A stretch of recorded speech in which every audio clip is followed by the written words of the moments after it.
Hello everyone, I know you are going to use this video for falling asleep, so before that, like this video, subscribe to the channel and let me know where you are from, also what time is it.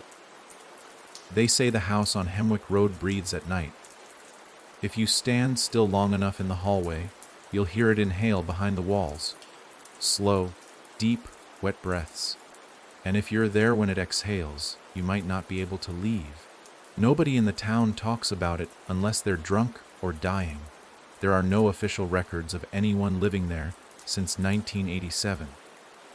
But lights flicker in the windows sometimes, and shapes move past the curtains. Kids dare each other to go up to the front porch, but none ever step through the door.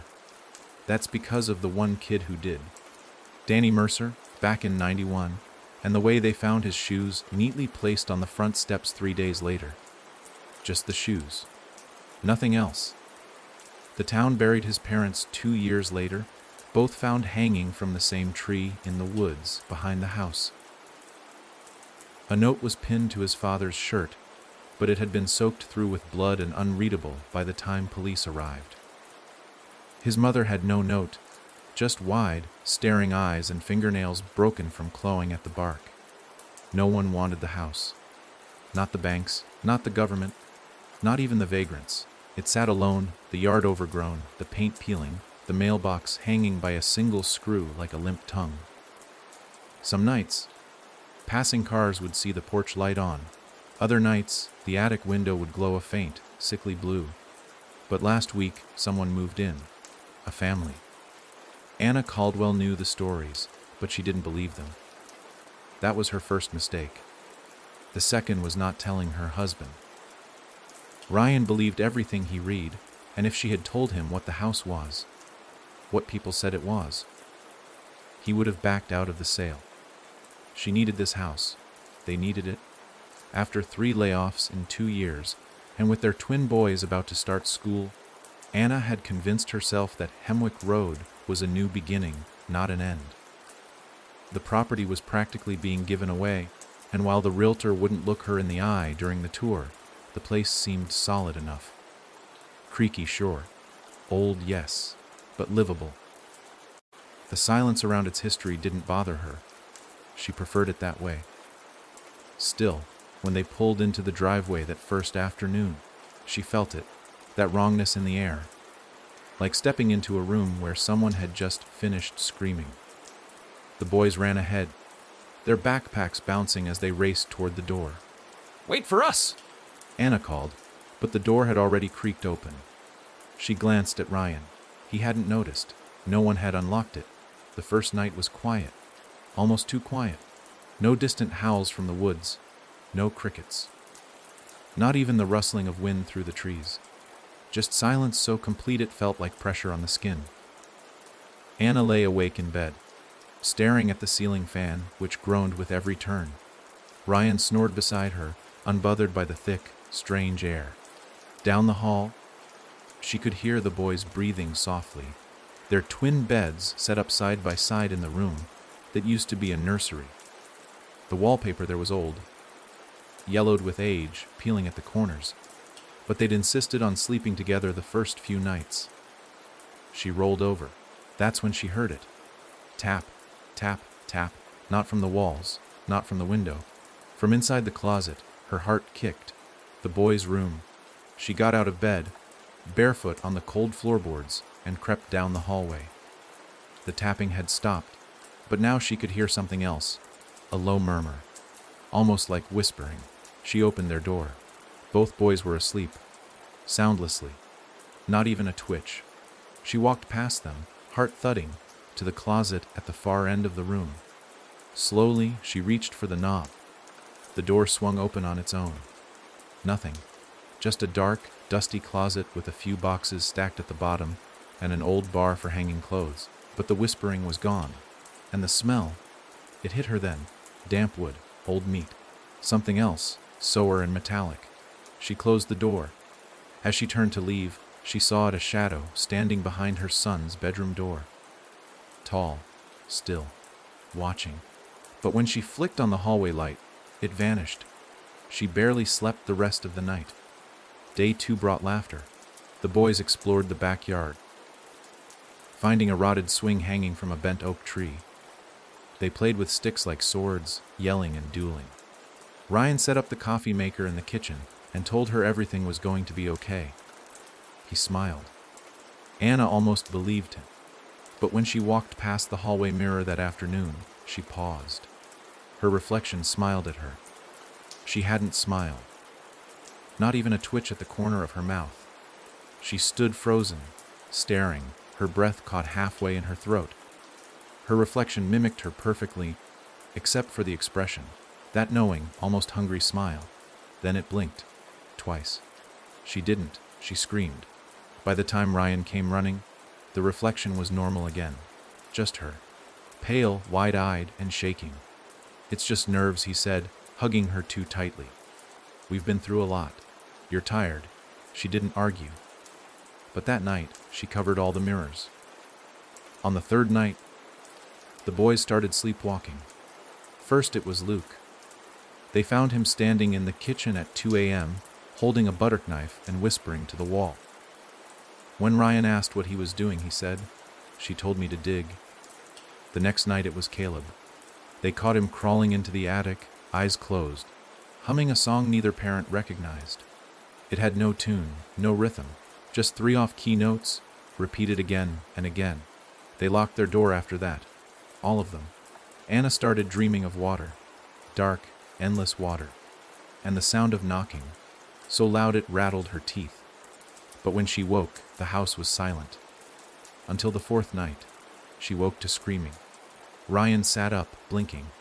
"The boys!" she yelled, already out of bed. The hallway light flickered as she ran. When she threw open their door, her scream caught in her throat. The room was soaked. Not just wet, drenched. Water pooled on the floor, dripping from the ceiling, running down the walls like the room was underwater. But everything else was dry. The hallway, the rest of the house, bone dry. And the boys were gone. She turned, footprints, small, bare, leading down the stairs. "Ryan!" she screamed. Together, they followed the prints, down the stairs, across the living room, into the basement. Anna hesitated. The basement door was open. It hadn't even been unlocked since they moved in. They'd left it shut, the rusted padlock dangling uselessly from the latch. Now it gaped like a mouth. The footprints stopped at the threshold, but the air coming up from below was freezing, and something moved down there. She heard it. A soft laugh. Not a child's. Not anything human. Ryan held her hand as they stepped down into the dark. The basement smelled of rot and mildew, of something left to fester. The stairs creaked under their weight, and with every step, Anna's heart pounded louder. Then she saw them. The boys, standing in the center of the basement, back to back, eyes wide and blank, lips moving silently. Anna ran to them. Luke, Caleb, they didn't move. But as she touched them, they snapped awake with twin gasps, like surfacing from a deep pool. "Mama?" Luke whimpered. "Why are we in the basement?" Caleb asked, voice trembling. Anna held them tight. "It's okay. You're safe." But she didn't believe it. Because behind them, scratched into the concrete floor, was a single word. Deep, gouged, wet with something dark and sticky. B.O. That night, Anna made a decision. They had to leave. Now, no more waiting. No more explaining. She packed bags, barely blinking, while Ryan tried to reason with her. But when she showed him the basement floor, the word had vanished. Gone without a trace. Just cracked concrete. Still, he didn't argue when she said they were going. They bundled the kids into the car and drove. But the road had changed. They drove for 15 minutes and ended up right back in front of the house. They tried again and again. Each time the road curved in impossible ways, branches forming tunnels of black that led them in circles. The 4th time, the boys were asleep. The 5th time, Ryan started to scream. The 6th time, the gas light came on. They were trapped. That night, the house breathed. Anna heard it, finally heard it. Long, shuddering breaths behind the walls, like lungs buried in the wood. The lights flickered with every inhale. The wallpaper curled like old skin. And then the phone rang. They hadn't connected a phone. It rang once, twice, 3 times. Anna walked toward it, feet numb, heart racing. She picked up the receiver. There was silence. Then a voice, low, rasping, familiar in a way that made her stomach twist. "You shouldn't have come here, Anna." She dropped the phone. But the voice kept going. "From the walls now. From the vents. She remembers you." Anna screamed. Because she did remember. She remembered the attic, the girl who had died here, the sister she'd never told anyone about, the one her parents swore never existed, the one they buried under a false name, the one who used to whisper to her in the dark. "Find me," the voice said. And the walls began to bleed. The next morning came too fast. A pale gray light slipped through the curtains, casting a lifeless hue over the bedroom walls. Anna sat upright in bed, blinking rapidly, her throat dry and burning. She couldn't remember falling asleep. Her hands trembled in her lap, and the sheet she gripped was damp with sweat. For a moment, everything was quiet, eerily so. No wind, no birds, no footsteps. Just the dull buzz of silence that seemed to press against her eardrums. Ryan wasn't beside her. She turned quickly, heart jumping. His side of the bed was rumpled and cold. Panic started to rise, thick and immediate, but just then, the bedroom door creaked open, and he walked in, holding a mug. His eyes were sunken, and his stubble looked darker than usual, like he hadn't slept in days. "You were talking in your sleep," he said softly, setting the mug down on the nightstand. "What did I say?" she asked, though a part of her wasn't sure she wanted to know. Ryan hesitated. "You kept repeating a name, Leela, over and over." Anna froze. The name sat in the air between them, like a secret dragged into the open too soon. Her mind tumbled backward, past the nightmares, past the voices, past even the basement. Back to when she was 8 years old, living in a different house, a different life, her sister. Leela.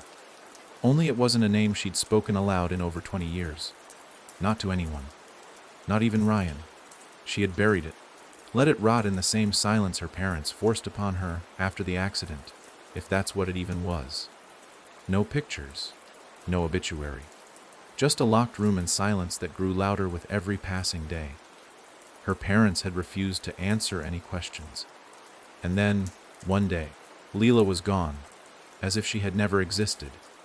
But Anna remembered, and now, so did the house. "Do you remember her?" she asked, her voice barely more than a breath. Ryan blinked, confused. "Who?" "My sister," she said. "She died.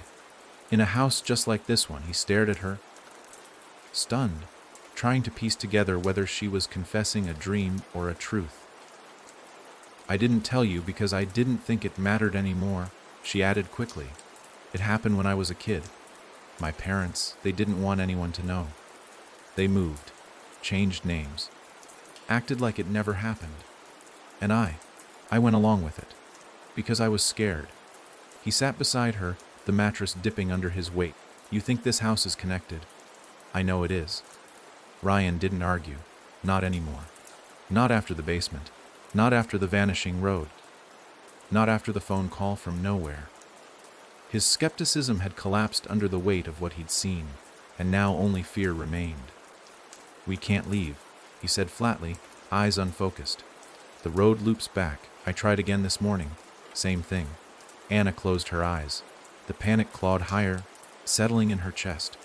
"Then we don't go." "Not yet. We figure this out, he asked. She nodded, though the word tasted like ash in her mouth. "We find out what it wants. Wyatt brought me here." But even as she said it, a strange coldness dripped down her spine. She hadn't been brought. She had been called. That afternoon, they began searching the house, not for ghosts or creatures. That was the stuff of bad movies. They searched for evidence, clues. Something buried in the walls that could tell them what the hell this place was and why it was reacting like it knew her. The attic was their first stop.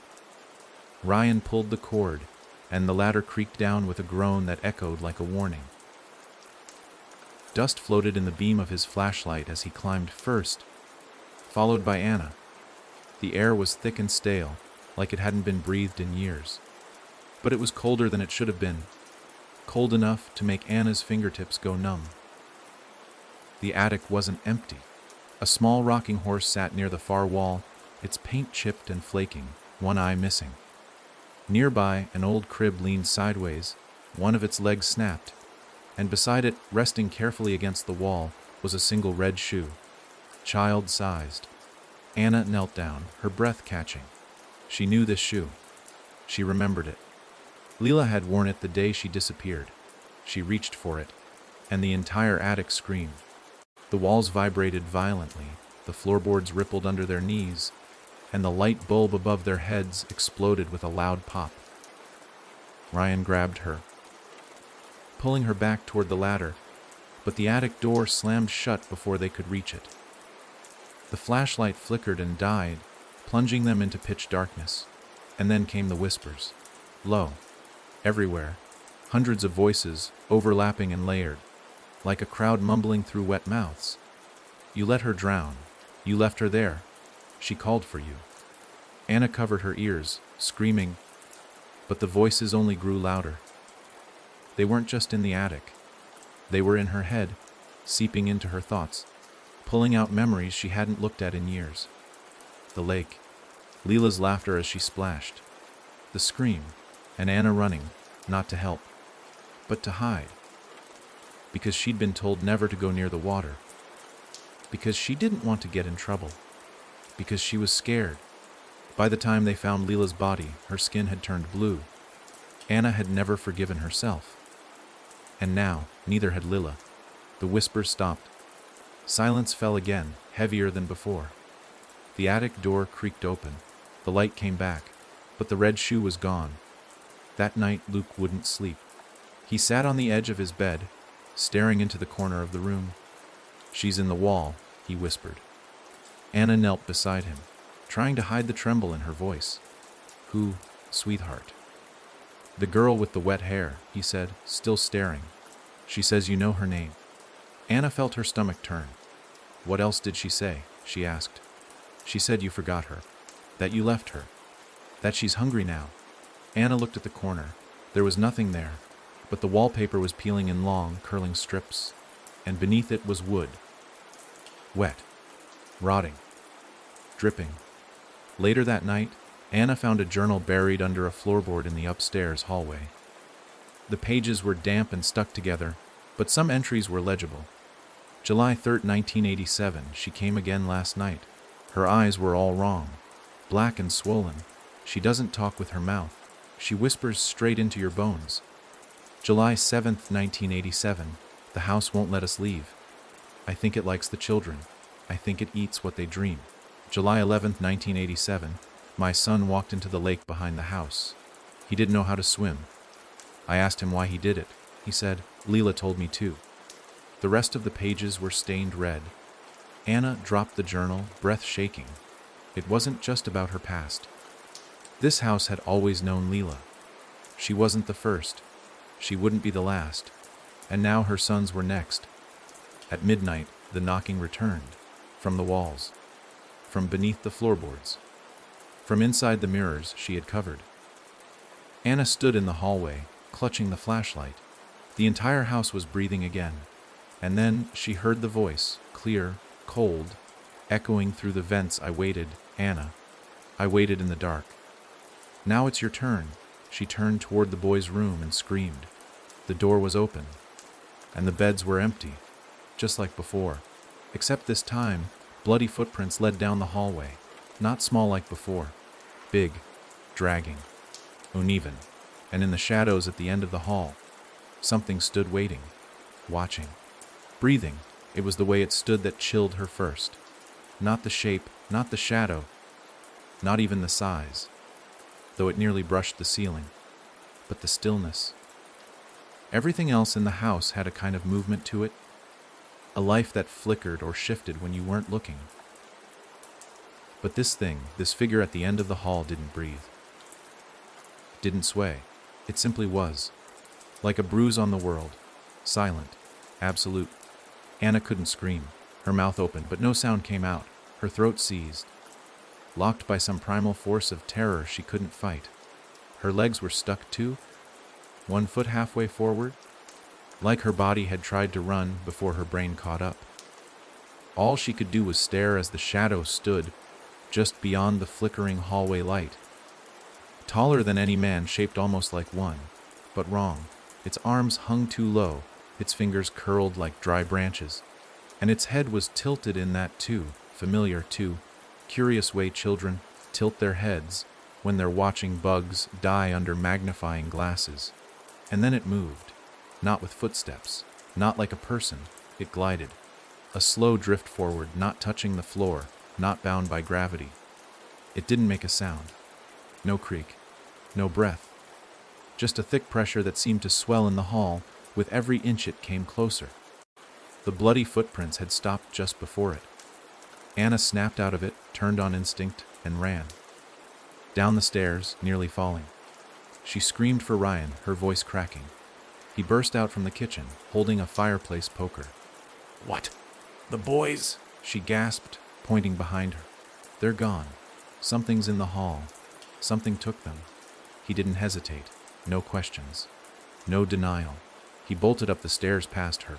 Anna tried to follow, but the moment her foot hit the first step, the lights died. Not just flickered, died. Every bulb, every outlet, gone in an instant. A thick, syrupy black fell over the house, and in the silence that followed, Anna heard something that sent her back 3 steps without thinking. The boys, laughing, not playful, not innocent. It was a hollow, wet laugh. The sound children make when they're pretending to be monsters. But too well. It came from upstairs and below her at the same time, circling her like it was inside the walls. Then came the knock. Knock, knock, knock, 3 times. From the living room wall, then again. From the ceiling, then again. From inside the kitchen vent. Each time louder. Each time closer. Anna clutched the flashlight she had dropped, fumbling with the switch. It flickered, struggled, then came to life with a weak cone of yellow light. The hallway upstairs was empty. No Ryan. No shadow. Just the bloody prints, now smearing instead of stepping, like someone had been dragged. And something new, carved into the wall in long, shallow gouges. Let her in. The front door was locked. Deadbolted, she hadn't touched it. No one had. Anna spun the lock, twisted the knob. Nothing. She yanked, pulled. The wood creaked but held fast. Then she tried the windows. Same result. It was as if the house had sealed itself. The glass didn't even vibrate when she banged her fists against it. She turned to look back at the hallway and froze. There, standing at the base of the stairs, was Caleb. Soaked to the skin, mud caked on his pajama pants, water dripping from his hair. His arms hung limp, and his eyes were half-lidded, unfocused. "Caleb," she shouted, rushing to him. But when she reached him, his body collapsed in her arms, limp as a rag doll. His skin was ice cold. She cradled him, checking his pulse. Still there, barely. He murmured something. Anna leaned closer. "What? Baby?" His lips moved, soft, cracked. "She wants to come in." Anna's breath hitched. "Who?" He opened his eyes just long enough to look at her. And his voice dropped into something not his. "She said you promised." Anna jerked back. Caleb's body twitched once, then lay still again. She carried him to the couch, wrapped him in blankets, and called for Ryan again. Still no answer. She had to go back up. The second floor had changed. Anna couldn't tell at first what exactly was wrong.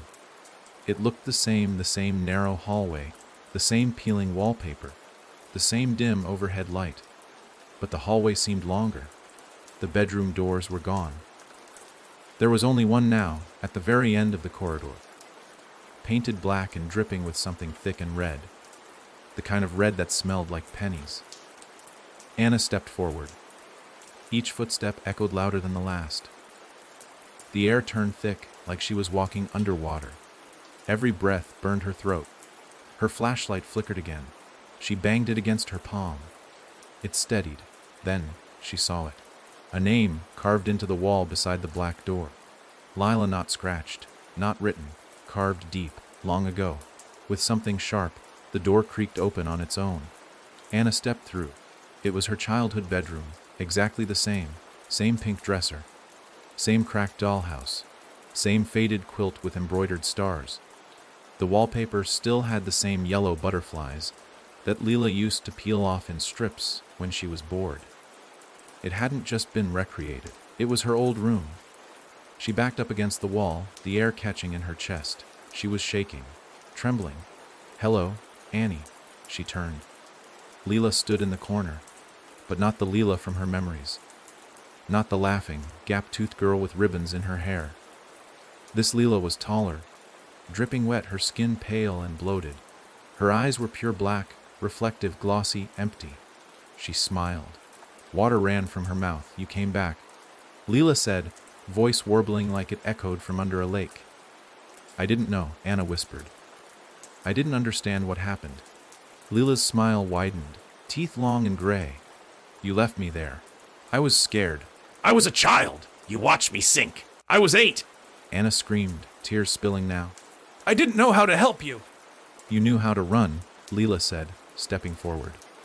The lights overhead popped, one by one, as she came closer. "I waited for you, Annie, every day. I waited in the dark, with the weeds in my hair and the fish in my lungs. I waited for you to remember me." Anna backed up, tripping over the dollhouse. "I didn't mean to forget." "You didn't forget. You buried me." The walls began to bleed. Red, thick liquid oozed from the butterfly wallpaper, trailing down the corners, pooling at the floor. The bed rotted in seconds, the quilt collapsing into mold. The dollhouse split in half like a wound. "You let them lock the door," Leela whispered. Anna sank to her knees, sobbing. "I'm sorry. I'm so sorry." Leela crouched beside her. The smell of lake water and decay filled Anna's nostrils. "I don't want your sorry," Leela said softly. Anna looked up, face wet with tears. "Then what do you want?" Leela leaned close, her mouth against Anna's ear. "To trade." Downstairs, Caleb woke up screaming. Ryan was sitting next to him, bruised and bleeding from his head. "What is it?"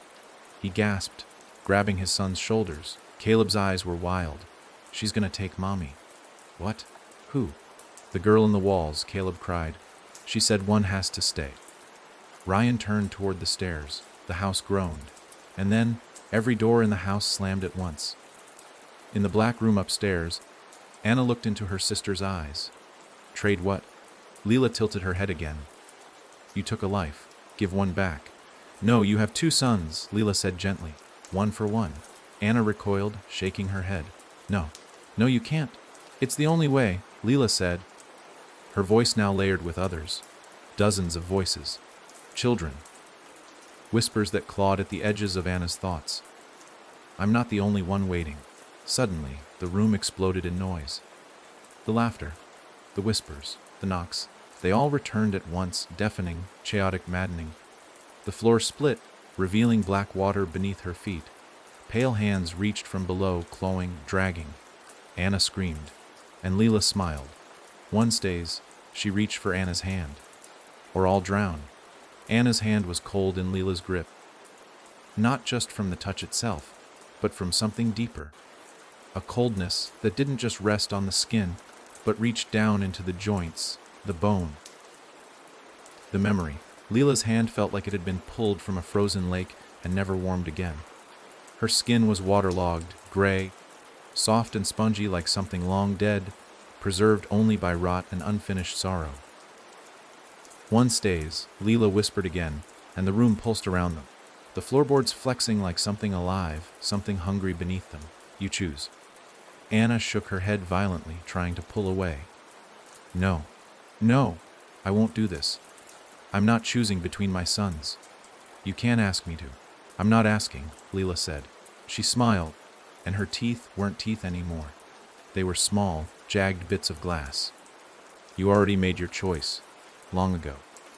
You just don't want to remember it." The floor cracked louder now. Deep, splitting noises beneath the weight of guilt and history. The room's walls bled openly, streams of blackened water oozing from the ceiling, running down the corners like tears. The butterflies on the wallpaper peeled, melted, and fell in clumps. Insects twitched in the sludge. The smell of brackish lake water filled Anna's lungs until she could hardly breathe. "I was 8, she said again, like it meant something. "I was a child. You were mine," Leela replied. Her voice was quieter now, closer to how Anna remembered it, high and soft and uneven, like it might break apart. "I called for you. I was choking and you ran. You ran and told them I wasn't with you. You said I never came to the lake." Anna staggered back, her feet sliding on the slick floor. "I was scared. I thought you'd come back." "No, you didn't," Leela said. "You thought they'd blame you. You hid." Anna clenched her fists. "I've paid for it every day. Do you think I've lived a second without remembering that scream? Do you think I've ever not seen your face when I close my eyes?" Leela's expression twitched, briefly, before hardening again. The room grew impossibly darker. The ceiling stretched upward, blackening until the light vanished completely. Only the dim glow from beneath the splitting floorboards remained, illuminating Leela's wet face and Anna's terror. "That guilt is yours," Leela said, "but it doesn't buy their lives." From the corners of the room, shadows emerged, child-sized shapes crawling along the edges. They didn't speak. They didn't move with purpose. They dragged themselves slowly, painfully, as if every inch cost them something. Their eyes were wide, glassy, vacant. Mouths open, but no sound came. Only the slow, wet drag of movement. They were the others. The ones Leela had mentioned. They were the price. Leela turned her eyes to the floor. From the crack, a hand rose, small, familiar, clutching the edge. "Luke." "Mama," Anna screamed, dropped to her knees, and grabbed his hand just as the floor widened and tried to swallow him. The water surged up, thick and black, and moving like it had a will of its own. Luke's face surfaced, pale, gasping, eyes wild with terror. Anna pulled with everything she had, but the water resisted, holding on to him like it wanted to keep what it had already claimed. "Let him go," she screamed, sobbing, clawing at his arm. But then another hand broke the surface. Caleb. He wasn't moving. His eyes were shut. His body floated face up, limp, hair fanned in the dark water like it had been underwater for hours. "No," Anna cried, torn between the two. "Please, please, no." "One stays," Leela said again, not cruel, not angry, just stating the truth, as if reading from a rule book she didn't write. Anna couldn't do it. She couldn't choose. But the water was pulling harder now. Luke's fingers were slipping. Anna held tighter, screaming his name. Caleb's body drifted away from the crack, sinking. "No! No, no, no! Please!" she begged. Then something changed. The water slowed. The floor stopped breaking. Leela's eyes widened, for the first time showing something like fear. A voice echoed through the house, deep and guttural and wrong. Not Anna's, not Lila's, not human. "You don't make the rules." The room exploded. The walls shook, vomiting water and shadows as the blackness burst into a blinding flash of red light. Anna felt herself thrown backward, her body flying through the air like a rag doll, crashing through the bedroom door and into the hallway beyond. When she sat up, coughing water and blood, the door to the black room was gone. So was Leela. And so were her sons. Anna wandered the house screaming. Ryan found her on the second floor landing, sobbing into the wall. I can't find them," she cried. "They're gone. They're both gone!" Ryan looked as if he'd aged 10 years in one night. His face was gray. His eyes were red. "I found Caleb in the bathtub. He's okay. Luke, I don't know. I haven't seen him." Anna grabbed his arms. "We have to go back to that room." "What room?" She turned. The black door was gone. In its place was a blank wall, smooth, dry. No sign it had ever been there. Anna pounded her fists against it, screaming. "She took him! She took Luke!" Ryan pulled her back, holding her tightly as she sobbed. "We're getting out of here," he said. "I don't care what it takes. She won't let us. Then we make her." The next day passed like a fever dream. Caleb was pale but breathing. He didn't speak, just stared at the ceiling as if something still whispered to him from the shadows. Every now and then, he would flinch, curl into himself, and whisper, "Don't listen." When Anna asked him what he meant, he only cried. Ryan tried the car again. It wouldn't start. The road was still looping, still swallowing them and returning them to the house like a punishment. The mirrors, long covered, had cracked on their own, one by one, and the house no longer even pretended to be normal. Whispers poured from the walls in daylight. Doors opened on their own. Footsteps echoed above when no one was upstairs. The light bulbs wept water.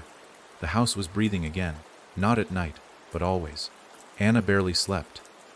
And when she did, she dreamed of the lake again. But this time, it wasn't just Leela drowning. It was Luke. And Anna stood at the shore, holding her breath, doing nothing. On the fourth day, Anna found the cellar door open again. She hadn't gone down there since the first night, but something was calling now. Not the same voice as before. A new one, smaller. "Mama," faint. "Wet?" Her knees buckled, but she steadied herself. She went down. Ryan didn't try to stop her. He knew better now. The house wasn't a place you could fight. It was a place that decided. Each stair creaked louder than the last. The air grew colder. Not just cold, but empty, like all warmth had been removed. The flashlight flickered as she reached the bottom. The basement wasn't the same anymore. It had changed again. The walls were covered in children's drawings, scrawled in charcoal and something darker. Stick figures with no faces, houses on fire, water, so much water, and in the center of the room was a mirror, not hung, standing, tall, framed in rusted iron. Its surface shimmered, warped like it wasn't glass, but liquid. And in the reflection, Anna didn't see herself. She saw Luke, standing in the lake, looking at her, smiling. Then the surface rippled, and the mirror began to bleed. At first, Anna didn't move. She couldn't. Her feet were locked in place. Her breath caught somewhere between her lungs and her throat. The mirror stood taller than she remembered any mirror ever being. Its surface warped not by cracks or grime, but by something living inside it. The frame was iron, blackened and slick with rust, twisted in places as if melted and reformed. It pulsed faintly, like it had a heartbeat. And it was bleeding. Thick rivulets of crimson trickled down the surface from no visible source, slowly creeping along the frame, dripping onto the basement floor. The puddle was growing, spreading, and still the reflection was not hers, not the room behind her, not even this reality. In the glass, Luke stood knee, deep in water that stretched forever in every direction. The sky above him was gray and low, like fog rolling on the surface of a dying ocean. But the water didn't ripple. It didn't move at all. It was too still. And Luke, he was smiling. Not scared. Not crying. Smiling. "Mama," he said, his voice soft but echoing inside the mirror like it came from a deep, hollow well. "I'm not alone here." Anna reached for the glass. It was warm. Not wet, not cold, warm. Like skin. She recoiled. Luke tilted his head. "She says I belong." "No," Anna whispered. "You belong with me." "But she's here." "Leela's here," he said, as though it explained everything. Anna's hand trembled as she reached forward again. This time, the mirror rippled like the surface of a pond touched by a falling leaf. Her fingers didn't meet resistance. They slipped inside. Behind her, the basement lights flickered, then popped, one by one. The room fell into darkness, save for the blood, red glow of the mirror's reflection. Anna stepped closer. "Can I come to you?" she asked, her voice breaking. Luke blinked. "Not yet." The mirror shook. A low rumble filled the room, like thunder rolling across the belly of the earth. The blood thickened. The floor began to tremble. The puddle at Anna's feet spread toward her toes, darkening the wood as if soaking into the house itself. Then she saw something else in the glass. Not Luke, not herself, but a shape behind him, far out in the water, something tall, towering, faceless. It moved without walking, gliding forward, long arms trailing behind like ropes. Luke didn't see it. Anna screamed his name, slamming her hand against the glass. But it was too late. The shape reached him. and in an instant he vanished beneath the water. The mirror turned black. No more reflection. No more blood. Just a tall, unblinking sheet of obsidian in an iron frame. Anna collapsed to her knees. Her screams tore through the basement, guttural and raw, as though years of buried terror and regret finally broke loose from the cage behind her ribs. She screamed until her throat burned, until her lungs begged for air, until the only sound left was the soft, mocking drip of red from the frame. Ryan found her like that, curled in a pool of blood that wasn't hers, eyes vacant, lips trembling. He knelt beside her, afraid to touch her. "Anna, what happened?" She didn't answer. She couldn't. Because somewhere inside her, something had changed. Something had shifted. Luke wasn't just missing now. He was taken, claimed. And whatever had him wasn't done. That night, the storm came, not from the sky, but from the house. The walls shook. The windows screamed. Wind howled through the vents and beneath the doors, though none were open. Rain pounded from nowhere, pouring down the stairs, bleeding from light fixtures, drenching the floors. But outside, the trees were still. Caleb didn't speak, didn't blink. He sat at the dining table, soaked to the skin, a fork in one hand and an empty plate in front of him. The lights above him flickered in a slow rhythm, matching the ticking of the old grandfather clock in the hall, a clock that hadn't worked since they moved in. Ryan boarded the windows. Anna traced her fingers along the wall, following the seams in the wallpaper as if they might lead her somewhere. Back somewhere. She didn't speak, didn't sleep, didn't eat. Something had broken loose in her. She knew now that Luke was trapped between worlds. And this house was the bridge, not haunted, hungry. It fed on regret, on memory, on children, on guilt, and it never let go of what it claimed. But Anna had one thing left, the one thing she hadn't offered yet, herself. At 3:33 a.m., Anna stood barefoot in the basement again. The mirror had returned. Clean now. No blood, no rust, just standing there, humming faintly, vibrating with a low frequency that filled her skull with static. She looked into it. No reflection, no water, no Luke, just black, but she heard it faintly. A splash, then another, far away mama, her breath caught. Luke. The mirror's surface rippled. Then Lyra's face appeared, pale, hollow-eyed, her lips curled in a half-smile. Back already, Anna's jaw clenched. "I want him back." Lila tilted her head. "And what will you give me this time?" "Myself." Lila blinked. Too easy. Anna took a step forward. "Then take me." "Keep me?" "Just let him go." But Lila only smiled wider. "You think this is about bargains, about trades?" Her voice was changing now, warping deeper, layered with something beneath it. "This isn't a negotiation, Annie. This is punishment. You don't get to pick who gets hurt. You made that choice years ago. Now we all pay." The mirror pulsed. A sound cracked through the air, like bones snapping. Anna turned. The basement wall had split open. Inside it was a stairwell, narrow, descending, deeper than the house should allow. At the base of the stairs, something glowed, blue, faint, like a dying star. A sound rose from the opening, wet, dragging, footsteps. Caleb stood at the top of the stairs, behind her. "Mama," he said, his voice flat, "he's waiting for you. Down there." Anna turned to him, tears running down her cheeks. "I don't want to lose you both."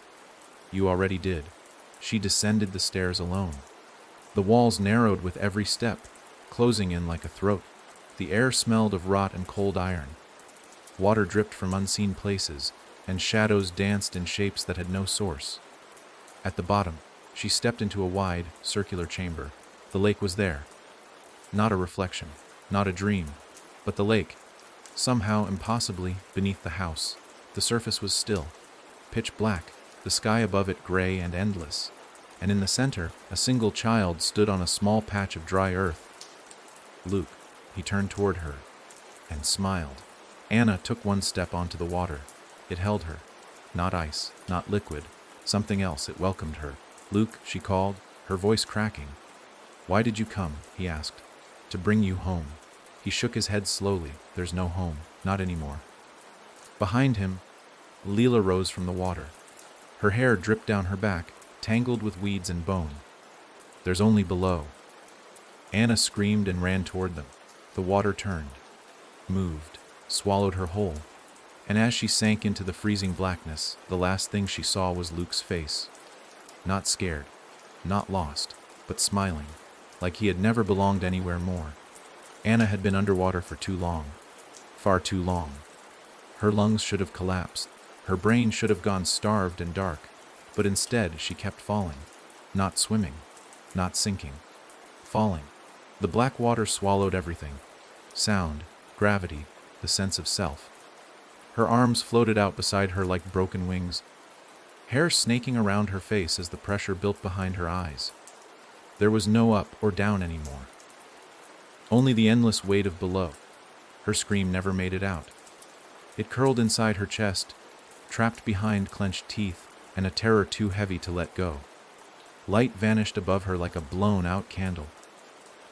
Luke's face, Leela's eyes, the mirror's surface, they all flickered into nothing.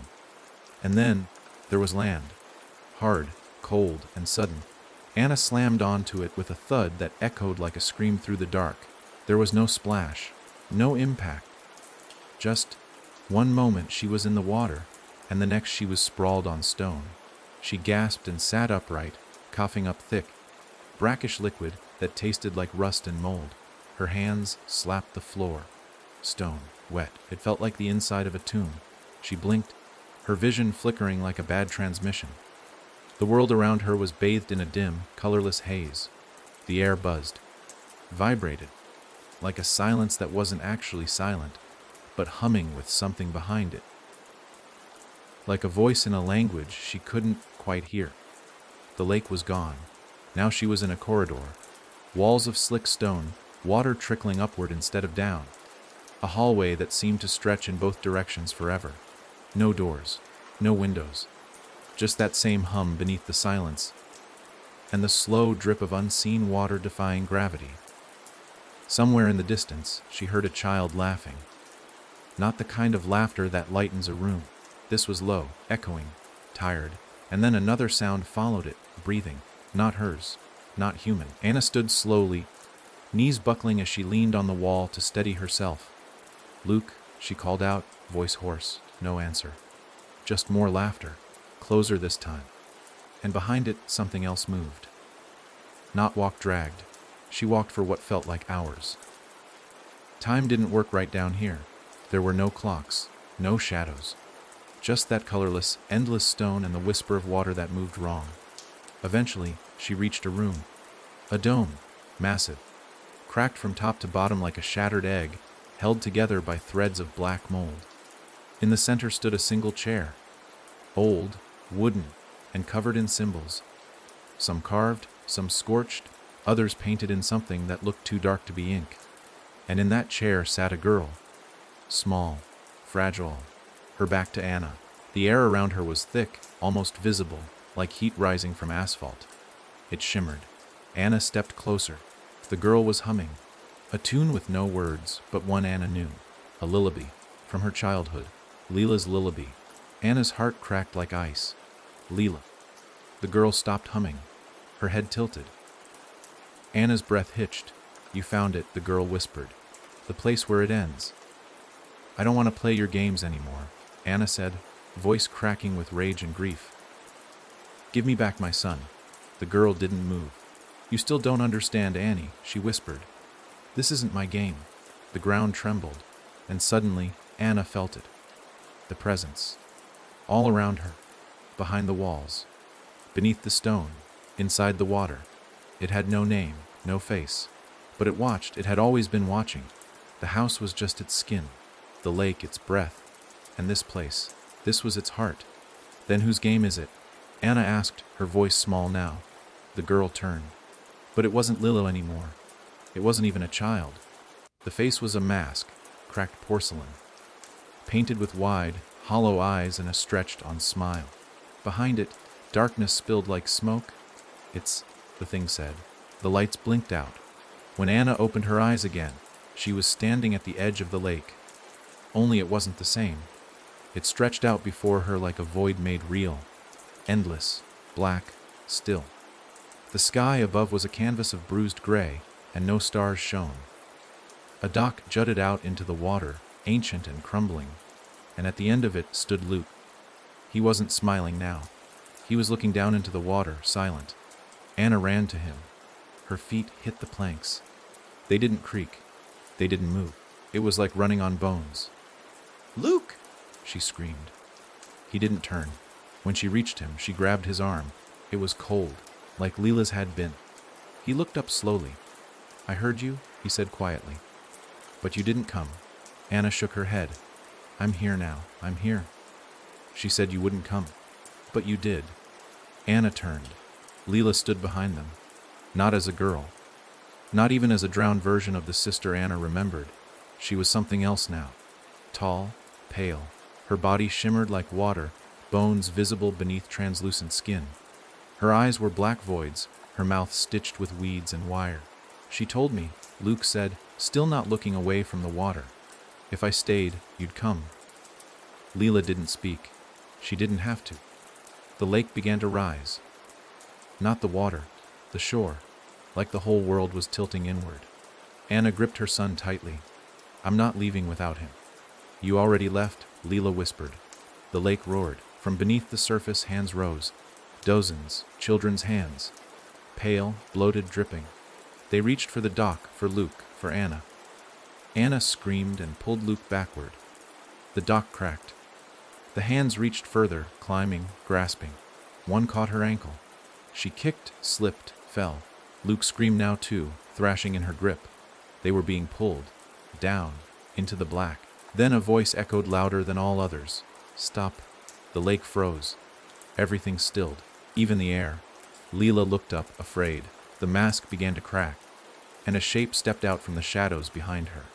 A tall, thin figure with no face, wrapped in chains, eyes like holes in the sky. The hands retreated. Leela screamed, no longer with rage, but with fear. She tried to run, but the chains wrapped around her, pulled her back, down, into the lake, into the dark, into it. And just like that, she was gone. The dock was whole again. The lake still. Anna lay on the wood, holding Luke tight against her chest, gasping. The figure stared at her. Then, slowly, it turned and vanished into the mist, and the lake began to drain. When Anna woke, she was back in the house. Sunlight poured through the windows. For the first time in days, she could hear birds. Luke slept beside her, curled under a blanket. Breathing, Caleb stood in the doorway, holding a bowl of cereal. He looked confused. Mom, where were you? Anna didn't answer. She just cried. The mirror in the basement was gone. The footprints had dried. The house had stopped breathing. But somewhere, in a place she would never name, a single crack still lingered on the edge of the glass. The sun was a lie. It gleamed through the windows like a promise, golden light spilling across the hardwood, catching dust in slow spirals, warming the skin. But Anna didn't believe in it. Not anymore. Not after what she'd seen, what she'd felt. The air in the house may have calmed, but that silence wasn't peace. It was something worse. It was the kind of quiet a predator makes just before it strikes. She sat on the edge of the bed, watching Luke breathe. His small chest rose and fell, steady, calm. His cheeks were flushed, his fingers twitching now, and then in sleep like he was still dreaming. She wanted to wake him, to ask if he remembered, if he knew what he'd seen, but a part of her was terrified of the answer, because the lake hadn't been a dream. It was a place, a real place, buried beneath the bones of this house, behind the mirror, below whatever rules governed reality. Luke had gone there. He had stood in it, knee deep, speaking to his dead aunt like it was normal. And Anna had followed. Not with logic, not with sense, but with instinct. Because a mother follows. And that's how she knew something was wrong. Not because the house was quiet. Not because Luke was safe, but because Caleb had no memory of any of it. When he'd looked at her that morning with wide, innocent eyes and asked, "Where were you?" It wasn't a joke. He meant it. He remembered nothing. Not the mirror, not the voices, not the water, not even Luke's disappearance. It had been wiped clean, like it never happened. And Anna knew, then, that something, someone, had rewritten the story. But not for her. Never for her.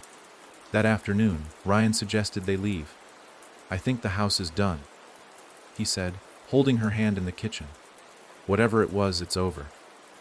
Anna didn't answer right away.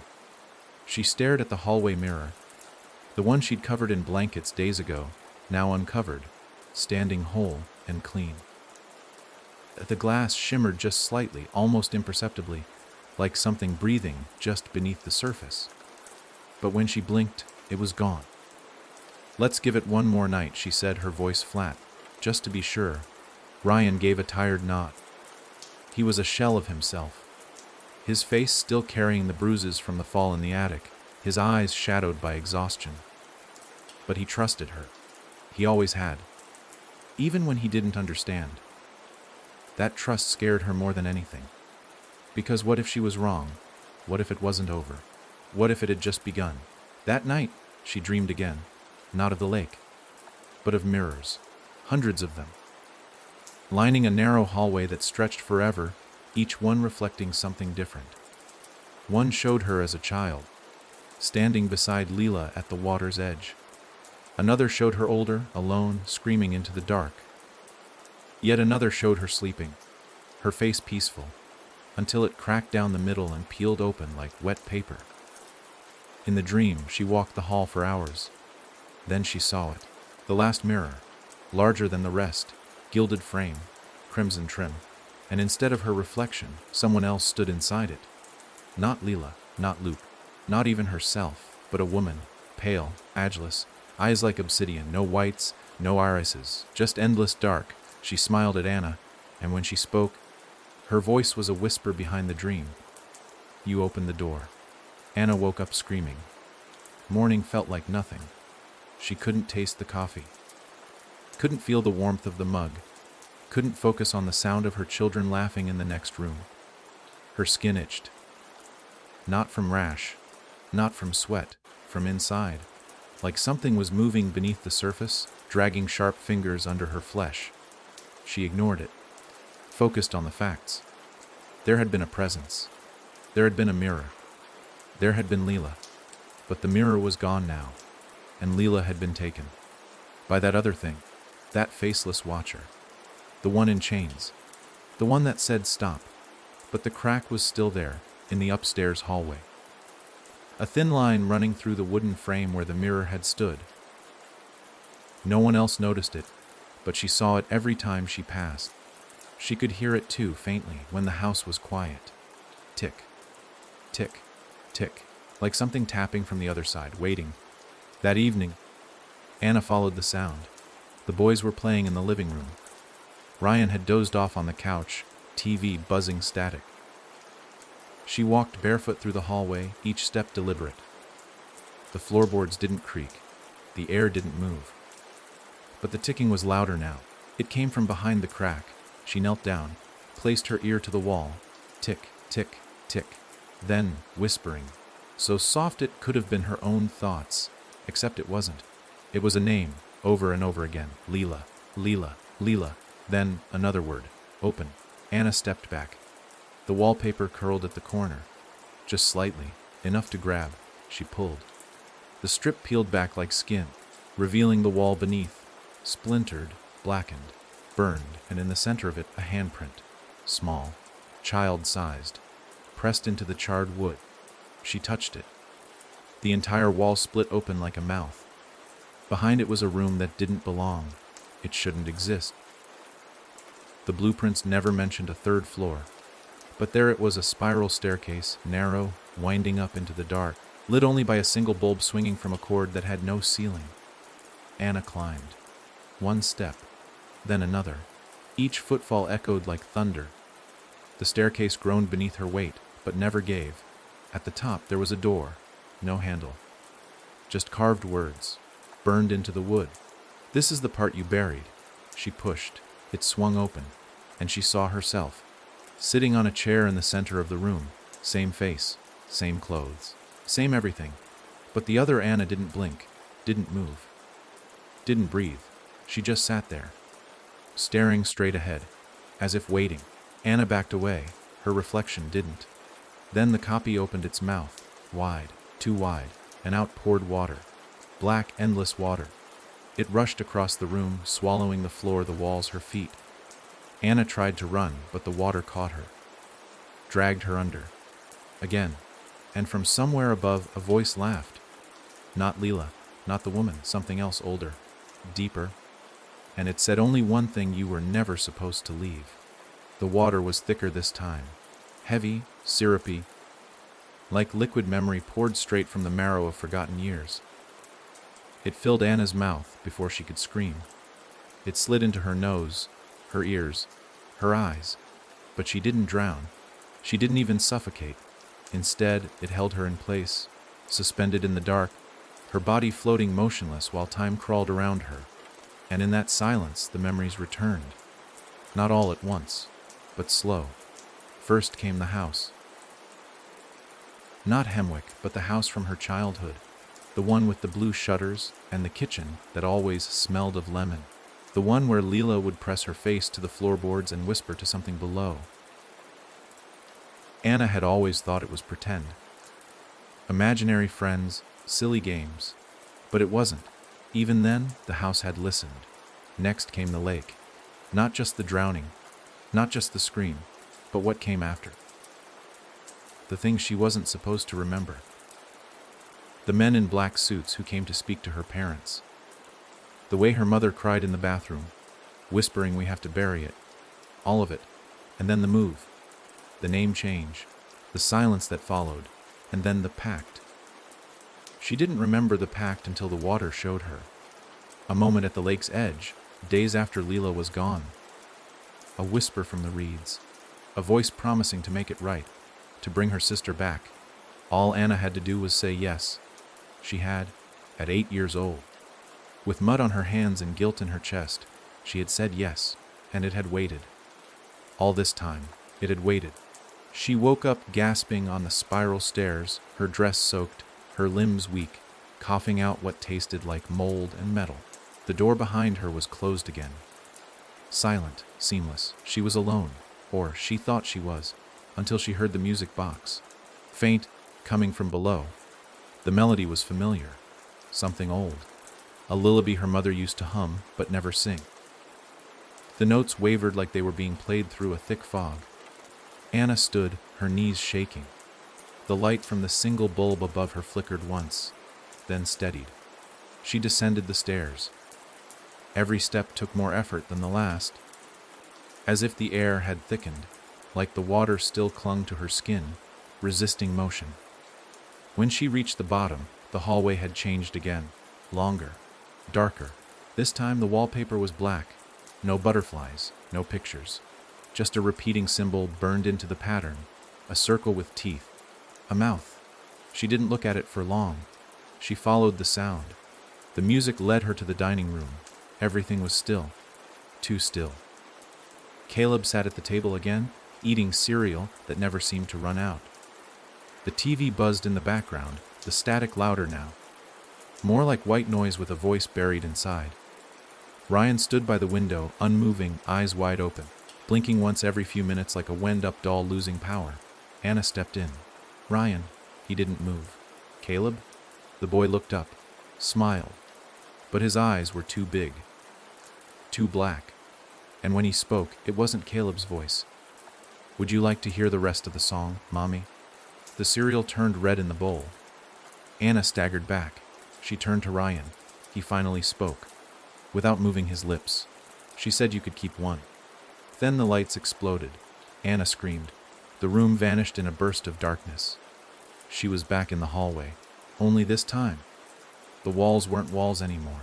They were mirrors. Every surface reflected her, twisted, bent, stretched. In one, she was covered in blood. In another, she was underwater, eyes wide, floating. In another, she was still 8 years old, holding Leela's hand. But one mirror showed something else. The house, empty, rotting. Time had passed. The wallpaper had peeled away entirely. The furniture was covered in white sheets, and on the floor, beneath the hallway where the first mirror once stood, there was a door. A trapdoor, slowly creaking open. Anna reached for the mirror, but this time she didn't fall in. Something stepped out. It was her, but not quite. The figure that emerged was Anna in shape only, her face pale, her smile wide and fixed. Her eyes were the same void glass that Luke had shown in the lake. Her skin was stitched along the arms and neck, as if she'd been cut and sewn back together wrong. She didn't speak, she only stared. And behind her, dozens more began to press against the mirror's surface.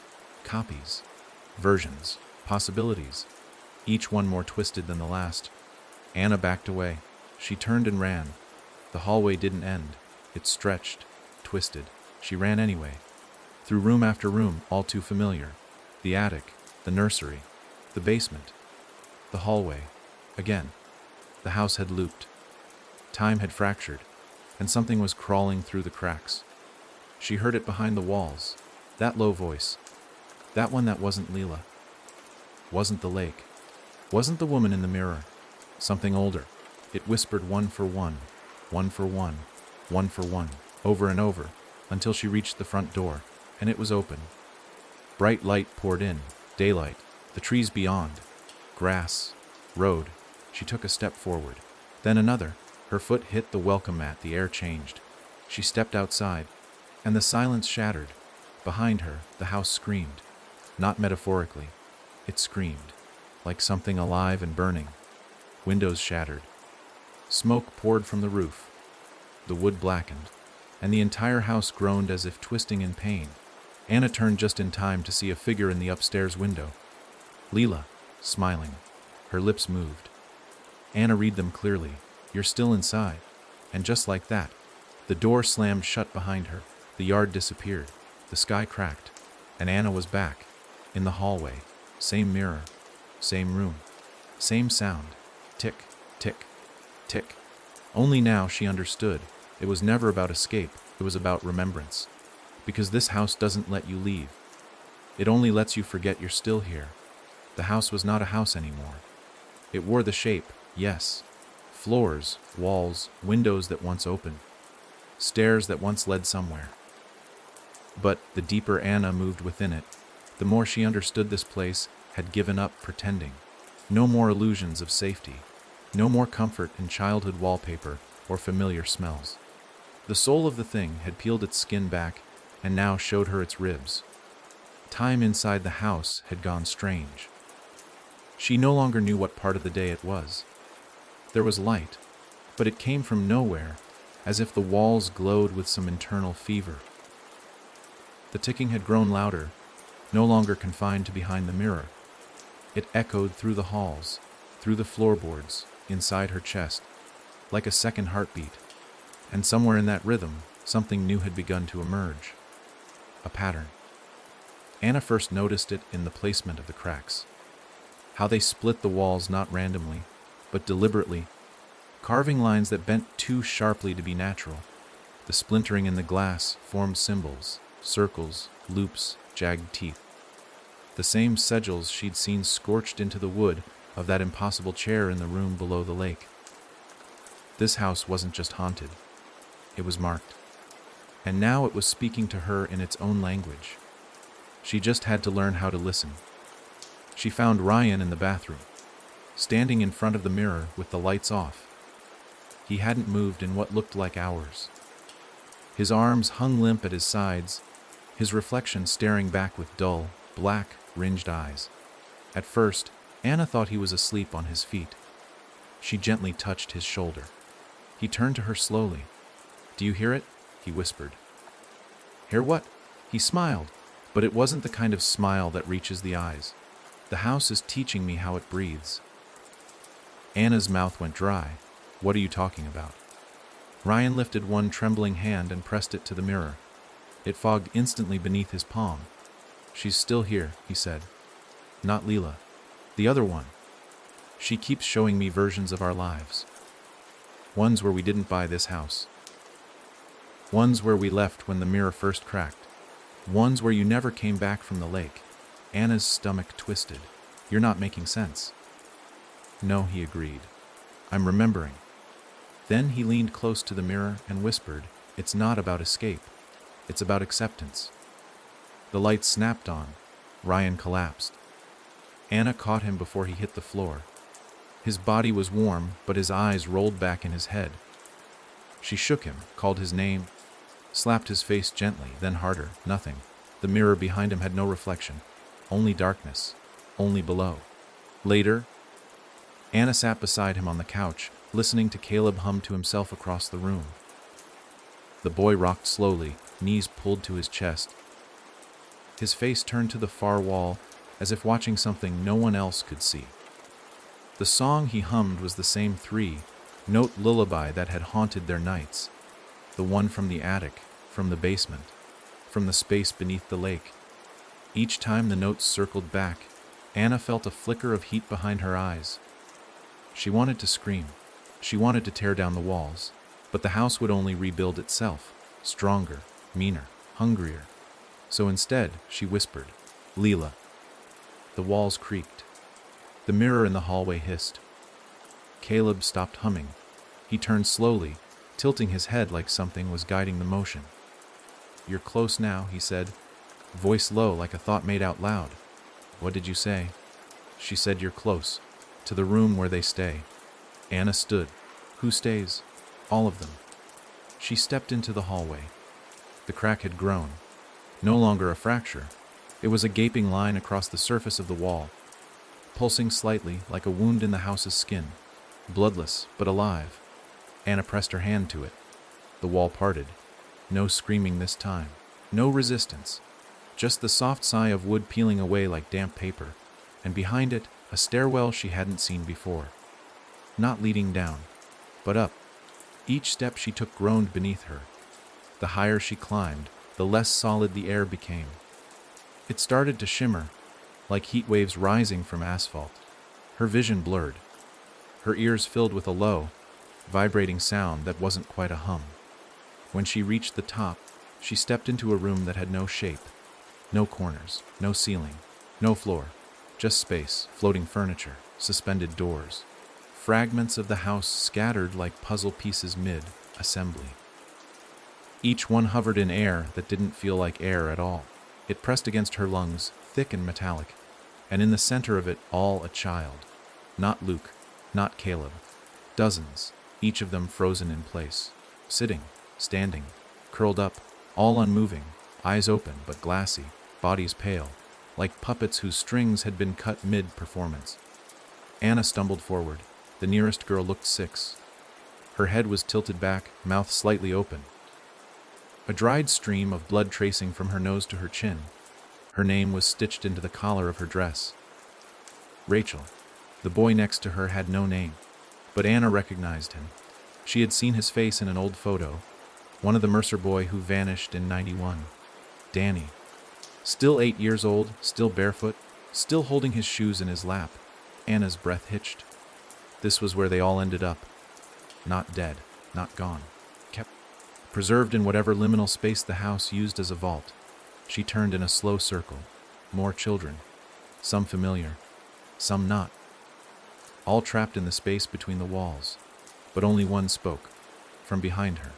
You should never have opened the door. Anna turned. And came face to face with herself. But this version wasn't stitched together. It wasn't a reflection. It was Anna, as she might have been. Older. Gaunt. Skin faded. Eyes hollow. I didn't understand, Anna whispered. You still don't, the other said. This house doesn't feed on fear. That's what you thought. That's what they all think. Then what does it want? The other Anna looked around at the floating room. At the still children, the humming air. It wants what was promised. What you agreed to give. I was a child. And now you're a mother, the other said softly. Which means you understand what a promise is. Anna shook her head, backing away. No, I was scared. I was tricked. You were chosen, her double whispered. Because you heard it. You always heard it, even before Leela drowned. No, you let her drown, the other snapped. You told the water it could have her. And when it did, you thought it would be over. Anna fell to her knees. Tears burned down her face. "Then take me," she begged. "Let the boys go. Let them go and I'll stay. I'll do what you want. Just please, please, don't take them." The other Anna looked down at her, eyes cold. "Don't beg now." Behind her, the air twisted. A door appeared. Plain, wooden, familiar. The front door. The other Anna stepped aside. "This is the real one," she said. "The only one that leads out?" Anna blinked. "What? One step through and this ends. No more loops. No more lake. No more mirrors. And the boys, they stay." Anna rose slowly. "I can't." "You already did." The children began to whisper. A low chorus, her name, over and over. "Anna, Anna." The door opened. Warm light poured in. Real light. Real wind. Freedom. She could smell the road outside. Her car. The pine trees. She took a step. Then another. Her hand reached for the knob. And behind her, two voices cried out in unison. "Mommy!" She froze. Her hand hovered over the doorknob, trembling in the golden light. It was warm, almost painfully so. A kind of warmth Anna hadn't felt in what seemed like years. Sunlight that didn't feel filtered through a veil of dread, air that wasn't heavy with rot and old breath. She could hear wind outside. Real wind. Leaves rustling. Birds. A car in the distance. All of it so out of place that it nearly crushed her to feel it again. And then came the voices. Both of them. One higher, sharp with panic. The other soft and breaking. "Mommy!" Luke. Caleb. Not behind her. Not in front. Below. Anna spun around. The room of floating fragments had changed again. Now it was tilting. Slowly at first, then faster, like the house had unhinged itself from the world and was beginning to spiral into a drain. The children, still motionless, began to slide. Their bodies drifted toward a growing hole in the center of the room. A black circle that expanded with each second, devouring the light around it. And from within that void, the voices kept calling. "Mommy, please." Anna's breath caught in her throat. She looked back at the door. One step. One step and she could leave. She could wake up. She could drive away. She could forget all of this. She looked down at her hands. They were pale. Trembling dirt under her fingernails, skin flaking from the cold. But her sons were still calling.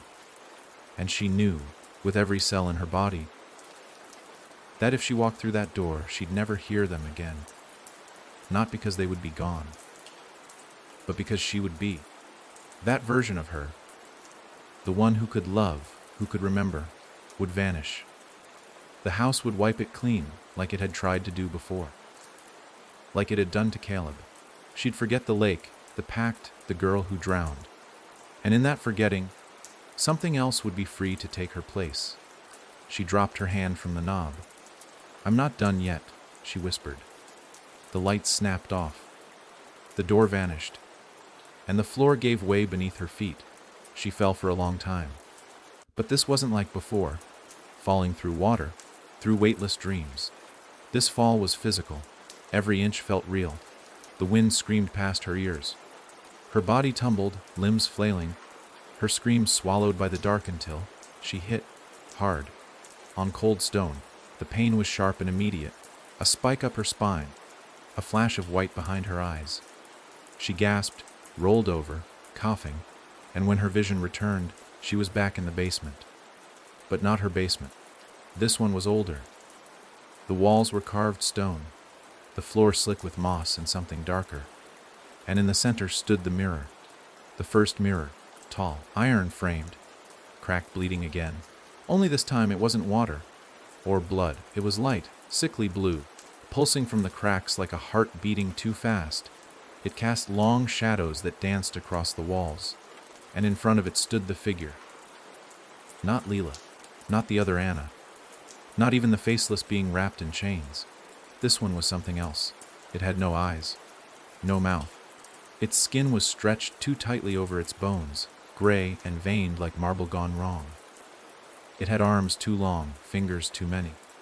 Its head was shaped like a child's, but it was not human, and it was holding Luke, in its arms like a broken doll, his body limp, eyes closed. And beside it knelt Caleb, eyes open, smiling. Anna didn't scream. She couldn't. The thing turned to face her, and though it had no mouth, she heard its voice. Inside her. You broke the pattern.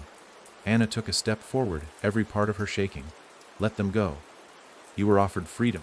I don't want freedom. Liar. She clenched her fists. Take me instead. That was the deal. No, the deal was choice. Caleb looked up at her now, that strange smile still on his lips. She chose, he said softly. Anna dropped to her knees. No, no, baby, you didn't. You're just a child.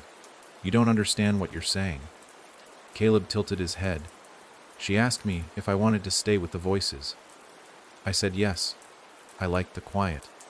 And the light. Anna crawled forward, tears streaking her cheeks. You're not staying here. Not like this.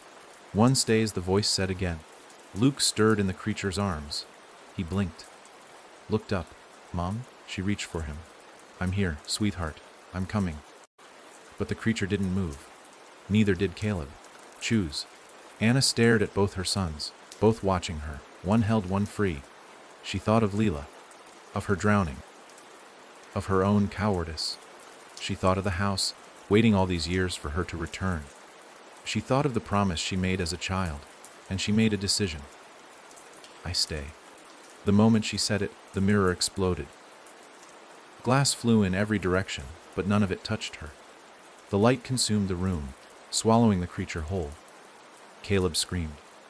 Luke vanished from its arms, and Anna fell again. Only this time she didn't hit anything. She landed. Morning sunlight touched her face. Real this time. She blinked, shielding her eyes, her body sore and cold. She sat up slowly and realized she was in the front yard. The house behind her was quiet. Whole, as if nothing had ever happened, and beside her, Luke, asleep, alive. She sobbed, pulled him into her arms, held him so tightly he stirred with a gasp. Mom, he whispered. I'm here. Where's Caleb? She didn't answer. She couldn't. Because the house door was still open. And through it, just barely, she saw a single figure watching from the hallway. Caleb. He smiled, then closed the door, softly, and the house exhaled. For the first time, in peace. Days passed, though time had no weight anymore.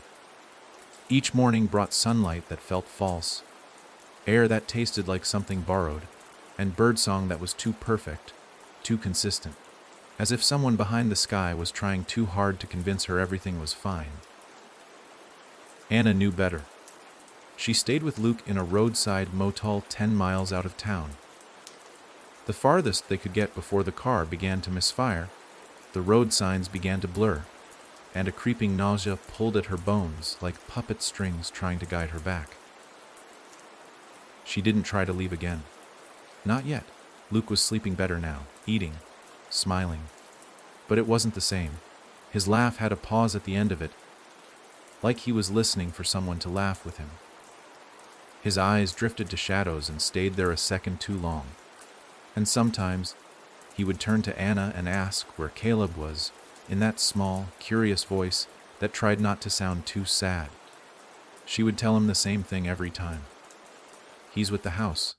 And Luke would nod, like he understood, like maybe he'd known all along. Anna hadn't touched her phone in 3 days. When she finally powered it on, she had 12 missed calls from her sister. In law, 4 from the school district, and 2 voicemails from an unknown number that didn't play any audio. She didn't call anyone back.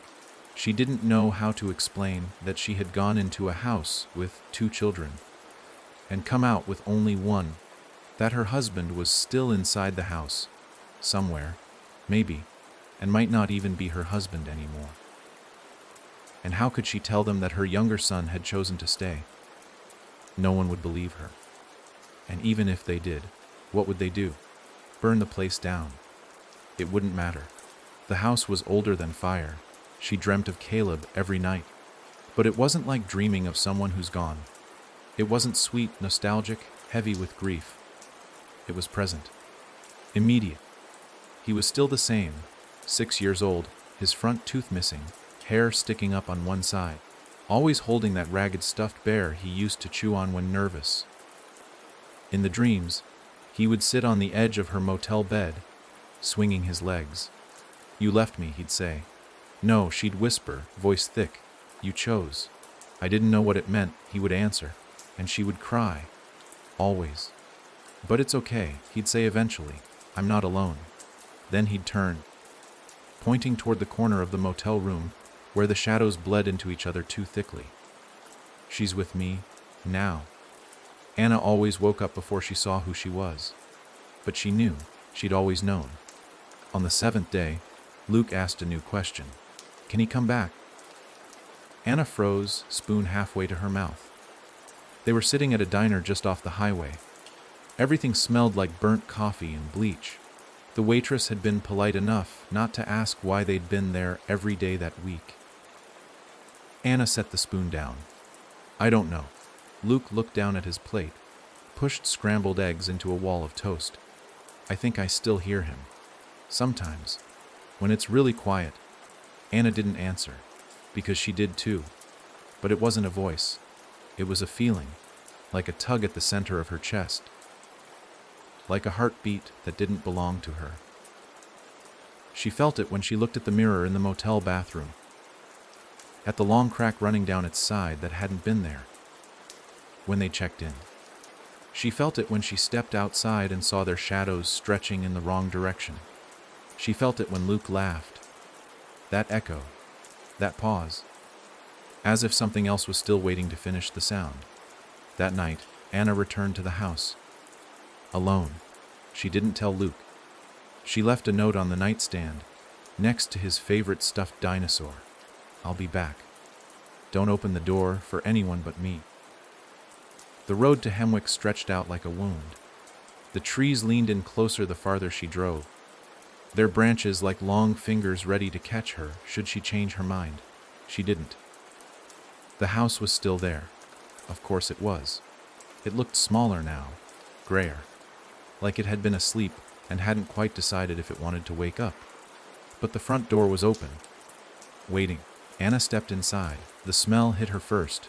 Not rot, not dampness, but childhood, bubblegum shampoo, warm crayons, a forgotten sock behind a radiator. It made her chest ache. The house was remembering. She crossed the threshold. The door didn't close behind her. It didn't need to. She walked the hallway, each step pulling at her like walking through thick syrup. The mirror had returned, cracked down the middle, bloodless, but breathing. She touched it, and it shivered, not the glass, the house. The floor beneath her shifted, and then she was back in the room where it had all begun. The one with the chair, the iron-framed mirror, the whispers.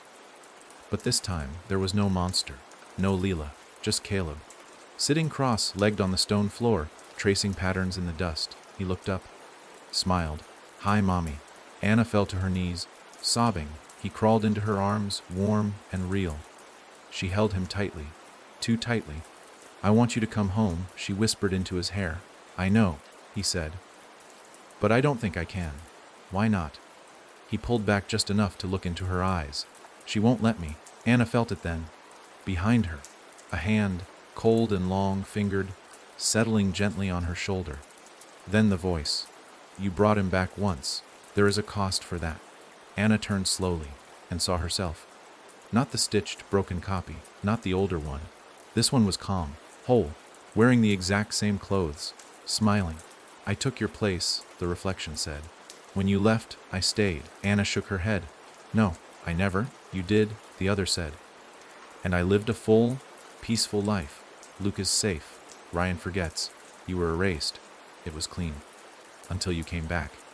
Anna stood, clutching Caleb. "I'm taking him with me." The other smiled wider. "You already did. That was the trade. You brought back one. You left one behind." Anna's breath caught. The motel, the diner, the shadows, the crack in the mirror.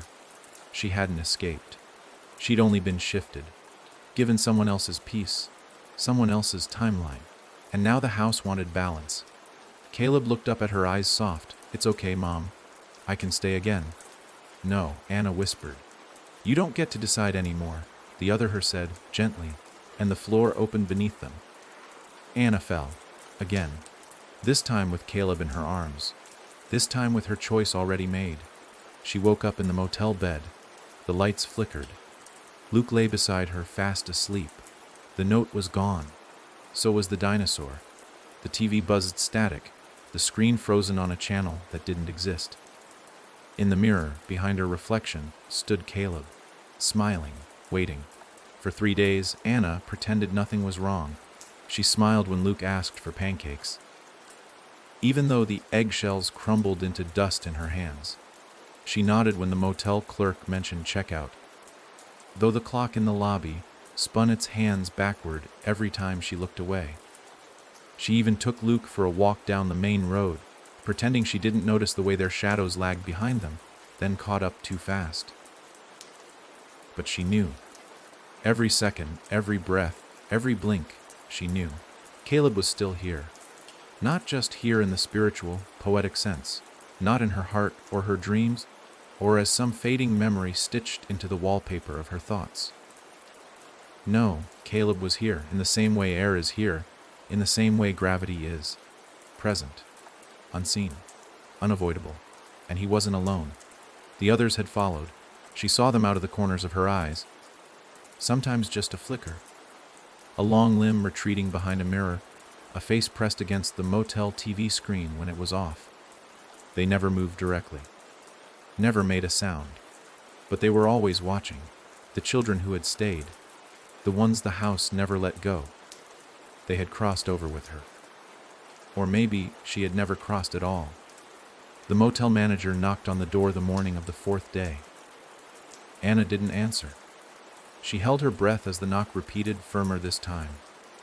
Luke sat on the bed, hugging his knees, watching the door. "Do you think they know?" he whispered. Anna said nothing.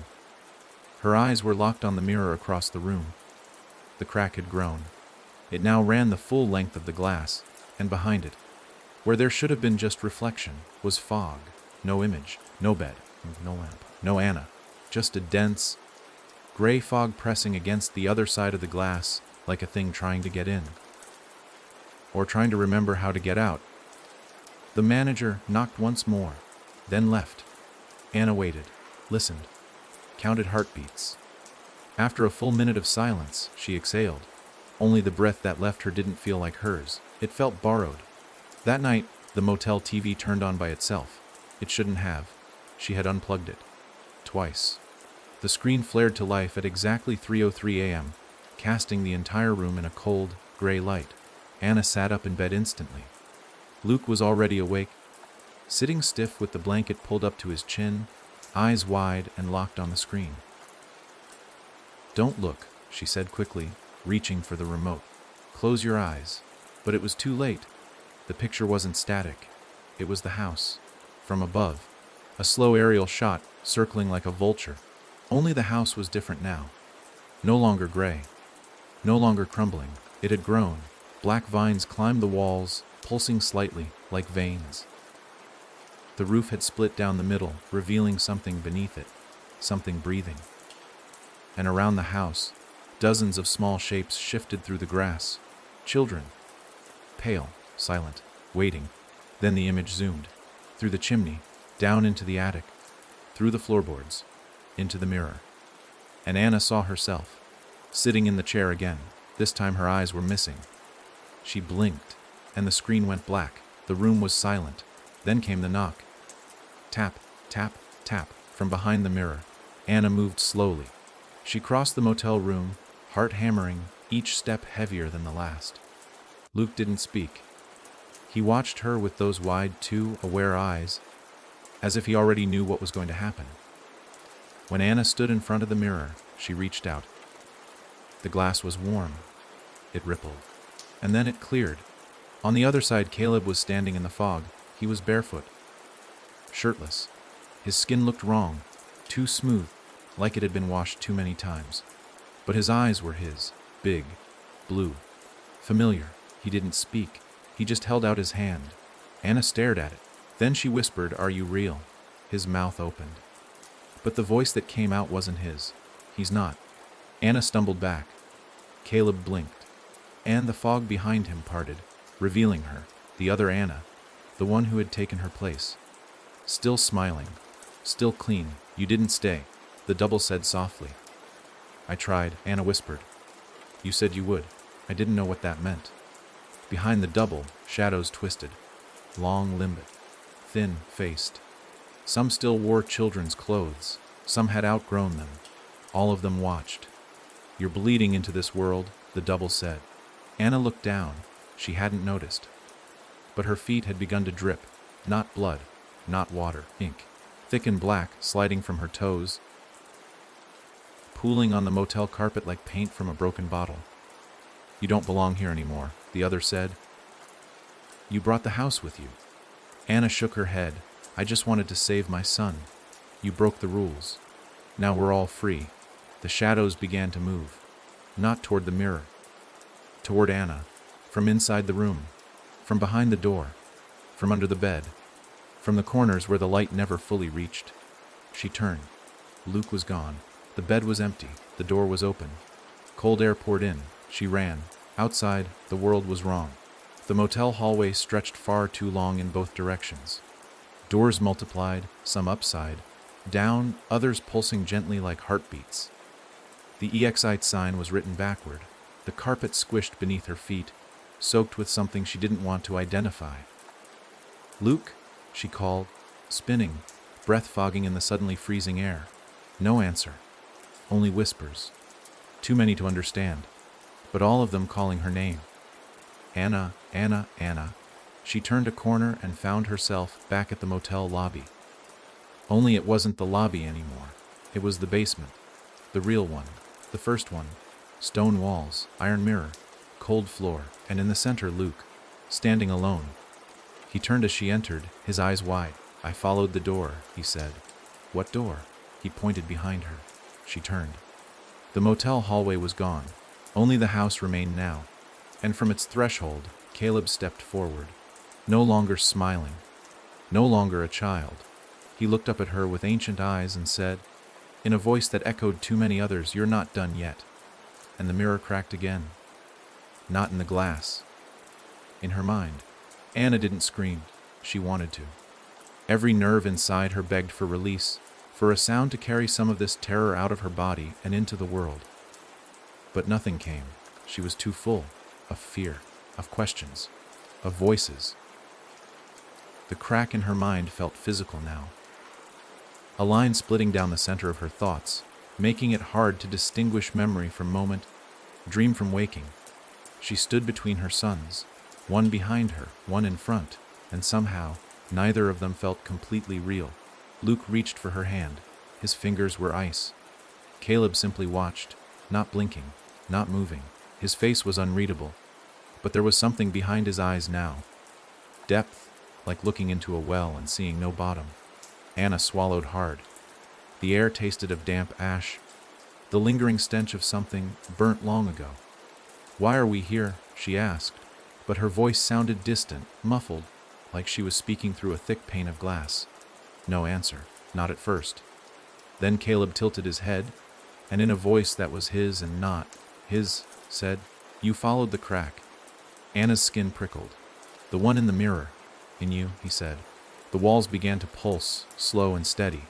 Not visually, not physically, but in pressure, like the entire house. This impossible version of it, stitched together from memory and nightmare, was breathing again. You broke it when you chose, Caleb continued, stepping forward. You were supposed to stay. You said the words. The promise was made. I didn't understand. Caleb's eyes flashed. You did. The mirror behind her flared to life again. Lightless, but awake. It cast no reflection, only a long corridor stretching backward into infinity. What is that? Anna whispered. Luke tugged her arm. I don't want to go back in there. You were never supposed to leave, Caleb said, turning toward the mirror. But now that you did, we all got out. Even the ones who weren't ready. Anna felt the house shift again. Walls vibrating. Floor moaning. I want my family back, she said, her voice sharpening. My real family, my real life. Caleb looked at her like a stranger might. Which one is real? She hesitated. And the mirror answered for her. Its surface shimmered, and showed the motel room. Only it was empty. The bedsheets were shredded, the curtains gone. A single handprint, black and child-sized, smeared across the ceiling. Anna's knees buckled. No, no. Where's Luke? Where is he? He followed you too far, Caleb said. His voice wasn't cruel. It was tired. The way someone speaks when they've explained the same thing too many times. You should have stayed gone, Mommy. You tore the wall. The mirror changed again. This time it showed Leela, standing in the basement, alone, eyes closed, her mouth sewn shut with dark thread, her arms raised above her head as if surrendering to something above. She looked peaceful, and Anna finally understood. It had never been about Leela, not entirely. Leela had been the invitation, not the architect. She was the first promise broken. But the house, that presence beneath the wood and the water, it had always wanted something bigger, something rooted, a family, whole, complete, one that could never leave, and now it had nearly all of them. The corridor behind the mirror stretched long and silent.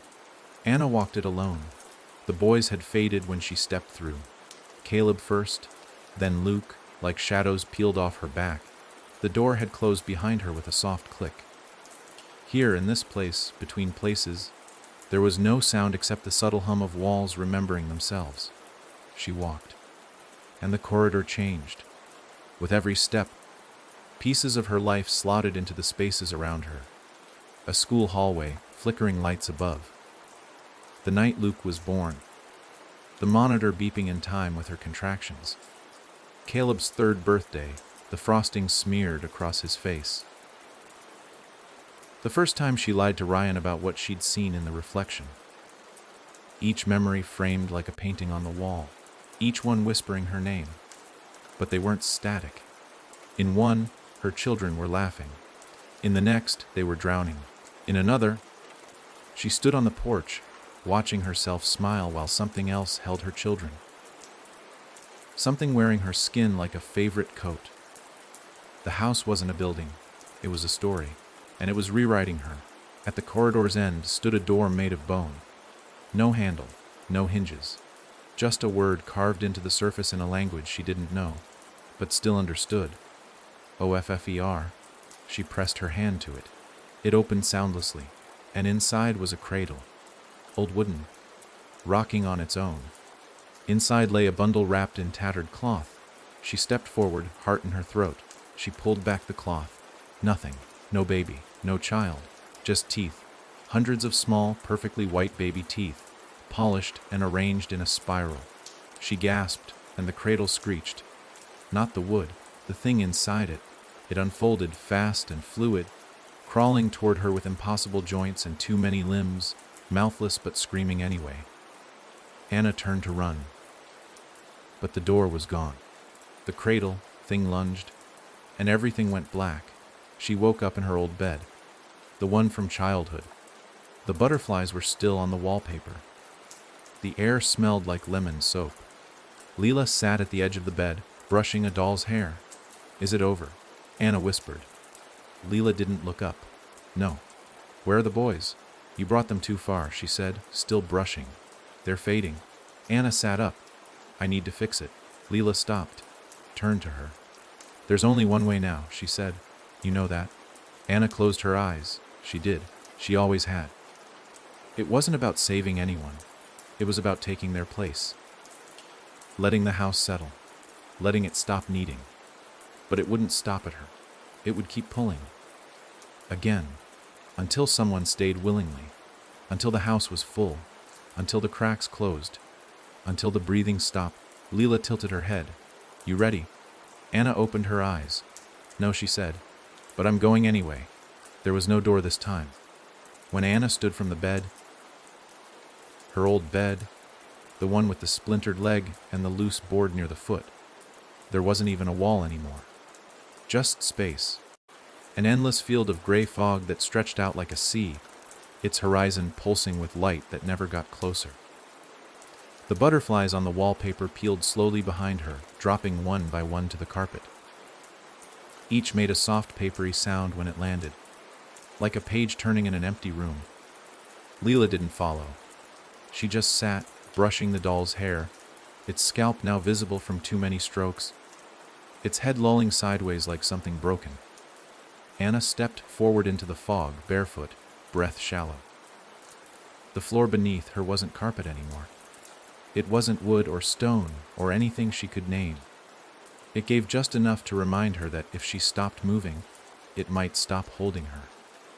The deeper she walked, the more it felt like the fog was watching, not hiding things but observing, measuring her, waiting for her to say the wrong thing, or the right one. After what felt like hours, something appeared, not suddenly. It emerged, first as a shadow, then a shape, then a form, the house. But not the version on Hemwick Road. Not the skin she'd walked through before. This was the real one. It towered over her, cracked and yawning, a cathedral of decay and hunger. Its roof sagged like a mouth mid-sentence. The windows weren't broken, they were blinking. Open and shut, breathing. And the front door had grown wide enough to swallow a truck. It hung open, its threshold slick with something dark that moved like molasses. Anna stepped closer. She had come this far. She wasn't going to run now. Not again. Inside, the house was alive. The walls pulsed. The stairs breathed. The ceiling rippled like water above a dying light bulb. But there was no sound. Only her footsteps, and the faint, rhythmic thumping of something beating deep within the floorboards. A heart. The heart of the house. She followed it. Through corridors that rewrote themselves when she turned. Through rooms that tried to trick her by wearing old memories like costumes. She passed the kitchen from her childhood, exact down to the chip in the formica table where she once smashed her juice glass in a tantrum. She passed the hospital room where Luke was born, the monitors blinking in rhythm with the floor. She passed the motel again, except the lights were red now, and behind every curtain was a mirror. Everywhere she looked, she saw herself, laughing, crying, screaming, smiling, but never whole. Every version was cracked. Every image split down the middle like a fruit that had rotted from the inside. Finally, she found the room. It was waiting. The same room she'd seen behind the mirror, the one with the chair at its center. Only now the chair was occupied. Ryan. He sat motionless, arms slack, eyes glassy. His face twitched when she stepped into the room, as though registering her presence, but only barely. She crossed to him, knelt beside him, touched his hand. It was cold, not like death, worse. Like he was still here, but no longer being him. Ryan, she whispered, tears threatening. I'm sorry. I didn't know it would end like this. From the darkness behind the chair, a shape stepped forward. Caleb, his expression calm, still a child. But now wearing a jacket she didn't recognize, a pair of shoes she had never bought. The clothes were new, but the boy was old. There is a way to end it, he said. Anna looked up. Tell me. Caleb turned to the wall. It peeled open like a curtain of skin. Behind it a staircase leading down. No lights, no railing, just a path. To the heart, Caleb said. You tear it out. The house dies. Anna stood, heart pounding. And what happens to everyone else? They stay. He didn't say it cruelly. Just honestly. They are part of the house now. They can't leave. But you can stop it from growing. Stop it from taking more. Anna stared at the stairwell. Her hands trembled. She looked back at Ryan. Can I save him? Caleb didn't answer. And that was an answer. Anna stepped toward the stairs. The descent was like drowning in dust. The deeper she went, the less she could breathe, the more the walls closed in.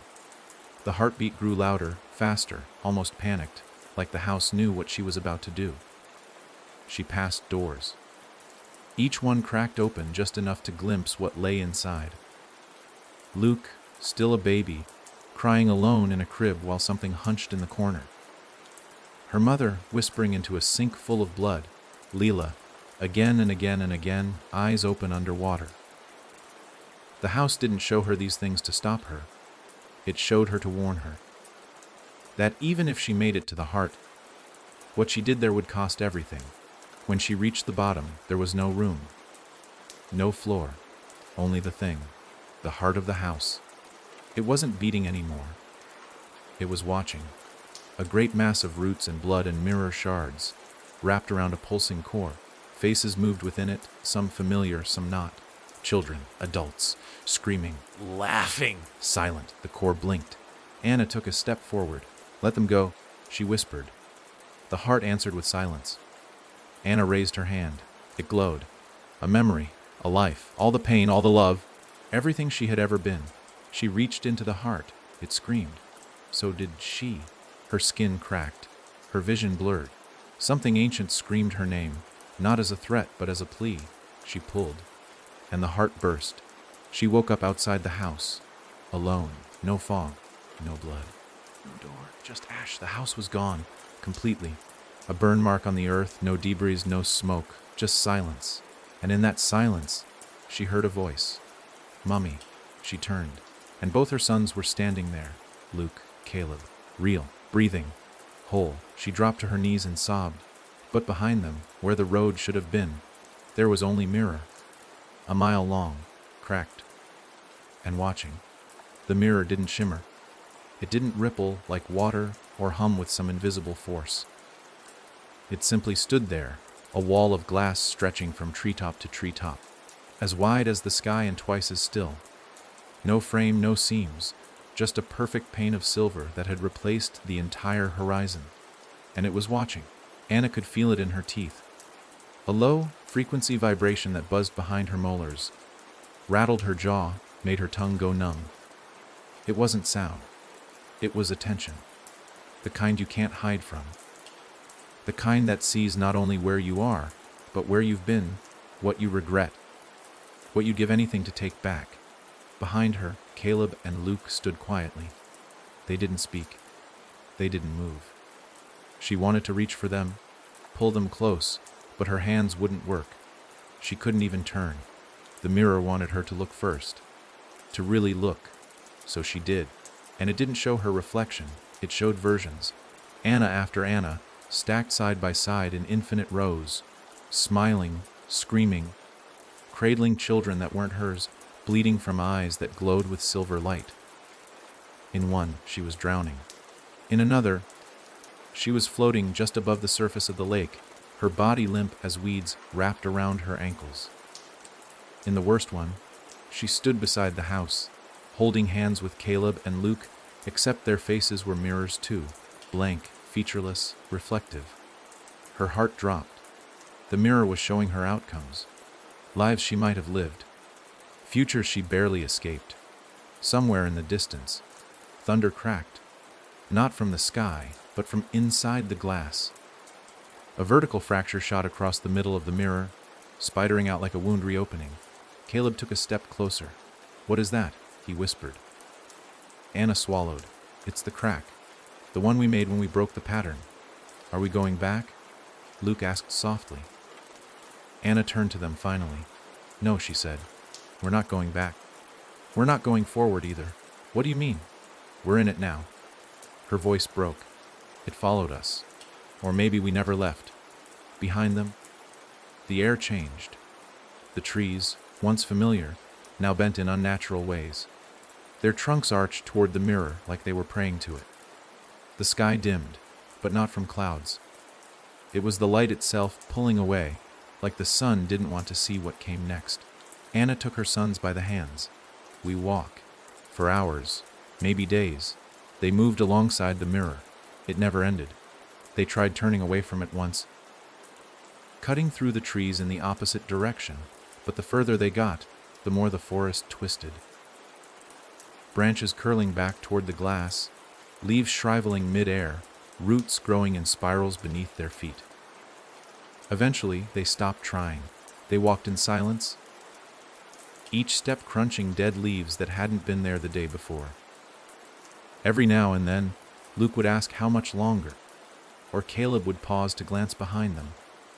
But Anna kept moving. It was the only way the mirror didn't win, or at least, that's what she told herself. At some point, they found a house. Not the house, but close. It sat nestled in a clearing. Wooden boards nailed haphazardly over the windows, chimney long collapsed. A porch sagged under its own weight. The door was already open. Anna didn't ask her children to follow. They just did. Inside, the air was dead.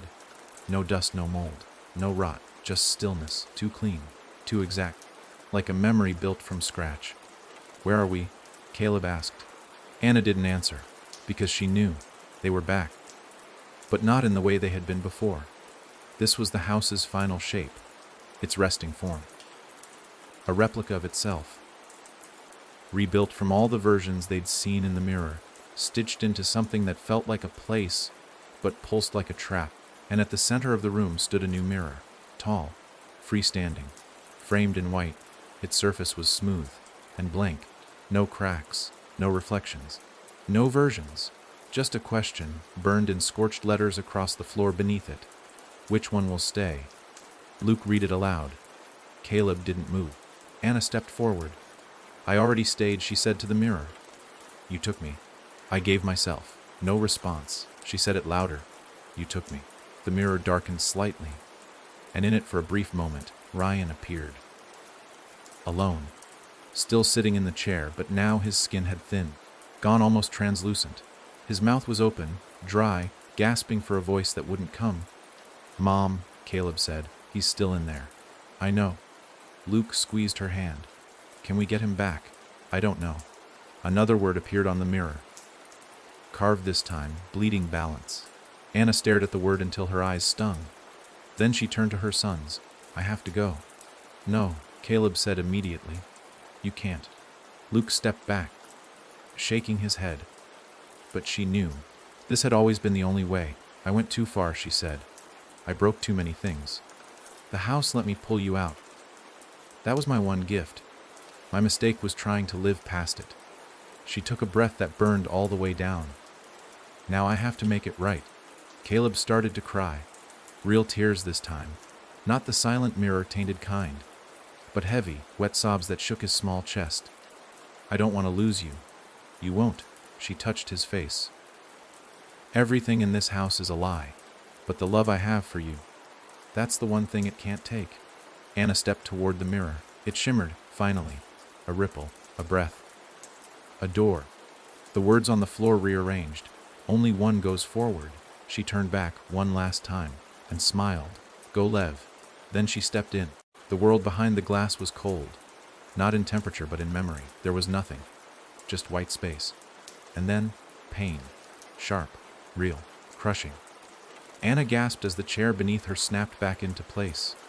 Her bones ached. Her fingers curled involuntarily. Her eyes opened, and she saw Ryan, across the room, staring at her alive, but empty. Anna tried to move, but her body stayed frozen. The house had her now. Not just as a visitor, but as part of the foundation. And as she stared into the dark space behind Ryan, she saw herself, the version that had replaced her, smiling, raising a hand, waving. Outside, Luke and Caleb stood in the clearing, watching as the house finally began to collapse. Not in flame, not in rot, but in forgetting. Its edges curled like old film. Its roof dissolved into static. The walls peeled into smoke. And then there was nothing. Just forest, and a road, and the mirror, cracked once more, but finally fading. Luke took his brother's hand. "We go forward," he said. Caleb nodded, and they walked, together, into the world their mother gave back. They didn't speak for a long time. The silence between them wasn't heavy. It was hollow, stretched thin like a paper screen hiding something too bright or too dark to look at directly. The forest that had once bent unnaturally toward the mirror now stood still, unmoving, no longer guiding, no longer watching. Luke led. Caleb followed. They didn't know where they were going, only that the house was gone. And their mother, she had stayed. Not because she was weak, but because something had to stop it from reaching again. Something had to hold the door shut. Still, the world didn't feel saved. The trees whispered too low. The sky looked bruised, tinged with a yellow that didn't belong, and the wind came in pulses, like breath, like the exhale of something sleeping just beneath the surface. They found the road again after 2 days. Or maybe it found them. It had no markings, no signs, Just endless black tar lined with white weeds and ditches that yawned too wide. But it was real, solid, for now. Luke kept glancing over his shoulder. Caleb didn't. He kept his eyes on the horizon, where the road bent into a line of mountains that looked drawn in pencil. The sky above them was slowly clearing, revealing a pale blue too faded to be comforting. "Do you think she's really gone?" Caleb asked quietly. Luke didn't answer right away. He had asked himself the same thing 100 times already. Had she really vanished into the house? Was she truly holding it shut from the other side? Or had it simply swallowed her, like it had so many others, erasing her until even their memories began to feel like versions? "I think she's still with us," Luke finally said, voice dry. "You mean like watching?" "No," he said. "I mean something else." "What?" Luke looked at his younger brother, studied the faint shimmer in his eyes. It wasn't tears. It wasn't reflection. It was remnant. "You were there the longest," Luke said. "How did you get out?" Caleb blinked. "You pulled me." "No," Luke said, stopping. "She pulled you. But only after I brought you to the edge." "Do you remember what you said before we left?" Caleb frowned, trying to recall. Then his face changed. Slight, but noticeable. "I said she told me we had to take something with us." Luke nodded slowly. "Yeah." "You said we couldn't leave unless we brought a piece with us." "What did we take?" "I think," Luke said, voice lower, "we brought it. A part of the house. Not on purpose. But it's with us now." Caleb didn't speak. He just looked down at his shadow. It was longer than it should have been. Thinner. And it didn't move when he moved. They reached the town by nightfall. But it wasn't the same town they remembered. Hemwick had always been small, quiet, tucked between hills and forgotten gas stations. But now it felt unfinished. Storefronts stood with no names. Windows were either pitch black or blinding white. Streetlights blinked out whenever they walked beneath them. And worst of all, no one looked at them. Not once. People passed. Cars rolled by, doors opened and closed. But no one, not one person, acknowledged the two boys walking alone down the middle of the road with dirt on their faces and the weight of something ancient on their backs. It was like they didn't exist, or like the town had edited them out. Luke grabbed Caleb's wrist and pulled him into the alley behind the old diner. It smelled like metal and soap, like something trying to pretend it had been cleaned. "We can't stay here," he said. Caleb nodded. "It doesn't want us here." "The house?" "No," Caleb said, turning his eyes toward the street. "The world." Luke didn't want to believe it. But deep down, something had already begun whispering the same truth. They had touched something too big, too wrong, and it had marked them. Not with scars, but with echoes. They weren't people anymore, not in the way the world understood. They had survived the house, and that meant something had changed inside them. "I dreamed of her last night," Caleb whispered suddenly. Luke turned. "Mom." Yeah. She was sitting in the basement. The real one. She wasn't scared. What was she doing writing? Writing what? Caleb looked at him. "Us." Luke didn't know what to say to that. He wanted to laugh, to cry, to scream that it was over, that they had made it out, that dreams were just dreams. But instead he asked, "Do you think she's building something?" "I think she's remembering it, holding it together, so we don't forget." Luke swallowed. "Do you?" Caleb looked back at his shadow again. It had moved, just slightly, but in the opposite direction. "Yes," he said. Later that night, they found shelter in an old church. It had been long abandoned, stained glass shattered, pews stripped, the altar covered in mold. But it was quiet, and it didn't breathe. They curled up in the back room beneath what used to be the choir loft. Caleb fell asleep quickly. Luke didn't. He stared at the ceiling, listening to the silence. But it wasn't empty. There was a whisper in it. Faint. Familiar. Like wind through broken teeth. He sat up slowly, careful not to wake his brother. In the corner of the room, behind a half-collapsed bookshelf, something shined. He crawled toward it, not with fear, but with a strange kind of recognition. It was a mirror, no taller than his arm, cracked, flickering, and in it he saw his mother, sitting, writing, bleeding from the eyes. Smiling, she looked up and mouthed 3 words, "It's not over." Luke reached for the mirror, but it shattered in silence. And when he looked down, all that remained was his own face. Except the eyes weren't his anymore. They were silver and watching. Luke didn't tell Caleb about the mirror. Not because he wanted to keep it from him, but because the words wouldn't come. Every time he tried to speak them aloud, his throat dried, his tongue stilled. It was as if saying it would give the mirror more shape, more permission, so he stayed quiet, held it inside. Pretended sleep had taken him quickly the night before, that his dreams were blank and soft. But Caleb saw through it. He didn't press. They were too tired for lies, but too afraid for truth. Instead, they left the church at dawn, when the shadows of the pews stretched long and thin across the broken tiles, and the light through the shattered windows painted everything in bruised gold. They didn't look back. The town had changed again. It always did when they weren't watching. The diner now had no front door. The library was gone entirely, replaced by a lot that smelled like rain. Though the sky was dry, the people, what few of them remained, seemed dimmer somehow, as though someone had adjusted their brightness too low. They smiled too slowly, blinked too long. Their reflections, Caleb whispered as they passed a woman with no pupils. Luke didn't ask how he knew. He just nodded. They stopped only once, for water at a vending machine that buzzed in Morse code, and kept walking. The highway stretched out in front of them, empty but intact. A strange comfort. Asphalt beneath their feet meant progress. Distance, maybe safety. Maybe not. What if it's following us? Caleb asked, not meeting Luke's eyes. It is, Luke said simply. Then why aren't we running? Because we'd just be running in place. Caleb mulled that over.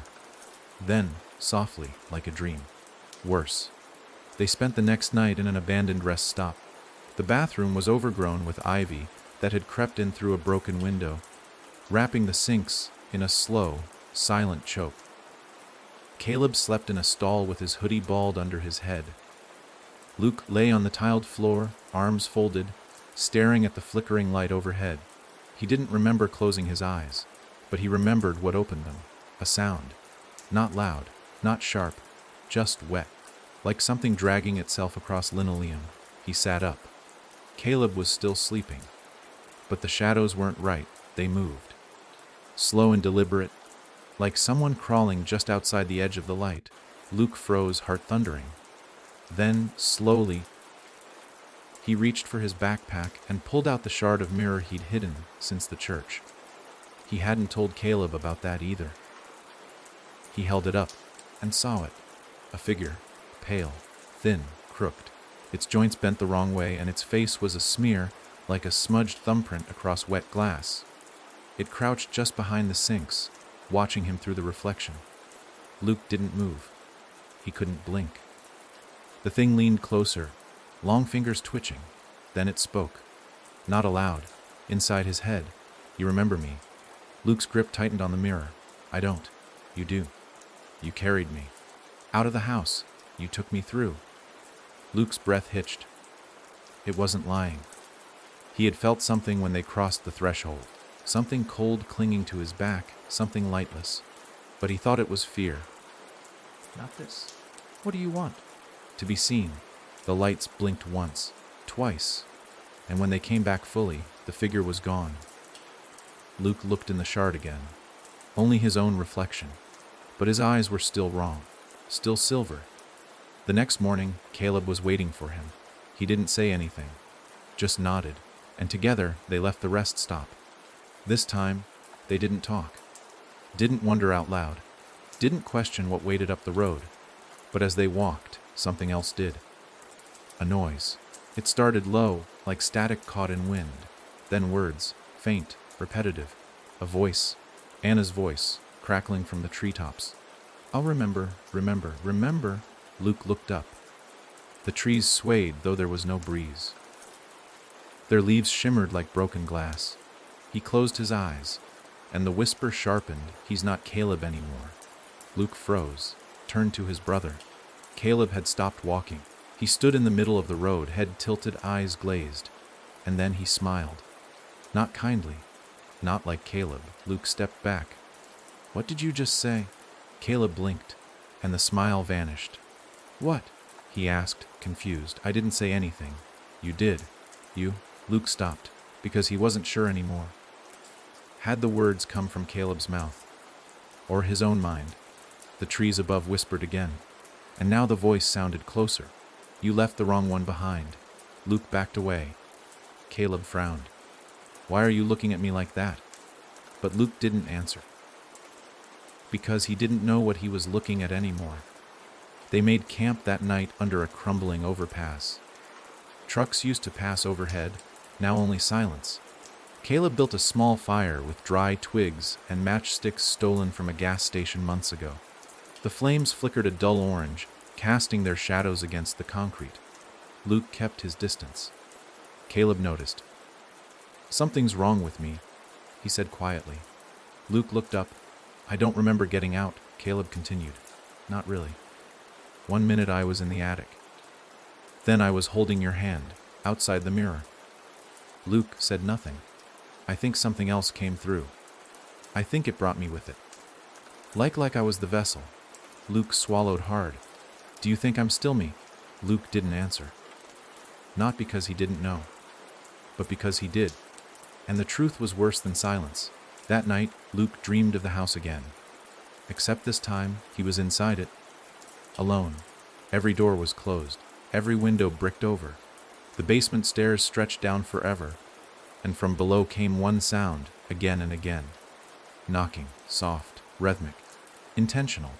And behind that knocking, breathing, not human, not alive, but present, waiting. When Luke awoke, his hand was bleeding, a long cut across his palm, as if he'd reached into glass while sleeping. The mirror shard lay beside him, whole, clean, and in it, a message, scratched across the surface. In his mother's voice, "You only brought one of them out." Morning didn't come with sunlight. It came with noise. A low rumble from beneath the earth, like the highway itself was groaning in its sleep. Luke sat up fast, blinking through the gray fog that had rolled in during the night. For a second, he didn't know where he was, only that something was wrong. Something in the air, in the way the fire had burned out without smoke, in the stillness of the windless world around them. Caleb was gone. Luke scrambled up, heart already pounding, scanning the cracked concrete underpass for any sign of him. His bag was still there. So were his shoes. But the boy was nowhere in sight. "Caleb." Silence. Luke's voice didn't even echo. He grabbed his bag, stuffed the mirror shard inside, and started up the embankment, back toward the road. His feet slipped on the gravel, hands scraped on the rusted metal railing, but he didn't stop. The moment he reached the top, he saw it. Footprints. Not just one set, two. The first were small, barefoot, familiar, Caleb's. The second longer, deeper, dragging. Luke stared at them. They weren't walking in the same direction. They were meeting, and from the mud, smeared where the two sets overlapped, one word had been etched with a trembling finger switch. Luke's stomach turned. He followed the prints. The road didn't lead anywhere. It looped, twice, then split into two and folded back on itself, like the skin of a snake shedding in reverse. Trees crept closer to the pavement with each mile, branches reaching low like arms. Luke didn't care. He kept moving. He didn't call out anymore. Not after the second time he heard something answer. Not Caleb's voice. But close, too close, mocking close. It said his name like it had never owned a mouth before. He ignored it, kept walking, until the footprints stopped. Not vanished, stopped. At the edge of the asphalt, where the road broke into a soft hill of moss and thorns. Caleb's last print ended mid-step. The other set kept going, but they twisted there, as if whatever left them had turned to look back. Then nothing, just forest, and silence. Luke dropped to his knees. The moss was cold, wet, but soft. It felt too soft, too willing. He touched the last footprint, ran his fingers along the edge where the heel pressed deepest, still visible, still fresh. And that's when he noticed it. The ground below was pulsing, not visibly, but beneath his fingers a beat, faint. Like a second heartbeat that didn't belong to him. He stood, slow, and the moss beneath him exhaled. Not air, voice. A breath that whispered Luke so softly it might have been inside his head. He stumbled back, and the trees bent, not from wind, from attention. He ran. No direction, no plan, just away. Branches tore at his arms. Roots reached for his shoes. The forest moved beneath him, and not in a metaphorical way. It moved, shifted. As if the land itself was an extension of something awake now, something interested. He didn't stop until he saw light, real light, a clearing ahead, bathed in sunlight that looked like it remembered how to be warm. Luke burst through the trees and into the open, and stopped.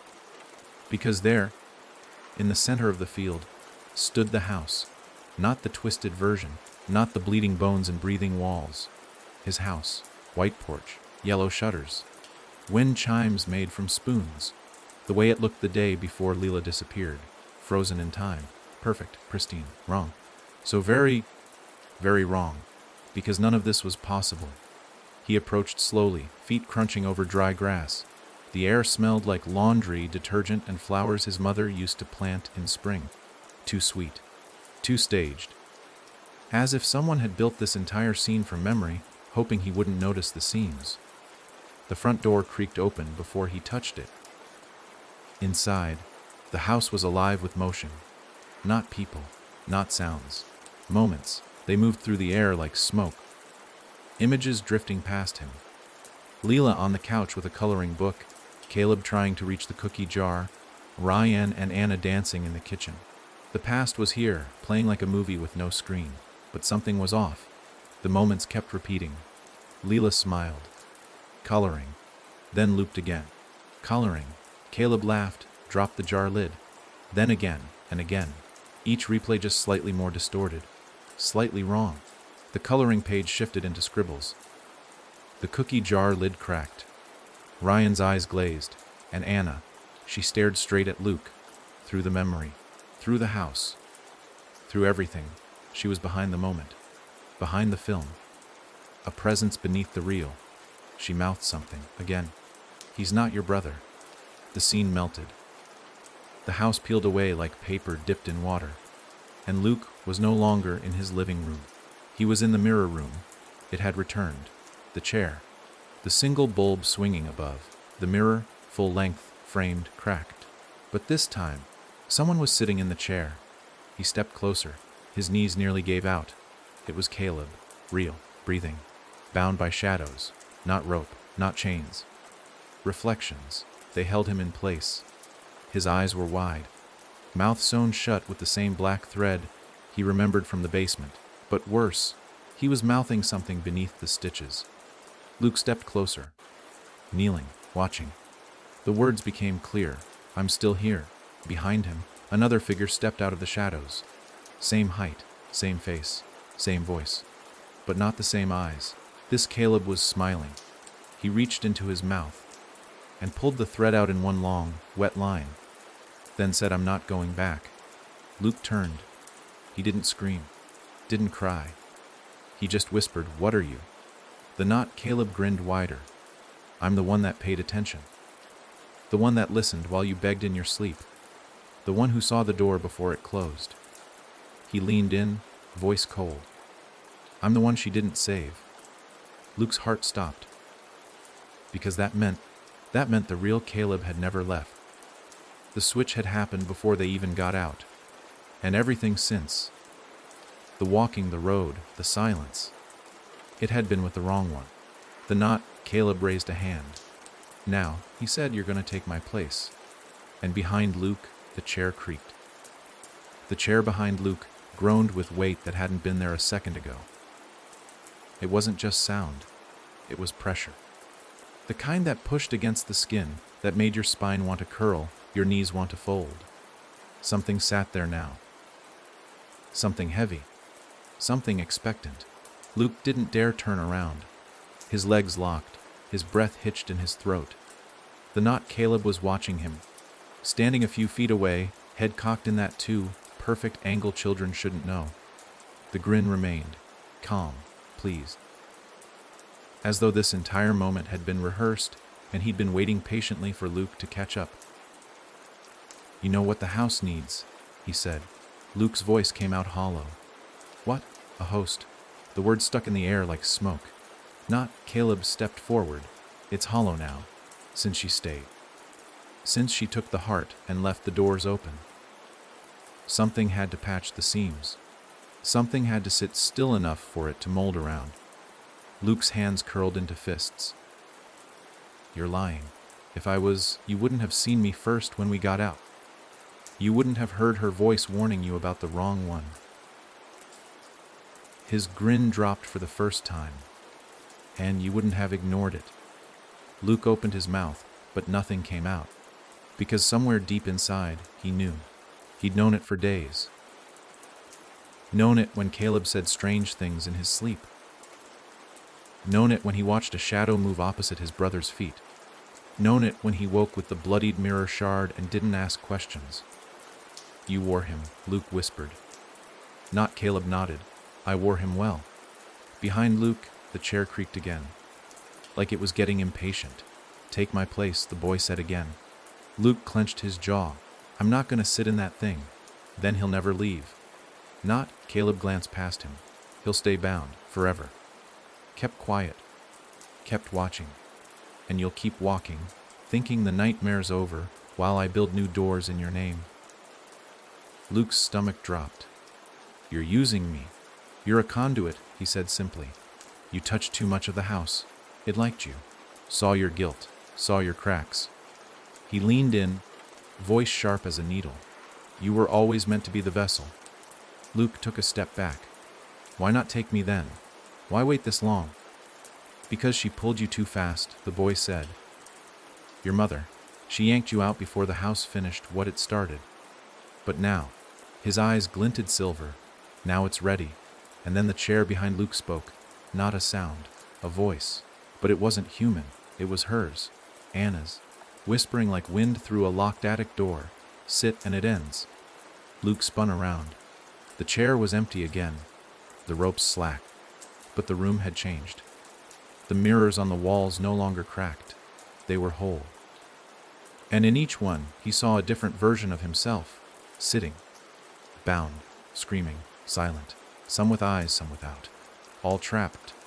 A single message carved into the floor beneath the chair, repeated over and over in jagged, bleeding letters. "Balance requires sacrifice." Luke shook his head, tears welling. "No, there has to be another way." Behind him, the knot, Caleb whispered, "There isn't." The door to the room creaked open slowly. But instead of a hallway, it showed outside. Real sun, real trees, real freedom. Luke took a step toward it, and the mirrors shattered, all of them. At once, like a scream too loud to hear. Not, Caleb lunged, hand outstretched, grabbing Luke's shoulder. "You don't get to walk away." "Not this time." Luke turned, shoved him back. The boy hit the wall, but didn't fall. He crawled up it, limbs bending wrong, face twisting into something no longer human. "You were the hinge," he hissed. "You were the door." And Luke realized. The house wasn't trying to trap him. It was trying to merge with him, bind itself to his body. Use him as the new heart, the new gate. The one who had seen too much, survived too long, carried too many broken memories in his chest. And the only way to stop it was to choose. He turned back to the chair. The room trembled. The walls peeled like skin, the ceiling cracked, and in the reflection of the floor beneath him, he saw Caleb again. The real one. Eyes pleading, mouth sealed, tears falling. Luke stepped forward, past the not Caleb, who watched silently now. As if satisfied, as if the ending had always been his. He placed one hand on the armrest. The world flickered, 1,000 whispers at once. His mother's voice, his own, Leela's, even Ryan's. All saying the same thing: sit and remember. He did. and the world broke. When he opened his eyes, he was standing on a dock. Sunset, lake calm, wind warm. Next to him, Caleb held his hand, both boys whole, alive, free. The house was gone. No mirrors, no voices, no shadows. Just the sound of birds and the lapping of water against wood. Caleb looked at him.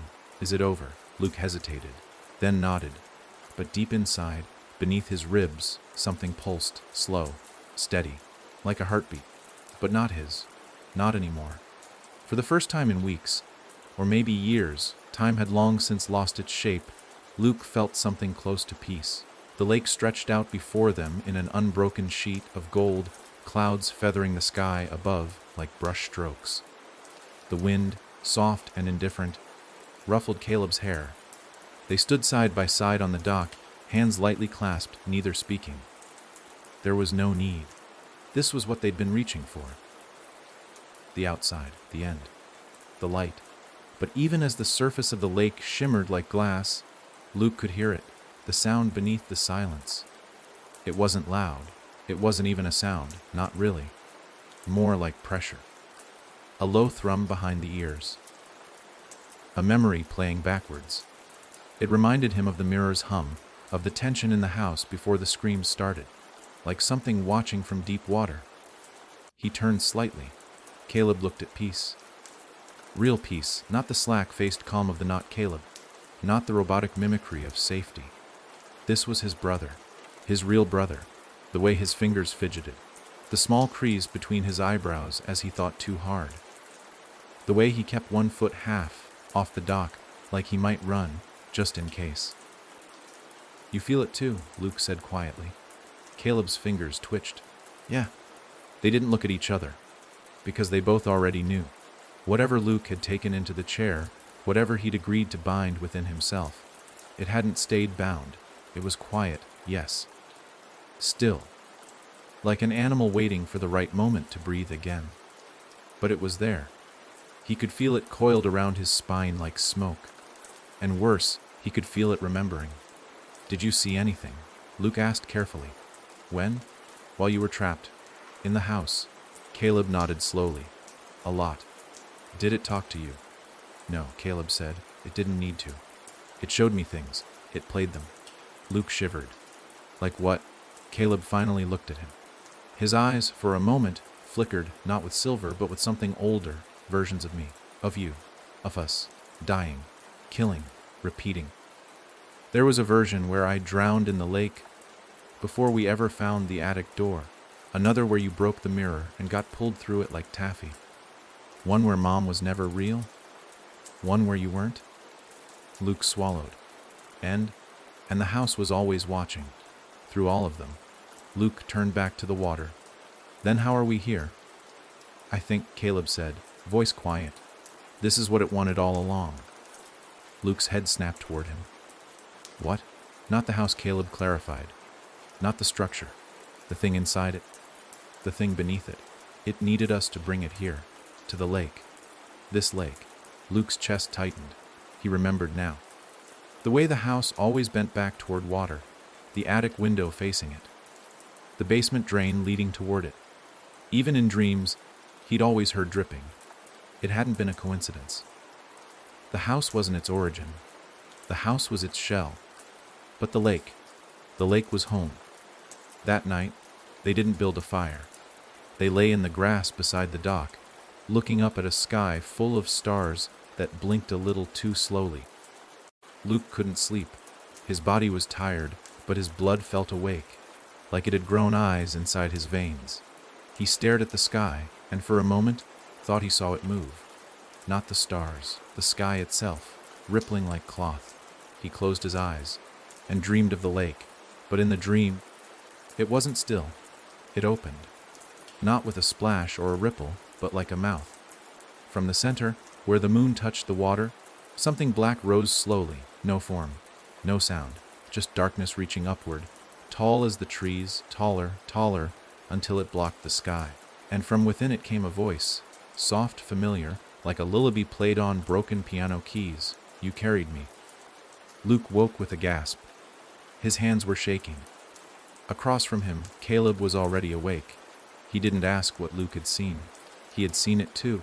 They walked into the town the next day, not Hemwick. Another town. Smaller. Somehow older. There was no name on the sign. Just a faded wooden board and a cracked mirror hanging crooked from a nail. Luke stared at it for a long time. "It's a warning," Caleb said behind him. "No," Luke replied. "It's a test." They passed under it. People moved through the streets like marionettes, loose, erratic, but smiling. Always smiling. Too wide, too white. Their eyes tracked the boys but never blinked, not once. Luke felt it stirring again. The heartbeat behind his own. The house. The thing, the shadow. It hadn't come here through footsteps. It had come through him. And the people, these reflections, they knew. They recognized the carrier. He grabbed Caleb's arm. "We can't stay." "Then where do we go?" Luke looked up and saw the clock tower, old, cracked, stopped. The hands were frozen at 3:33.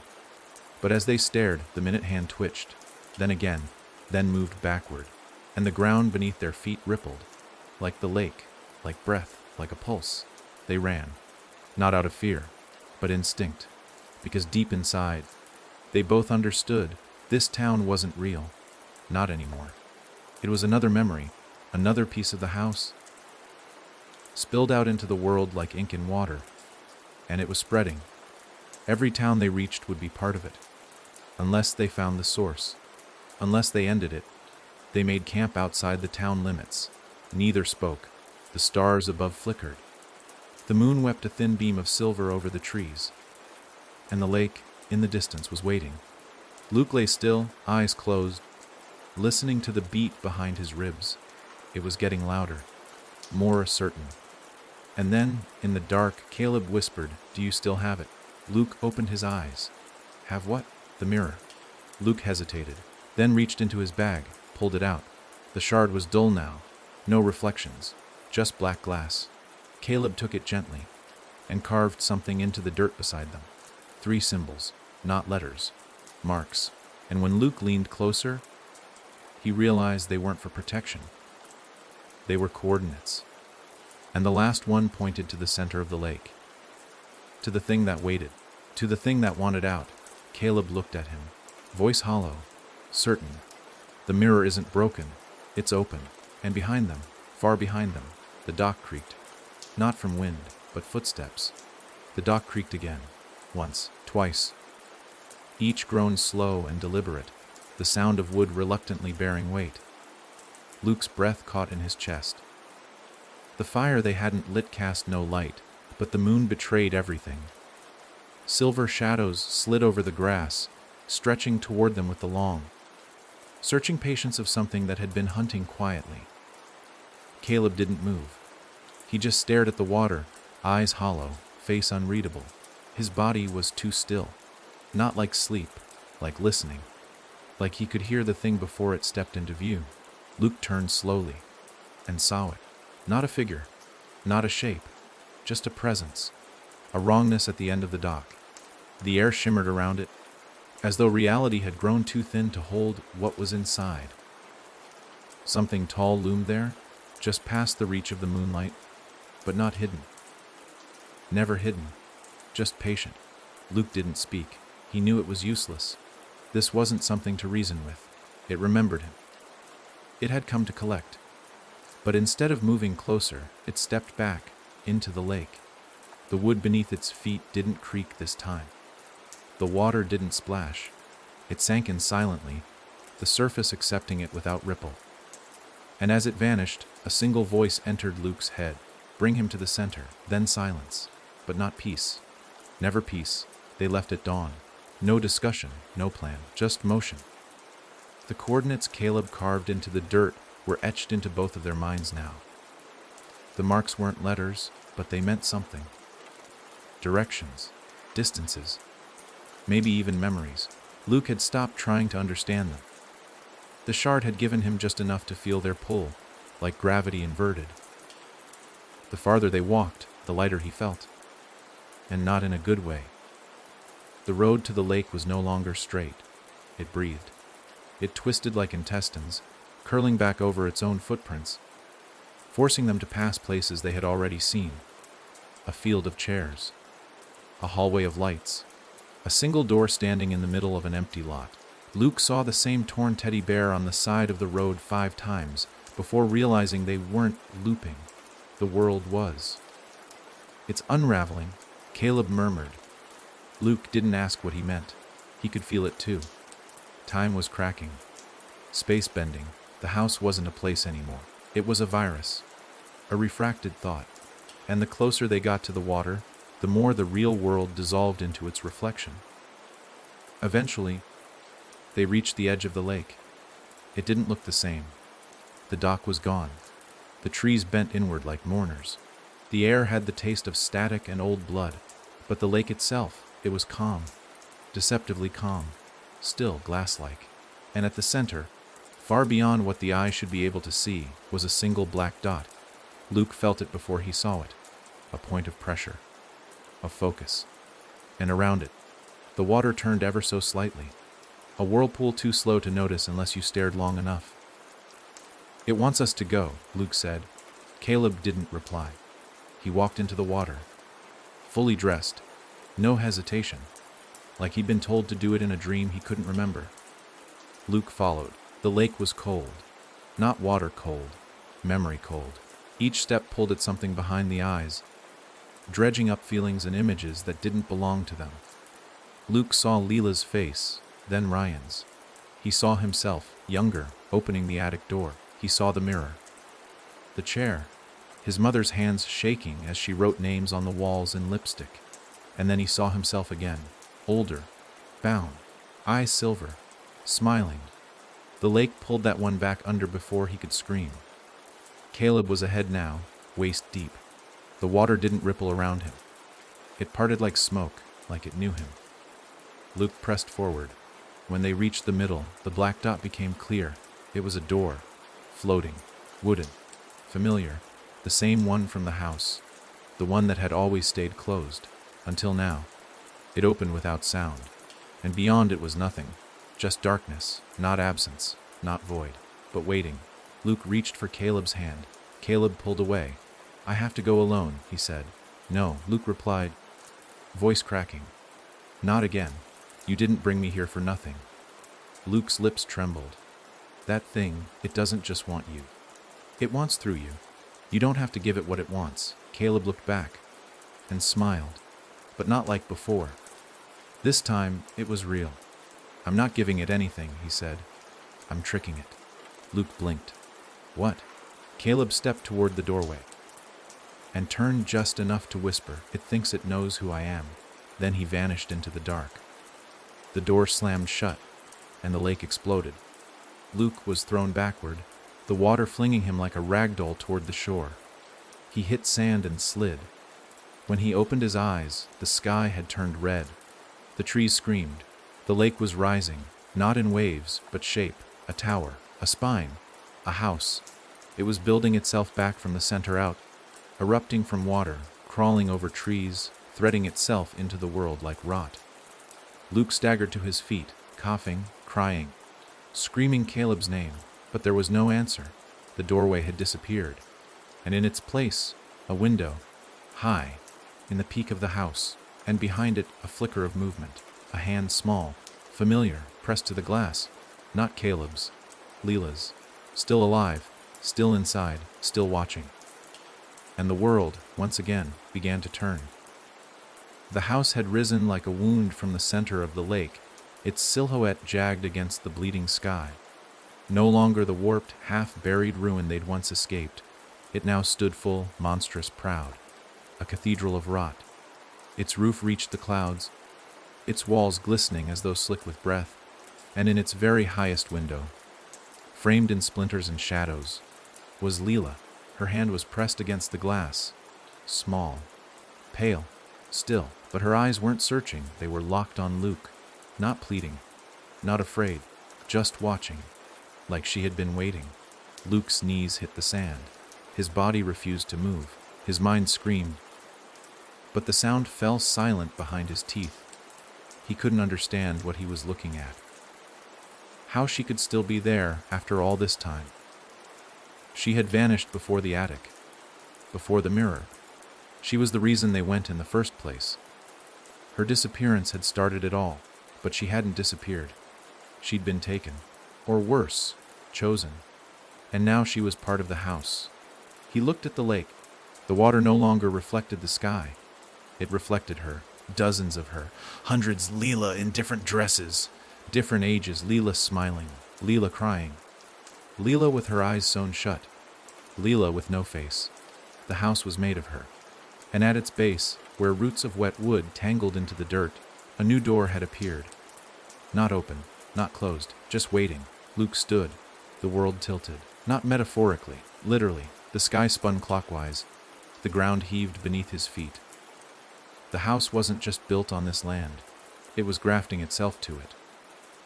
Every blade of grass curled inward. Every tree bent toward the rising frame like iron pulled to a magnet. He walked, 1 foot, then the next. The house didn't move, but it didn't stay still either. It loomed, like it inhaled the space around it. The closer he got, the smaller he felt.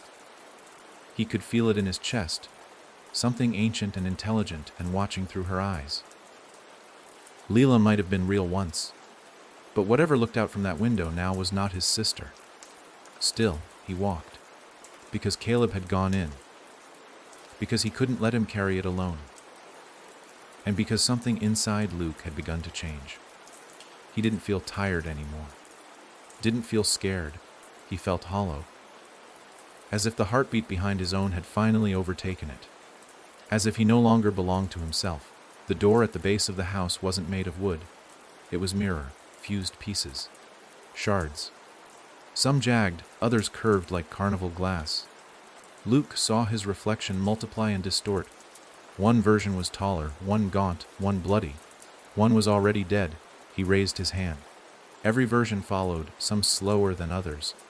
And behind all of them, in the very back of the glass, was a figure. White dress. Leela's hair. But no face. Just skin stretched tight where eyes and mouth should be. It tilted its head, then tapped the glass once. The sound sent pain down his spine. He stepped through. The inside of the house was fluid. Nothing stayed in place. Walls melted into corridors, then shifted into staircases. The ceiling pulsed like the inside of a throat. And behind the walls, movement.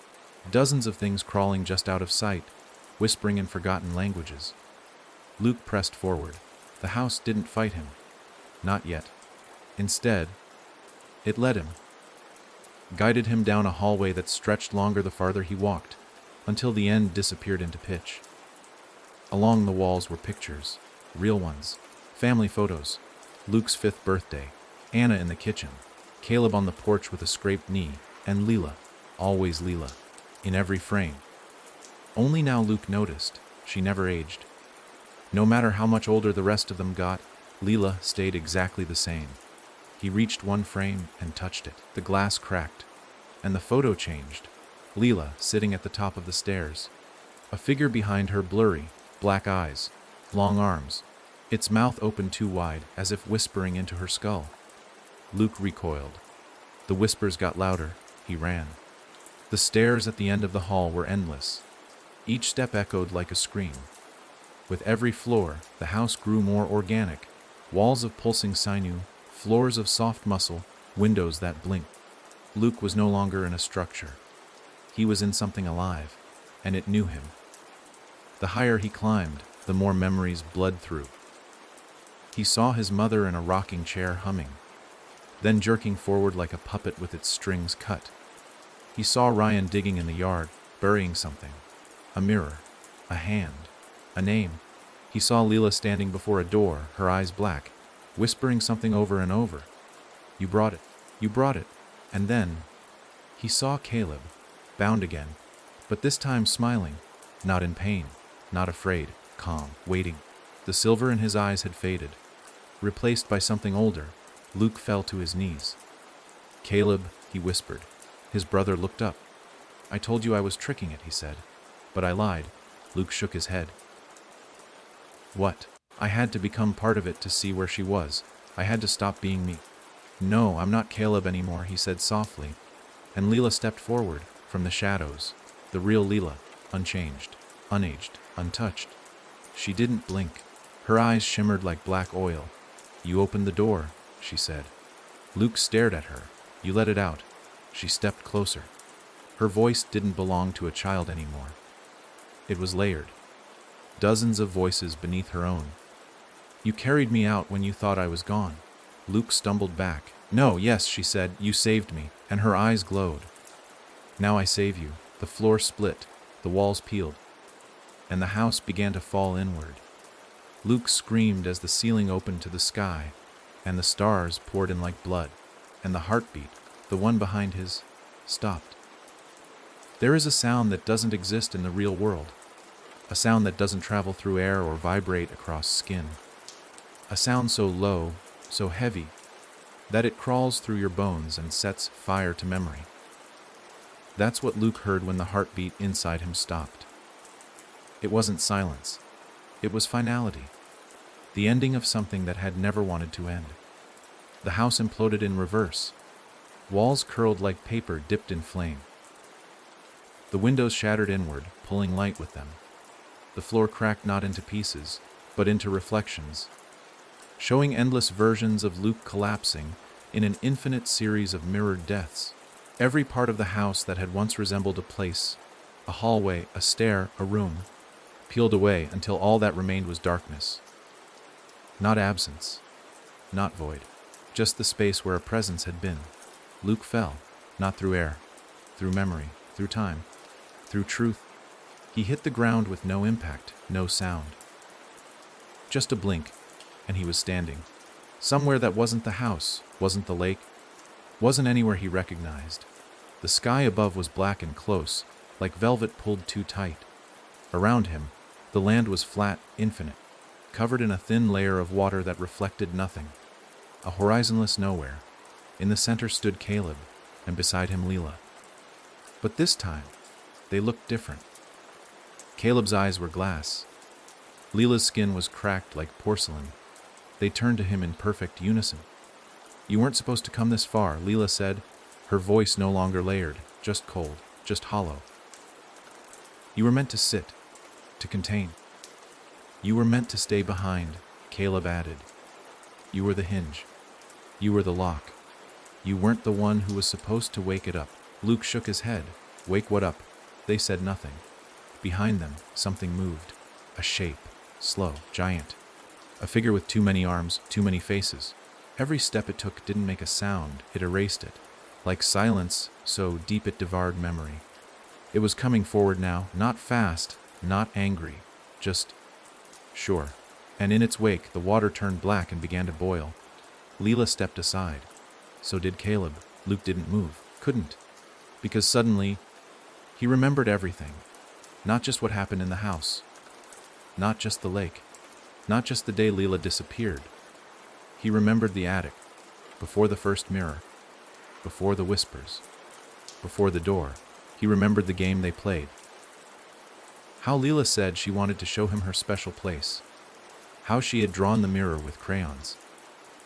How she had talked to it when no one was listening. How she had fed it. It hadn't taken her. She had brought it. A child's game turned into a ritual. A game with rules.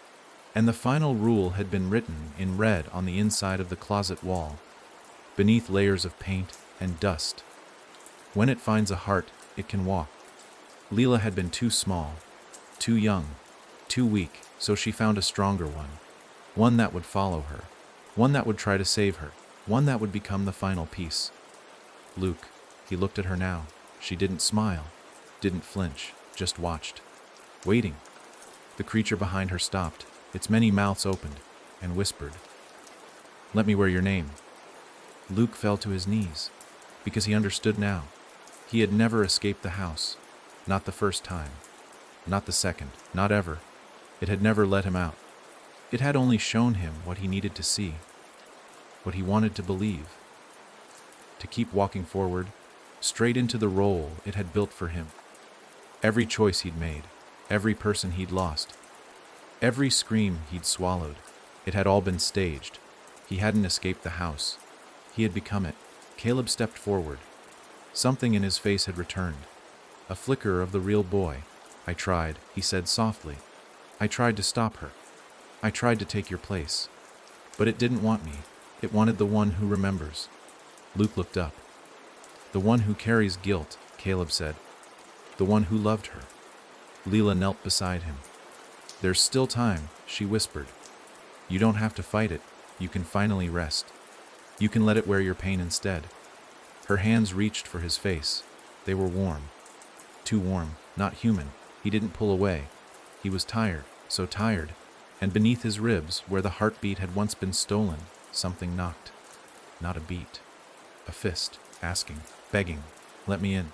Luke opened his mouth and whispered, no. The world cracked.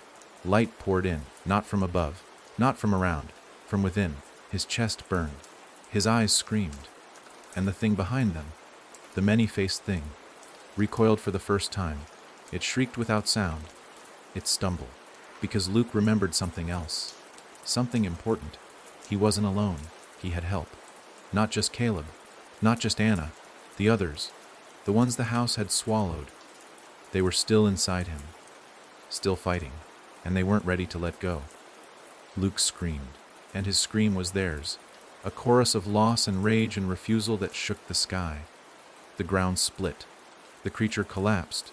Its faces turned to masks, and the masks to dust, and Leela screamed. A scream not of fear, but of being left behind. Luke stood, breathing hard, alone now, the water gone, the sky quiet, no house, no monster. Just a boy, a heart, and a name. The stillness that followed didn't feel like peace, it felt like aftermath. The kind that lingers after a fire devours a home, and all that's left is smoke and ash that never quite fades. Luke stood barefoot on cracked, dry earth that moments ago had been a churning black sea. The sky above was starless, a flat, unmoving canvas of dark velvet. No wind, no sound, not even breath. Just the weight of what he had done, what he had become. He touched his chest. No heartbeat, not his own, at least. The knock behind his ribs had gone quiet again. It didn't feel like it had died, more like it was resting, waiting for something. Waiting for permission. Let me wear your name, the thing had said. It hadn't taken his body. It hadn't pulled him into the mirror. It hadn't bound him to the chair or sealed him inside the house. It had asked, and he had said no. But what if no wasn't the end? What if it was just delay? Luke looked up. The nothingness around him began to shimmer. The air didn't shift. The horizon didn't move. But the space between things rippled. Like oil on water, like heat over asphalt. And through it he could see, not like through eyes, like through memory, like a window slowly clearing. He saw Caleb, back in the hallway of the house, fingers brushing the walls, whispering names under his breath. Each name made the house twitch. Each whisper pulled at its foundation. He saw Leela alone now, crouched in the corner of a red-lit room, her face buried in her knees. She was crying, not like a monster, not like a puppet, but like a child. And he saw Anna. She was in the attic, alive, aged, tired, but alive, still humming, still scratching words into the walls over and over. Even as her fingers bled, it only lives if we forget. Luke's breath caught. The house wasn't just built on death or pain. It was built on memory. It fed on what they wouldn't face, what they buried, what they let fester. The mirror hadn't stolen their souls. It had stolen their truths and buried them in rooms they refused to enter. The ground cracked beneath him. He didn't move, didn't flinch. Let it happen. The crack split wide, and through it a hand emerged. Human, familiar. Caleb. Luke reached down and pulled. They collapsed into each other, gasping, but no words passed between them. There was nothing left to say. They were here together. Still breathing, still broken. The crack beneath them widened, and Luke saw something he couldn't understand. Thousands of versions of himself. Walking, falling, screaming, sitting in chairs, smiling into mirrors, holding knives, holding hands, holding her, Leela, over and over again. In each, she whispered something different. But one phrase echoed across all of them, "You're the anchor." Luke blinked. Anchor, he repeated, dazed. Caleb stood beside him now, wiping blood from his lip. "It can't walk here without you," he said. It needed something constant, something that couldn't forget, that wouldn't give up, that would hold it all together while it crawled its way through. "And I gave it that," Luke whispered. "Not on purpose," Caleb said. "You loved too hard. You carried too much. That's what made you strong. That's what made me useful." Caleb didn't answer. He didn't have to. Luke knew. He could feel it. He had spent all his life trying to protect the people he loved. And in doing so, he had offered himself up without even realizing. Every time he forgave Leela, every time he lied for Anna, every time he picked Caleb up from the floor or stitched his wounds in silence, he had become the glue, the spine, the anchor, and the house had recognized that, used it, shaped itself around it. But now he saw it, the entire blueprint, the mirrors, the voices, the reflections. It wasn't about horror, it was about remembrance, about building a space that could hold grief forever. And someone had to live there. Someone had to remember. "No," Luke said softly. He turned from the crack, from the versions, from the trap, and he walked. They emerged in the woods, just as the first light of dawn slipped through the trees. Real light, not silver, not red, just the color of morning. Birds sang, broken songs, but songs nonetheless. Caleb was beside him. Behind them, nothing, no house, no lake, no sign of what had happened. It was gone, or hidden. Luke couldn't be sure. He didn't feel safe, but he felt awake. They walked until they reached a road, then a town, then a place to sit, a place to breathe. People looked at them strangely, but no one stopped them. No one asked why their clothes were torn or why their eyes were hollow, because they weren't the first, and they wouldn't be the last. Grief wears many faces. Some houses are just easier to see. That night, Caleb slept. Luke didn't. He stood in front of the mirror in the motel bathroom, stared at his reflection. It stared back, normal, whole. But then, just for a second, the eyes shimmered silver. A whisper echoed through the room, "Let me wear your name." Luke didn't answer. He didn't smile. He didn't blink. He just leaned forward and whispered, "I already did." The mirror fogged. The light flickered. And behind his reflection, a door began to form. The mirror didn't fog from breath. It fogged from within, as if the glass itself had lungs. And now they were exhaling years of secrets long held captive beneath its surface. Luke didn't step back. He watched it change. Watched the frame twist in the corners like melting metal. Watched the silver behind the glass shimmer and ripple. Not a reflection anymore, but a window, a promise, a threat. He should have turned away, should have gone to bed, shaken Caleb awake, found the nearest door with a lock and never looked back. But he didn't. He leaned in. The door forming behind the glass pulsed once, like a heartbeat. Not the fast rhythm of panic or flight, but something slower, measured, intentional. The kind of beat that said, "I'm here. I'm ready. I've waited long enough." Luke reached up and touched the mirror. The fog cleared instantly, and the figure behind it was himself. Not just a reflection, not a twin, but him. Except there was no scar over his eyebrow. His shirt wasn't torn, and he was smiling. A calm, easy smile, like he had just come home. Luke's chest tightened. The other him raised a hand and tapped the glass once, then, slowly, lifted his shirt. Luke's breath caught, because carved into the figure's chest, etched deep and clean and fresh, was a single word, Luke, not in blood, not in ink, but in something darker, burned into the skin. As though the name had to be written to be real. To make sure the body wouldn't forget, the reflection looked down at the name, then back up at Luke, and mouthed, "You gave it to me." Luke stumbled back, nearly knocking over the cracked porcelain sink. He didn't yell, didn't scream, because somehow he remembered. Not the act itself, but the moment, the decision.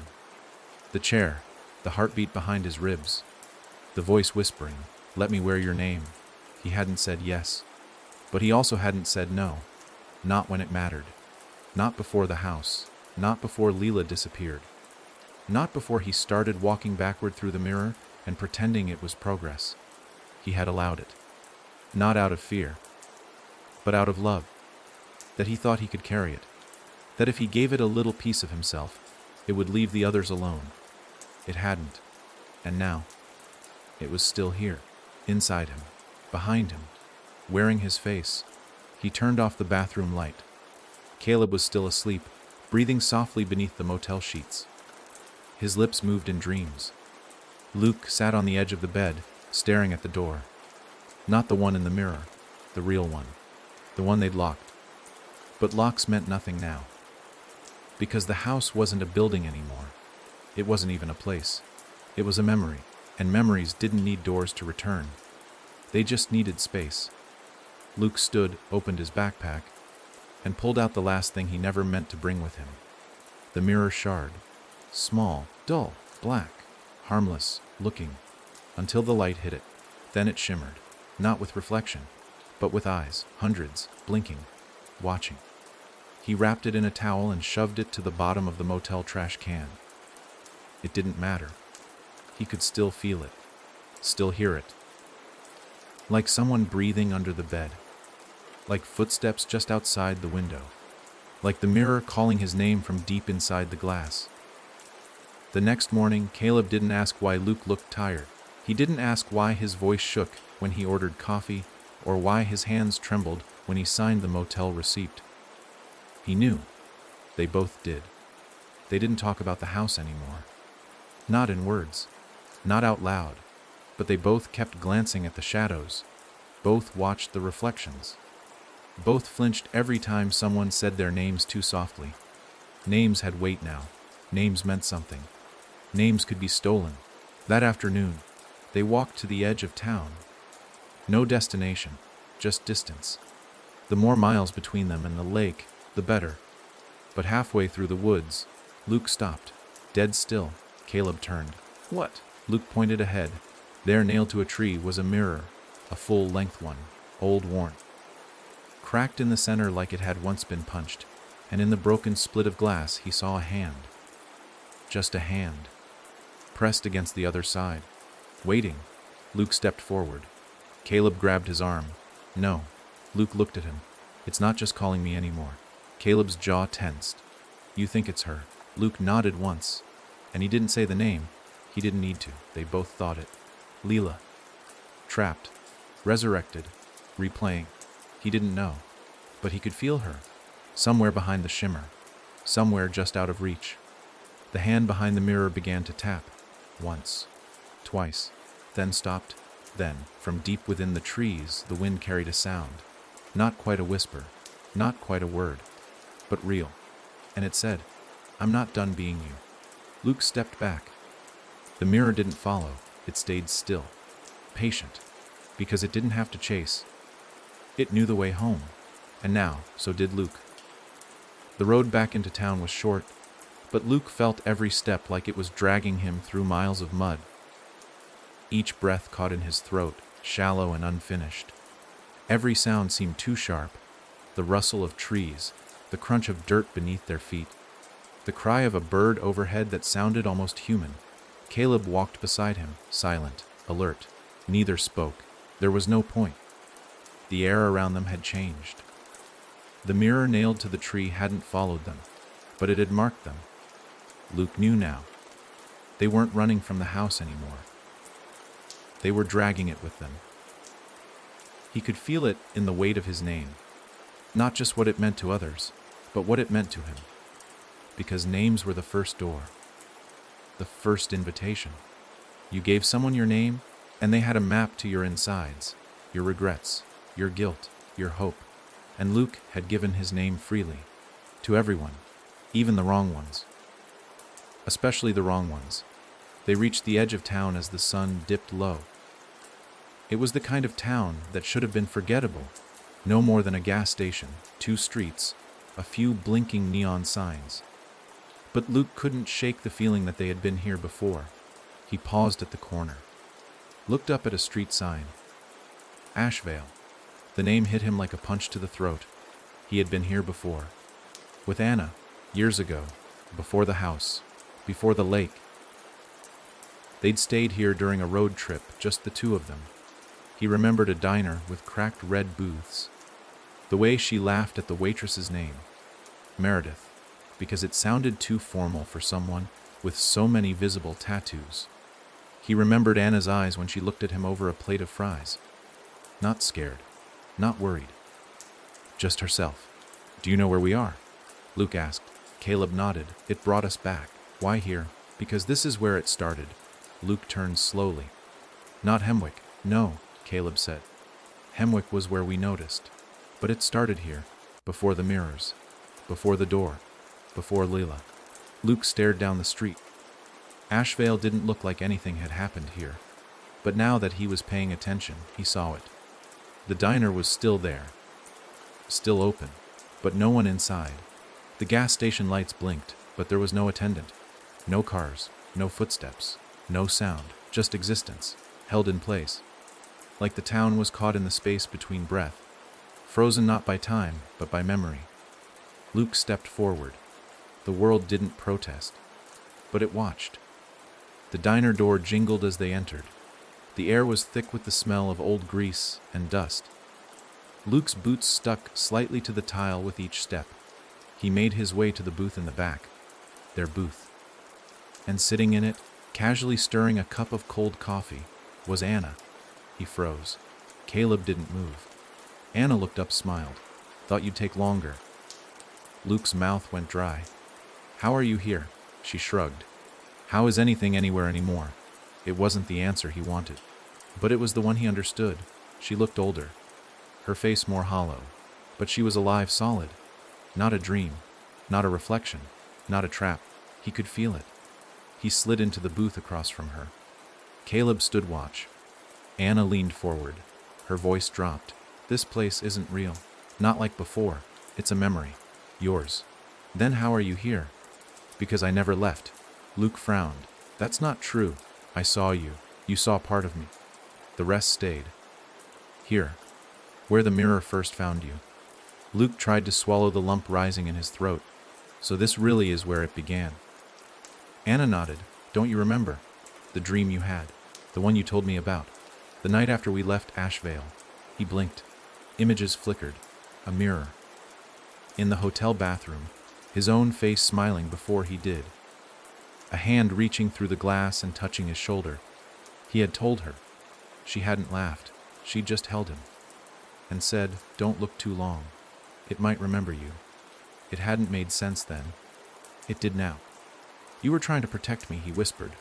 Anna looked away. "I failed." "No," Luke said. "I forgot." The realization hit like glass breaking in his chest. He had spent so much time trying to remember what happened in Hemwick, at the house by the lake. But the first seed hadn't been planted there. It had been here, in Ashvale, in the quiet moments he chose not to notice. The mirror in the hotel room, the dream. The way Lila had called his name before she ever disappeared. The house hadn't hunted them. It had been invited. Anna pushed something across the table, a photo. Old, faded. 3 kids in front of a mirror. Luke, Caleb, and someone else, a girl. Not Leela, older. Eyes blurred from motion. "This was the first one," Anna said. "The first time it copied us." Luke stared at the girl. He didn't know her. And yet, he did. Somewhere, deep inside, her face itched in the back of his mind, like a name forgotten the second it's spoken. What happened to her? Anna didn't answer. She didn't have to. The mirror had taken her. Long before it took Leela. Long before it took anyone else. She had been the trial run. A memory scrubbed so clean Luke hadn't even realized it was missing. But now she was coming back. One piece at a time. That night they slept in the motel again. Luke lay awake, staring at the ceiling. He couldn't stop thinking about the girl. The photo. The feeling. He had known her. He had loved her, and he had forgotten her. Which meant, so had everyone else. Which meant, she wasn't gone, just buried. And that meant, the house still had pieces left, still had cards to play, still had faces it could wear. Luke closed his eyes.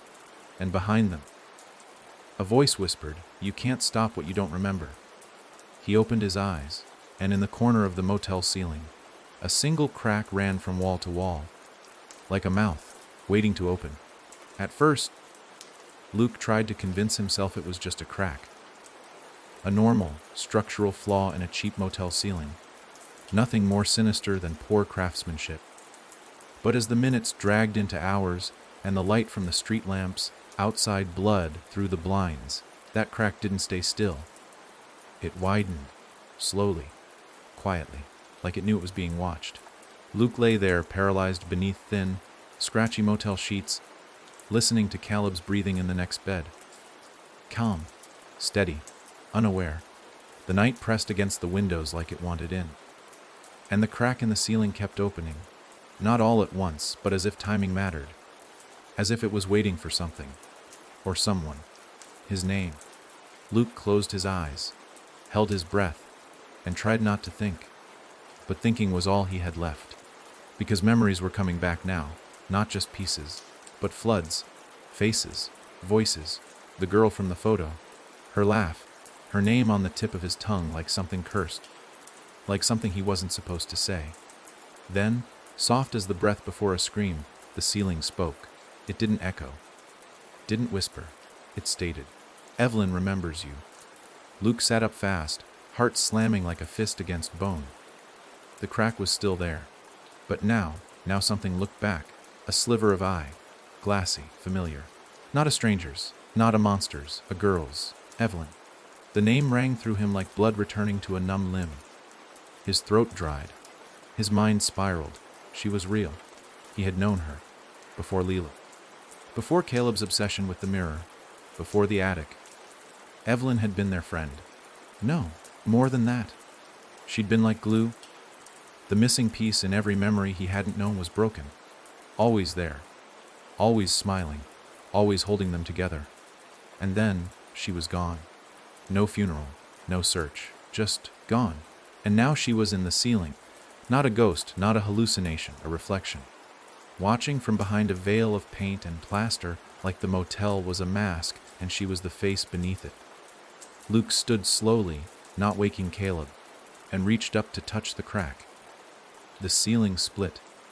Not in the way walls break, but in the way lips part before speaking. A single breath of cold air fell from it, brushing his fingertips. "Then you left me." The voice didn't come from outside. It came from inside his skull. Luke staggered back, chest tight. Not from fear, from guilt. Real, suffocating guilt. Because it was true. He had left her. Not on purpose, but on command. He remembered now. It had been the three of them. Him, Cavelin. They'd found the mirror in an old shed behind the school, propped against a broken chair, like someone had meant to bury it and forgot. Evelyn was the first to joke about it being haunted. The first to dare them to stare. The first to see something move that wasn't supposed to. But they kept going back, again and again, until one day Evelyn didn't come to school. Didn't answer calls. Didn't exist, not even in conversation. The adults had blank eyes when Luke asked about her. Caleb just shrugged, and Luke forgot. Not fully, not consciously, but like a scab you stop picking. He moved on. Until now. Until her eye blinked at him from the ceiling. Until she said his name again. Until the house realized he was remembering. Which meant it was losing. Morning came like a lie. Sunlight did nothing to soften the tension curling in Luke's muscles. He and Caleb sat on the motel curb with coffee that tasted like melted batteries. The air smelled like ozone and burned leaves. Luke wanted to tell him about Evelyn, about the ceiling, about the voice. But when he opened his mouth, nothing came out. Something stopped him, a pressure in his throat, a grip around his vocal cords. It didn't hurt, it warned. Not yet. He looked at Caleb, who watched him with tired eyes. "You ever think we missed something?" Luke asked. Caleb arched a brow. Like what? Like there was someone else. Someone before it all. Someone we forgot. Caleb went still, too still. Then nodded once. "I've had dreams," he admitted. "A girl. Always at the edge. Never speaks. but she stares at me like I should say sorry. Luke's stomach dropped. It's Evelyn, he said. The name didn't feel cursed now. It felt correct, and the motel trembled. Just once. A deep groan, like the building was waking up. Caleb's coffee spilled. Luke stood. Where's the mirror? He asked. Caleb didn't need clarification. They went back to the room. It wasn't there. Just the cracked ceiling, and a message written across it in dust, and suit you remember. That means you're next. Luke didn't flinch. He looked at Caleb. We need to find her. Evelyn. No, Luke said. The version of me that left her behind. Caleb didn't ask what that meant. He only said, then we go back. Luke nodded. Back to Ashvale. Back to the shed. Back to where the mirror first whispered. Because maybe they couldn't fix what had happened, but they could finish it. And if the mirror wanted his name, he'd give it a different one. Evelyn. The road back to the shed was more overgrown than Luke remembered. Trees pressed close together like secrets, their branches gnarled and sharp, reaching across the path like fingers trying to pull them back. The air was thick, not just with summer heat, but with memory. Heavy, expectant. Every step felt like walking deeper into a dream he had once tried to forget but could never quite erase. Caleb walked behind him, unusually quiet. Luke didn't blame him. They were both feeling it now, something underneath the surface of everything, like a heartbeat just a little too slow to hear but too strong to ignore. It had started the moment he said her name. Evelyn. The moment her face formed in the space between sleep and waking, something shifted. The house felt closer now, not in geography, but in presence. Like the air they breathed had become its skin. They reached the edge of the woods, just as the sun dipped behind the horizon. And there it was, half collapsed, choked by vines and time. The shed. Exactly where they'd left it, forgotten by everyone else. Preserved by something else. Luke stopped, staring at the broken door that leaned on rusted hinges. He didn't remember it being this small. Or maybe he had just grown too far away from who he was the last time he stepped through it. Caleb shifted behind him. You ready? No, Luke said. But I don't think it matters. He pushed the door open. It groaned like a throat clearing after years of silence. The inside was exactly the same. Rotting wood, old crates. The dusty outline of something that had once been important, now reduced to shadows. And in the far back corner, leaned against the wall like it had never moved, was the mirror. Not a mirror. The mirror, smaller than the one in the house, cracked, stained, but unmistakably alive. It pulsed once as they entered, like it had been holding its breath. Luke stepped closer. He could feel it now, how it hummed just under the surface. Not sound, not energy, just intention, like it had been waiting here all along, knowing one day he would return. And inside its reflection, Evelyn. She wasn't a ghost, not a memory, not a trick. She was herself, standing just behind the glass, staring out with those same warm, curious eyes. Her hair was longer, tangled at the ends, her skin pale but not sickly. She didn't look scared, she looked relieved. Luke pressed his palm to the glass. It felt cold, but not dead. Evelyn, he whispered. She smiled, softly, sadly, then pointed at something behind him. Luke turned. Nothing there. Just the wall. But then he saw it, a message, scratched into the wood. It hadn't been there before. You didn't forget me. You were made to. Luke's blood ran cold. What does that mean? Caleb asked. Luke stepped back, looked at the mirror, at Evelyn, and suddenly he remembered everything. They'd played a game. 3 of them. A dare. Stand in front of the mirror, say your name 3 times backward, and the mirror would show you your true self. It had been a joke. A childhood ritual, until it wasn't. Evelyn had gone last. She said her name laughing, but the mirror didn't laugh back. It opened. Not like a door, not like glass breaking. It just accepted, swallowed her reflection like breath fogging up a pain. And when they screamed, when they ran, when they told their parents, no one believed them. And by the next morning, Evelyn was gone. Not missing, not dead, just erased, photos changed, lockers emptied, memories rewritten. Caleb forgot first. Luke held on longer, but eventually, the hole in his memory filled with other things. Leela, the house, the mirror in the attic. But it all started here, with Evelyn. And now that he remembered, the mirror shimmered, the glass went black, and then, a voice. Not Evelyn's, not Luke's, not even human. Just presence. The first name is the deepest. Caleb staggered back, clutching his chest. It's moving, he gasped. Inside me. Luke turned to him, panic rising. Fight it. I can't, Caleb's voice choked off. It's not like before. It's not asking anymore. Luke grabbed him. Look at me. You're not an anchor. You're not a lock. You're not it. Caleb's eyes flashed silver, just for a second, then back, then again. Longer this time. The house was reaching for him, because Luke was remembering, and memory was fuel. The mirror behind them cracked down the center. Evelyn vanished, and Luke knew. The house was scared.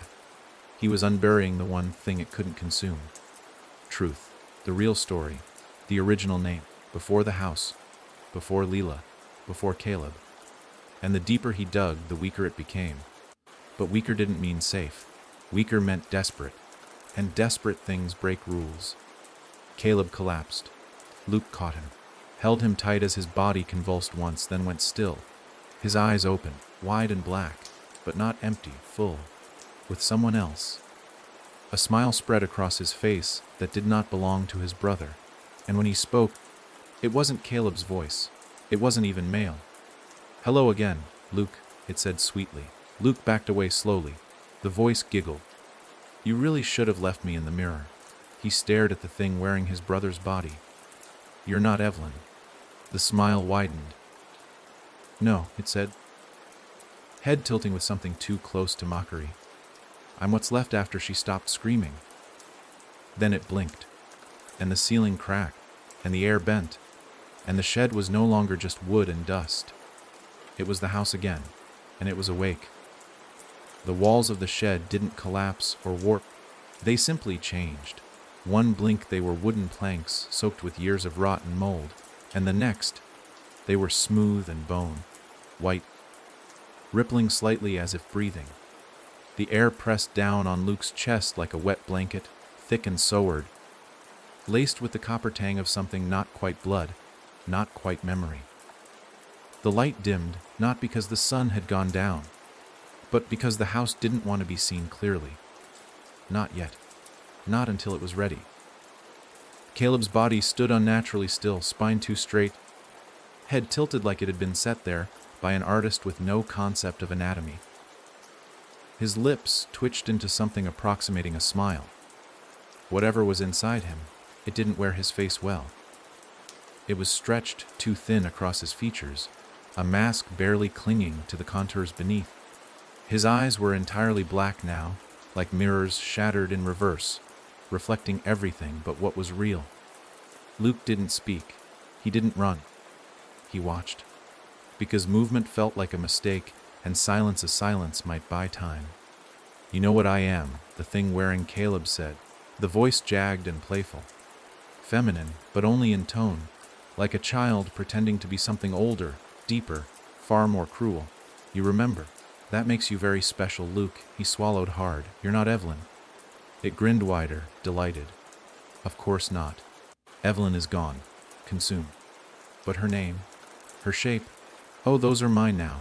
Names are so easy to borrow when no one remembers the real ones. Luke's hands curled into fists. You took her. No, it whispered. You left her. I just filled the space. The words didn't shout, didn't pierce. They settled like oil across the surface of his thoughts, because deep down, Luke had already known it. He hadn't forgotten Evelyn by accident. He had allowed himself to be convinced she never existed, that he had imagined her, that his guilt was misfired nostalgia, and in doing so, he'd left the door open. Now the house was inside everything. Inside Caleb. Inside him. Behind his ribs, the heartbeat started again, but this time, it wasn't his. It was too slow, too heavy, too familiar, the same one that had knocked in the attic. the same one that had begged him to let it wear his name. And now, even with Caleb standing possessed in front of him, Luke understood. He hadn't banished it. He had only fed it. Every forgotten face, every silenced scream, every unanswered whisper in the mirror. They were all steps in a staircase that led right back here.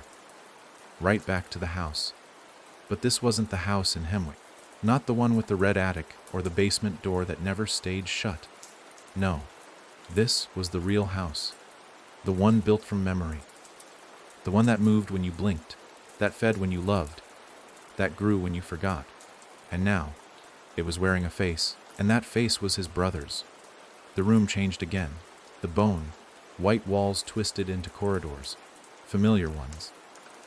Not because he recognized them from Hemwick, but because they came from somewhere deeper. His childhood. The hallway outside his childhood bedroom. The staircase from Evelyn's house. The basement from his grandmother's farm. Every corner held something personal. Every shadow was a grave he hadn't known he'd dug. He walked slowly, not looking back at the thing wearing Caleb. If he looked, he might believe it, might speak to it, might invite it further in. The floor beneath him pulsed like muscle. The air tasted of spoiled milk and scorched paper. From somewhere behind the walls, voices murmured, "You forgot me. You promised you'd come back. You lied." He didn't answer. He just kept walking, until he reached the door. Not a replica, not a dream. The door, the one from the attic, the one from the lake, the one that had never existed anywhere except inside his own head. It stood at the end of the hall, waiting like a wound that had never closed. Luke reached for the handle. "Don't," came Caleb's voice. But when he turned, Caleb wasn't there anymore. Not physically, but his voice was. Echoing from everywhere. From the walls, from the floor, from the mirror that had formed beside the door. Luke's reflection was inside it, bloody, silent, eyes blank, and behind him, Evelyn, not as a monster, not as a voice, just a girl tired, hurt, real. Her hand pressed against the glass. He mirrored the gesture, and the mirror didn't shimmer. It cracked, a single fracture that ran through her face. And then, another whisper, different this time, weaker, familiar. "Caleb." "Luke, I'm still here." The crack deepened. Luke stared at the mirror. The reflection of Caleb appeared next to Evelyn now, blood on his mouth, eyes wide. The thing had tried to bury him. But Caleb was still inside, still fighting. Luke turned back to the door. The knob was warm now, throbbing like a living thing. A single word was carved into the wood, "Remember." Luke gritted his teeth. He gripped the handle and opened it. There was no blinding light, no swirling void, just a room. Small, gray, cold, with a single chair in the center. And in the chair, Evelyn. Not a ghost, not a trick, not a reflection, but her, eyes wide, skin pale. Breathing shallow, like she had just fallen asleep waiting for someone to come back. She looked up, smiled weakly. "I knew you'd remember," she whispered. Luke dropped to his knees. "I'm sorry," he choked. She reached out, fingers trembling. "I couldn't scream loud enough. I couldn't hear you. You can now." He nodded, tears burning hot down his face. He took her hand, and the moment skin touched skin, the house screamed, not out loud, not in words, but in pain, because something had broken, a chain, a rule, a contract built on forgetting. Luke hadn't just remembered Evelyn, he'd found her. And in doing so, the house lost its grip. Behind him, the walls cracked. The ceiling folded in on itself. Caleb's scream rang through the air, his real scream, raw, human, terrified. The thing inside him was burning. Luke stood, helping Evelyn to her feet. She swayed, but stayed upright. The room shook. The chair turned to dust. And the house blood. Every hallway, every false memory, every loop of trauma, all of it began to collapse inward. Luke and Evelyn ran, not through doors, but through openings. Not paths, but possibilities. And when they burst through the final passage, they were outside. In the woods, under a sky that moved. Not a dream, not a memory, reality. And Caleb was there on his knees, coughing blood, but alive, free. He looked up at Luke with trembling relief. You remembered her, he rasped. Luke nodded. I remembered everything. They didn't speak for a long time after that. Not because there was nothing to say, but because the words would have shattered whatever fragile thread held the three of them together. Luke sat on the forest floor, Evelyn beside him. Caleb slumped a few feet away, leaning against a tree like he was trying to keep from falling through the world. The house was gone, at least in the way it had presented itself, its rooms, its reflections, the endless bending of time and space. All of it had collapsed like a rotten lung, too weak to keep breathing without the air of their forgetfulness. But Luke knew better than to believe it was over. The house had never been made of wood or brick. It had been made of names, and names didn't just die, they lingered. I felt it, Caleb said finally, voice like sandpaper. When it took me, it didn't want control. It wanted to fit, like it was trying me on. Luke nodded slowly. It's always looking for a shape to wear. Evelyn didn't speak. Her hand trembled slightly as she picked pine needles off her jeans, her eyes unfocused.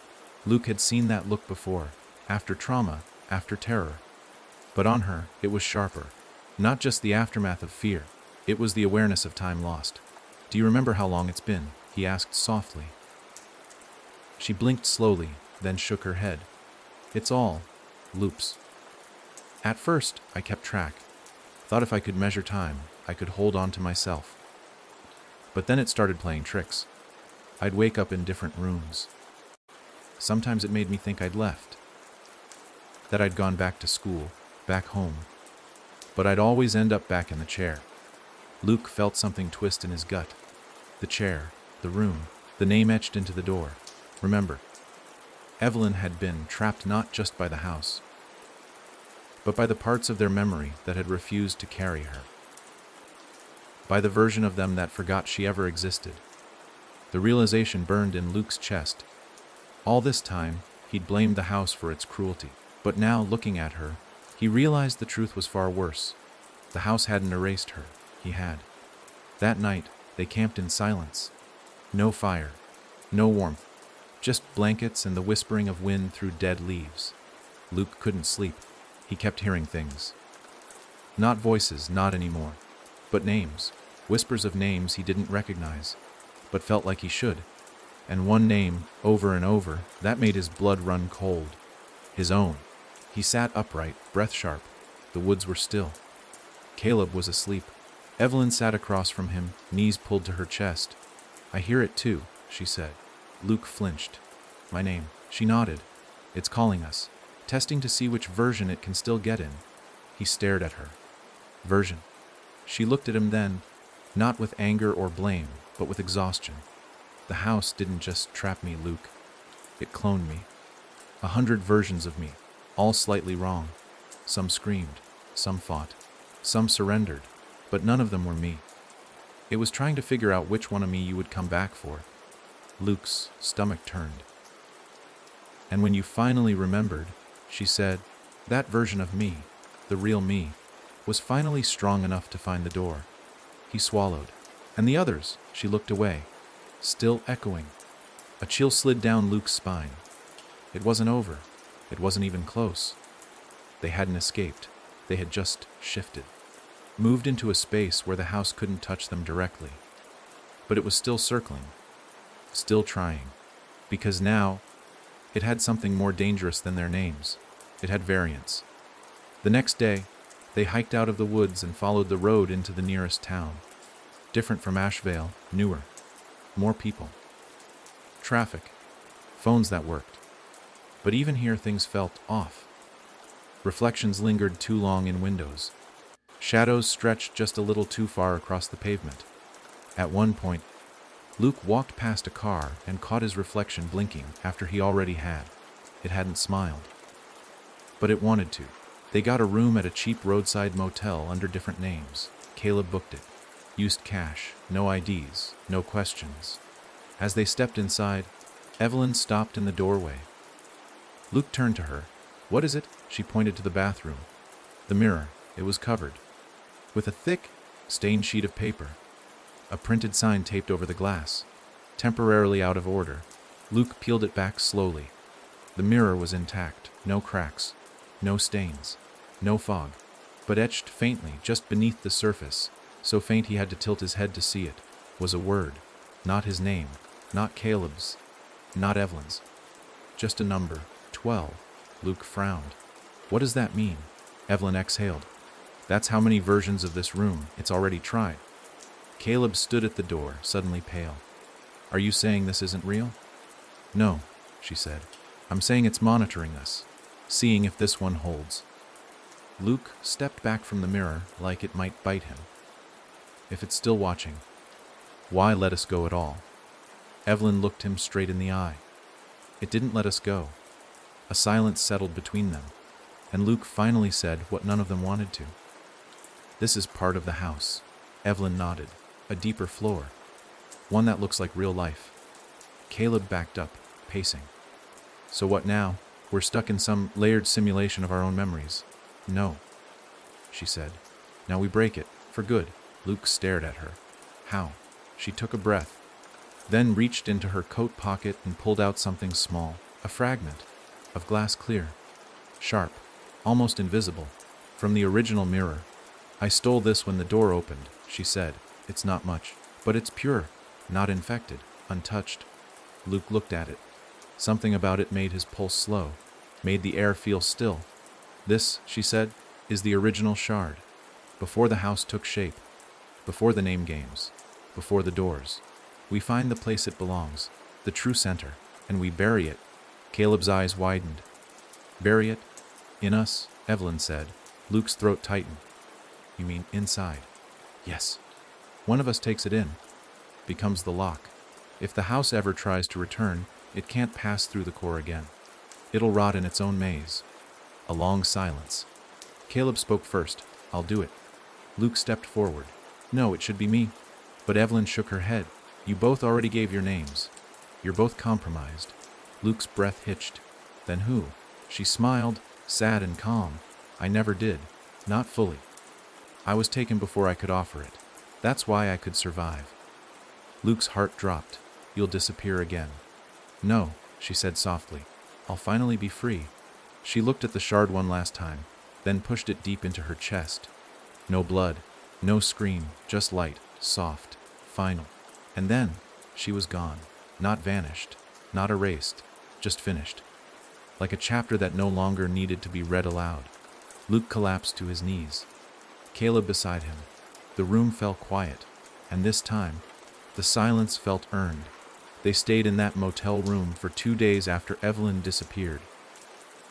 Not because they were afraid to leave, but because they didn't know how.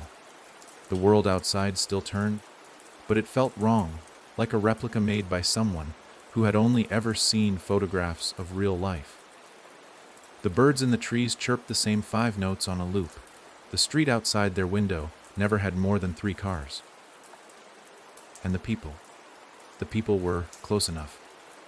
Their smiles were slightly too wide, their eyes too flat, their movements a little too smooth, like wind-up toys just well, oiled enough to pass for living. Luke watched them through the blinds the first night and tried to convince himself it was paranoia, residual fear from too many days wrapped in a place that had teeth but no face. But then, one of the passers-by stopped in front of the motel and looked directly at their window. Stared, didn't blink, didn't move, just waited. And Luke knew the truth. They were still inside. Maybe not the house, but something below it. A copy of a world that only looked real because they needed it to. Because they were too tired to keep peeling back the layers. That night, he turned to Caleb and said it aloud. This isn't out. This is under. Caleb didn't argue. He just nodded, jaw clenched, eyes ringed with shadows. I know. I've known since Evelyn went. She wasn't ascending. She was sealing us in. Luke wanted to scream, wanted to break something. But everything around him was too soft, too quiet. Nothing here would shatter the way it should. So instead, he did the only thing left that felt real. He stood. Then let's find the way back, he said. Caleb's expression twisted. back, to the center, to where the house was born. If we're still in its shadow, then it means it's still alive. Somewhere. Feeding. Copying. Waiting. Caleb looked away. What if we can't find it? Luke stared at the mirror on the wall. The one Evelyn had uncovered. Still pristine. Still humming with something behind the glass. He met his own eyes. And whispered, "Then we make it come to us." They walked for miles. From town to town. The people blurred together. Towns with names that felt almost right. Gray Hill. West Ember. Hollow Pines. Places that should have existed, but when they tried to look them up on a map, nothing came back. Dead signals. No GPS, no reception. Just silence. All of it fake. All of it crafted. But somewhere along the fourth or fifth stop, things changed. Luke noticed the reflections moving again. Not out of sync, not smiling wrong. Just too familiar. The woman pouring coffee in the diner had Evelyn's hands. The boy on the sidewalk had Luke's old shirt from college, down to the hole in the sleeve. A dog barked outside a market, and Luke knew that bark. It was his dog, Rex, dead for over a decade. But there he was, same black and brown fur, same tail wag. Same damn limp from when he'd fallen down the stairs as a puppy. Caleb stepped in front of him before he could get close. "It's testing you," he said. Luke's chest ached. "Why?" "Because it wants to know if you'll break character. If you'll accept this as real again." Luke stared at the dog, at the happy panting face that should have been dust by now. "I miss him," he whispered. "I know," Caleb said. "But that's not him. It's bait." Luke looked around. It was all bait. All of it. This wasn't a town. It was a trap shaped like one. And every step they took, every choice they made, was being recorded, measured. The house wasn't hunting anymore. It was learning. Because the real horror wasn't the house itself. It was what came after. When it learned how to pretend to be the world. They made camp outside of a ghost town. Literal this time. Abandoned buildings, boarded windows, no signs of life, not even the birds. It was almost a relief. No mimicry here, no copied faces. Just the sound of wind and the creak of rusted swings in a playground built for no one. Luke stared up at the stars. They were wrong, too. Too many. Too bright. And the constellations didn't match. Even the sky was a lie. He turned to Caleb. "What happens if we die here?" Caleb didn't look at him. "We don't." Luke frowned. "What? We don't die?" "Not really. We just reset. Wake up somewhere else, a new town. A new version of this place. I've died before, Luke. Twice. I just wake up again." Luke felt ice pour through his stomach. "Why didn't you tell me?" "Because I didn't want you to think we were immortal. We're not. We just don't stay dead here."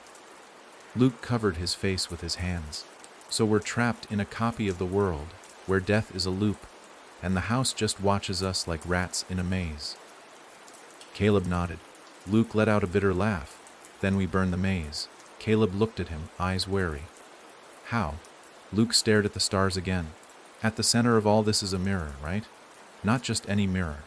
The first one. Before Hemwick. Before Evelyn. The one that didn't copy us. Just watched. We find it. And we break it." Caleb was quiet for a long moment, then said, "And if we can't find it?" Luke turned back toward the horizon. "Then we make one." The next day they began carving. They found an old warehouse in the ghost town. Dusty, silent, perfect. Inside they worked. They scavenged every reflective surface they could find, shards, panels, broken TVs, even spoons, and began building something. A circle of mirrors, facing inward. Like a ritual, like a trap, not to summon the house, but to corner it. Luke didn't know if it would work. But the more they built, the more the world around them reacted. Lights flickered even when there was no electricity. Voices whispered even when they weren't speaking. And by the third day, something spoke back from inside the mirror circle. A face, not Luke's, not Caleb's, not Evelyn's, something half-formed, as if it had taken a piece of each of them and tried to make a new person. It smiled. "I've been waiting for this." Luke stared it down. "You're not real." It tilted its head. Neither are you. Not anymore. You gave so much of yourself to me over the years, Luke. Regret, doubt, guilt. I didn't even have to take your name. You offered it. Luke stepped closer to the circle. And now I'm taking it back. The thing behind the mirrors laughed, a sound like cracking glass. Then step inside. Let's see how much of you is left. Luke didn't hesitate. He stepped into the circle. The light disappeared, and he fell, through reflection, through memory, through the house, and into the center, into the first room, the origin, where the mirror wasn't just a surface, but a mouth, and it was open. There was no floor when Luke landed, no crash, no jolt of impact, just a slow, sinking descent into something that wasn't quite darkness, more like the absence of anything at all. It was silence so deep it felt violent. His body felt weightless, his thoughts like whispers behind thick glass. Time bent, twisted, folded back on itself like paper soaked in oil. He couldn't tell if seconds had passed or centuries. Then, all at once, there was a room. Not built. Formed. It didn't appear around him. It realized itself, as though it had been waiting just outside the edges of memory, always there but never quite seen. 4 walls, 1 ceiling, 1 floor. Everything gray, smooth, curved unnaturally at the corners like a padded cell designed by something that had only ever heard of architecture. No furniture. No light source. Just dim, colorless illumination that seemed to ooze from the surfaces themselves. And in the middle, suspended like an afterthought, was the mirror. The first one. Round, simple, framed in nothing, hovering inches above the floor. Luke stepped toward it, and with every footfall, the silence cracked. Not sound, memory. He heard it as a chorus of voices not spoken aloud, but pressed into the air like fingerprints. Who are you? You don't belong here. She's gone because of you. They all are. Luke clenched his fists. He didn't speak. He wouldn't give the house the satisfaction of confession. The mirror pulsed. Ripples formed across the glass, warping into shapes that slithered between images. Caleb's face, Evelyn's blood-stained hand, his mother's voice, a child crying, Leela's smile right before she'd vanished in the attic. Then, his own face, but wrong, younger, wide, the version of him who first stood in front of a mirror on a dare. The original Luke, the one who started this. The reflection spoke. You fed me. Luke shook his head. I didn't know what you were. But you believed, the reflection said, and that was enough. You wanted to see. You wanted to know. That's how doors open. Luke stepped closer. I'm here to shut them. The reflection smiled. You can't. You're not the same boy. You're a copy now. Just another echo. Luke ignored it. He pulled the shard of glass Evelyn had given him, the last pure piece from his coat. It shimmered, not with light but with resistance. The mirror didn't like it. The air vibrated in protest. The walls rippled, and then the reflection shifted. No longer him. Now it was Evelyn, bruised, hollow-eyed, staring at him with betrayal. You left me here, she said. Luke's hands trembled. I came back. But not soon enough, she said.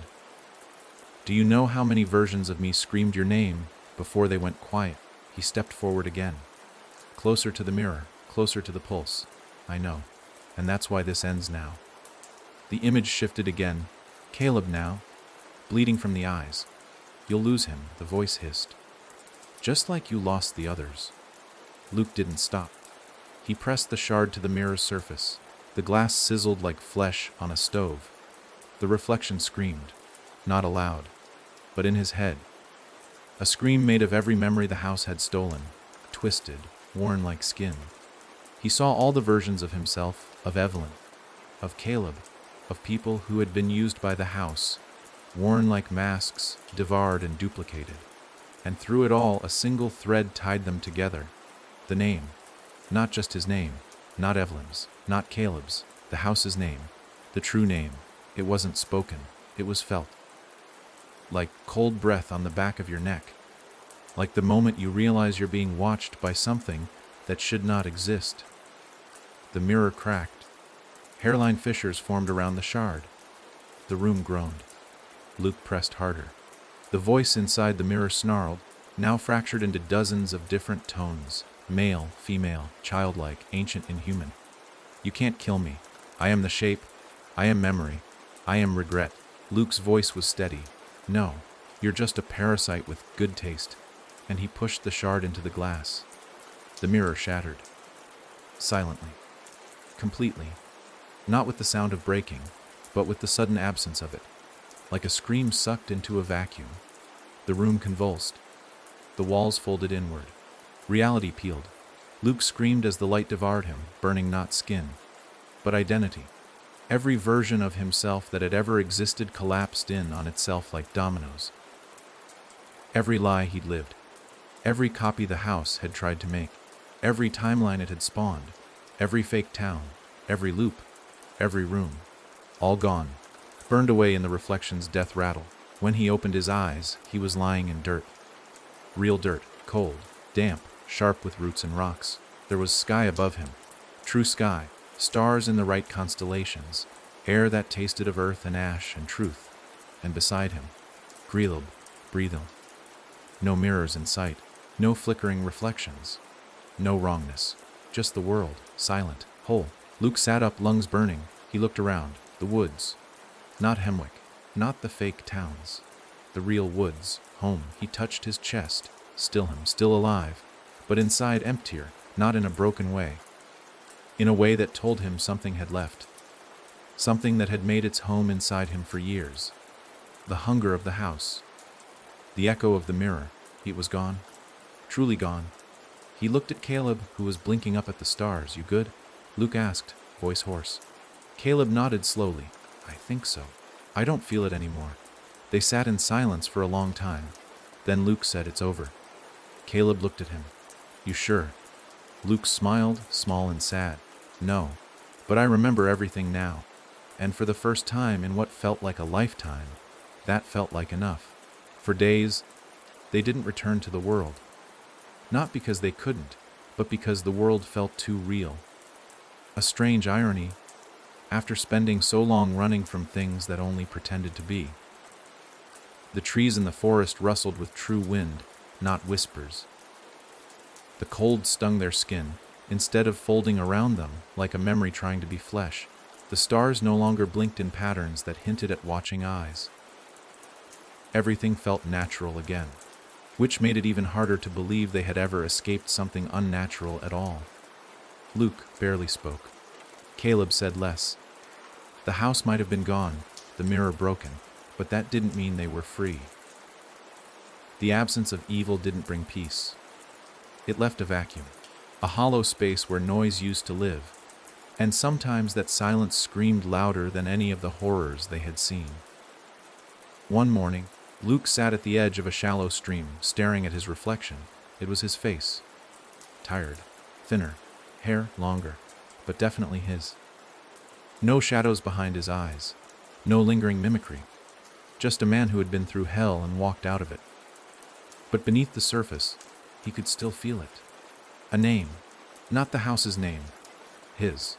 The one he had almost forgotten, the one the mirror had tried to rewrite. Luke Thomas Langley. He mouthed it to himself like a prayer. Each syllable struck a note that felt buried but familiar, like finding a childhood toy at the back of a closet. That name had weight. History, it was the only weapon they'd had that worked. Remembering, but there was something else. Another name, not his, not Evelyn's, not Caleb's, the true name of the house. It had whispered it in the final moment before the mirror shattered. Not a word in any language he knew. Not even a sound, really. It was more like a sensation, a cold flood of identity wrapped in shame, hunger, and imitation. The moment he felt it, the entire construct of the mirror world had begun to collapse. Because knowing its name tethered it, and things like the house needed to drift. Needed to float just outside recognition to feed. By naming it, knowing it, he'd pulled it into the light. That was its death sentence. But now the name was inside him, waiting, breathing. Caleb approached quietly, his boots crunching over the soft frost. You keep staring at your reflection. Luke nodded. still trying to be sure it's mine. Caleb crouched beside him. You think it's over. I think the version of it we fought is dead. But I also think it had children. Caleb looked at him. You mean copies? No, Luke said, eyes fixed on the water. Imitations. Of ideas. Of places. Of people. Of loss. He looked up at his brother. I think it doesn't need mirrors anymore. It learned to hide in the spaces between what we believe. Caleb was silent for a moment. Then he said, I had a dream last night. Luke tensed. What kind of dream? I was in our old house. But it wasn't the Hemwick one. It was Mom and Dad's. The real one. But something was wrong. I could hear someone upstairs humming. Luke's throat tightened, Evelyn. No, Caleb said. Not her. It was me. Luke stared. You were upstairs. Caleb nodded. But not me. A version. It said my name 3 times. Backward. And then smiled at me with your face. Luke's blood ran cold. He stood. We didn't kill it, he said quietly. We just closed one door. But the name, it's still active. Caleb looked at him, confused. What name? Luke hesitated, then spoke the impossible. Not aloud, but in his mind, a soundless breath, a syllable that twisted at the edges. And the sky darkened, not visibly, not instantly, but the color shifted, as if something massive had blinked somewhere far above them. Caleb staggered. What did you just do? I said it, Luke whispered. Not with my mouth, with my memory. Caleb looked pale. That's what it wants now. Not blood, not souls. It wants to be remembered. Luke nodded. That's how it survives. They both stood in the stillness. Not a single bird sang. Not a breeze stirred the leaves. The forest was listening. Luke turned to his brother. We need to bury it. Caleb blinked. We already did. You shattered the mirror. No, Luke said. We buried the body. But the name is the soul. And it's still moving. He pointed to the stream. Help me. Caleb knelt beside him. They began to gather rocks. Stones. Anything with weight. Slowly, methodically. They dug into the cold mud until they had formed a crude pit. Luke pulled out the journal Evelyn had kept. The one that had survived, even when she hadn't. Inside it was the page she'd drawn the mirror on. That spiral. That mouth. That eye. He ripped it out. Folded it. Pressed it into the mud. Then, with shaking hands, he picked up a sharp stone and carved the name into it. Not the full name. Just a symbol. A hint. Enough to warn anyone who might stumble onto it. Caleb watched him, eyes tight. What if someone finds it? They won't, Luke said. And if they do, they won't know what it means. Caleb shook his head. That didn't stop us. Luke met his eyes. That's why we don't just bury it here. He tapped his temple. We bury it in us. We carry the weight. We guard the silence. We remember the name, so no one else has to. Caleb looked down at the stone, then back at Luke. You think that'll be enough? No, Luke said, but it's all we have. They filled the pit, one rock at a time, pressed the earth flat, covered it in fallen leaves, and when it was done, Luke stood over the grave and whispered, not the name, but the intention. You don't get to wear our faces anymore. Then he turned his back on the spot and never looked back. Weeks passed, they returned to the world. Real towns this time.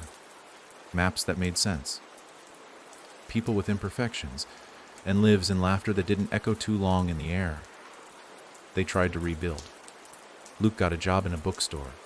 Caleb found work fixing old houses. Neither of them talked about what had happened. Not with anyone. But they stayed close, and they kept watching. Mirrors, windows, dreams. Waiting, listening, because they both knew you don't kill something like that. You just give it fewer names to wear, and hope the silence holds. The mirror sat in the corner of the thrift store, dust, flecked and ignored. Tall, oval, framed in aged mahogany. The kind you might find in an attic or behind a wardrobe, forgotten not because it lacked beauty, but because it had grown too familiar to seem important. It didn't hum. It didn't shimmer. It didn't bleed. It just waited. Luke noticed it the moment he walked in. Not because it called to him, but because it didn't. Everything else in the shop carried a story, a faint echo of owners, of memories left behind in teacups or paintings or rusted jewelry boxes. But the mirror, it was empty. Too empty. Like something had scrubbed itself clean. He stared at it for a long time, not moving, not breathing, until the store clerk asked if he needed help. He smiled, shook his head, and left without saying a word. Because deep down, he knew. It had found another door. Caleb called that night. His voice was tense, laced with something Luke hadn't heard in months' fear. I had another dream. Luke didn't need to ask. He just said, "Where?" "A hospital." He paused. "I think it was the day Evelyn was born, but she didn't make it." Luke sat up straight. "What do you mean? She was stillborn." "The doctors didn't speak. They just watched. Everyone did, even me. Like they were waiting for me to name her." Luke's skin crawled. "You didn't, right?" "No," Caleb said. "I couldn't." Something inside me screamed not to. Luke exhaled. "It's pushing again, trying new forms." Caleb's voice dropped to a whisper. "I think it's trying to be born." Over the following days, cracks began to show. Not in the world, but in them. Luke would walk past windows and catch glimpses of himself looking the wrong direction. Caleb reported waking up in the wrong house twice. His old childhood bedroom, perfectly preserved. Both swore they heard Evelyn's voice at odd hours. Always asking the same thing, "Do you remember my face?" One morning, Luke stepped into the bookstore before opening hours and found all the mirrors in the bathroom shattered. He didn't remember breaking them, but he woke up with cuts on his palms. They knew what was happening. The name hadn't died. It had splintered. The mirror didn't shatter because it was weak. It shattered because it was infected. And now, every shard carried a seed. A piece. A whisper. And the people who picked up those shards, they wouldn't know what they were holding. Not until they looked too long. Not until they forgot someone they loved. Not until they heard something breathing in the background of a quiet room. Luke and Caleb met one last time, late at night under the flicker of a dying street lamp.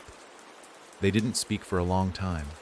Then Caleb said, "We can't chase every shard." Luke nodded. "I know." Caleb looked down the street. "So what do we do?" Luke stared at the reflection in a puddle, and for the first time in a long time it didn't move. He took a breath. "We tell the truth." Caleb blinked. "What?" "We stop hiding it. The house. The mirrors. The name. All of it. We write it down. Publish it. Share it. Let people know what to look for." Caleb hesitated. "Wouldn't that make it stronger?" "Only if they forget," Luke said. "But if enough people remember, if they know the warning signs, they won't open the wrong door. They won't say yes to the wrong name. They won't feed it." He paused. "And if they do, maybe someone like us will be there next time." Caleb looked away silent, then nodded once. Slonal. The book came out a year later. Luke wrote it under his full name. No pseudonyms. No embellishments. Just the raw truth in brutal detail. He called it The House That Wore Names. Critics didn't know what to make of it. Some called it brilliant fiction. Others labeled it paranoid rambling. But it sold. People read it. Some laughed. Some cried. And some wrote back. They wrote about dreams they couldn't explain. About towns they visited as children that didn't exist on any map. About mirrors that didn't reflect correctly until they said someone's name out loud. About voices asking to be remembered. Luke answered every letter. He kept a list. Not of the readers, but of the questions. Because one day, he knew someone would ask the right one, and that would be the next door. Years passed. Caleb married, moved to a quiet house upstate.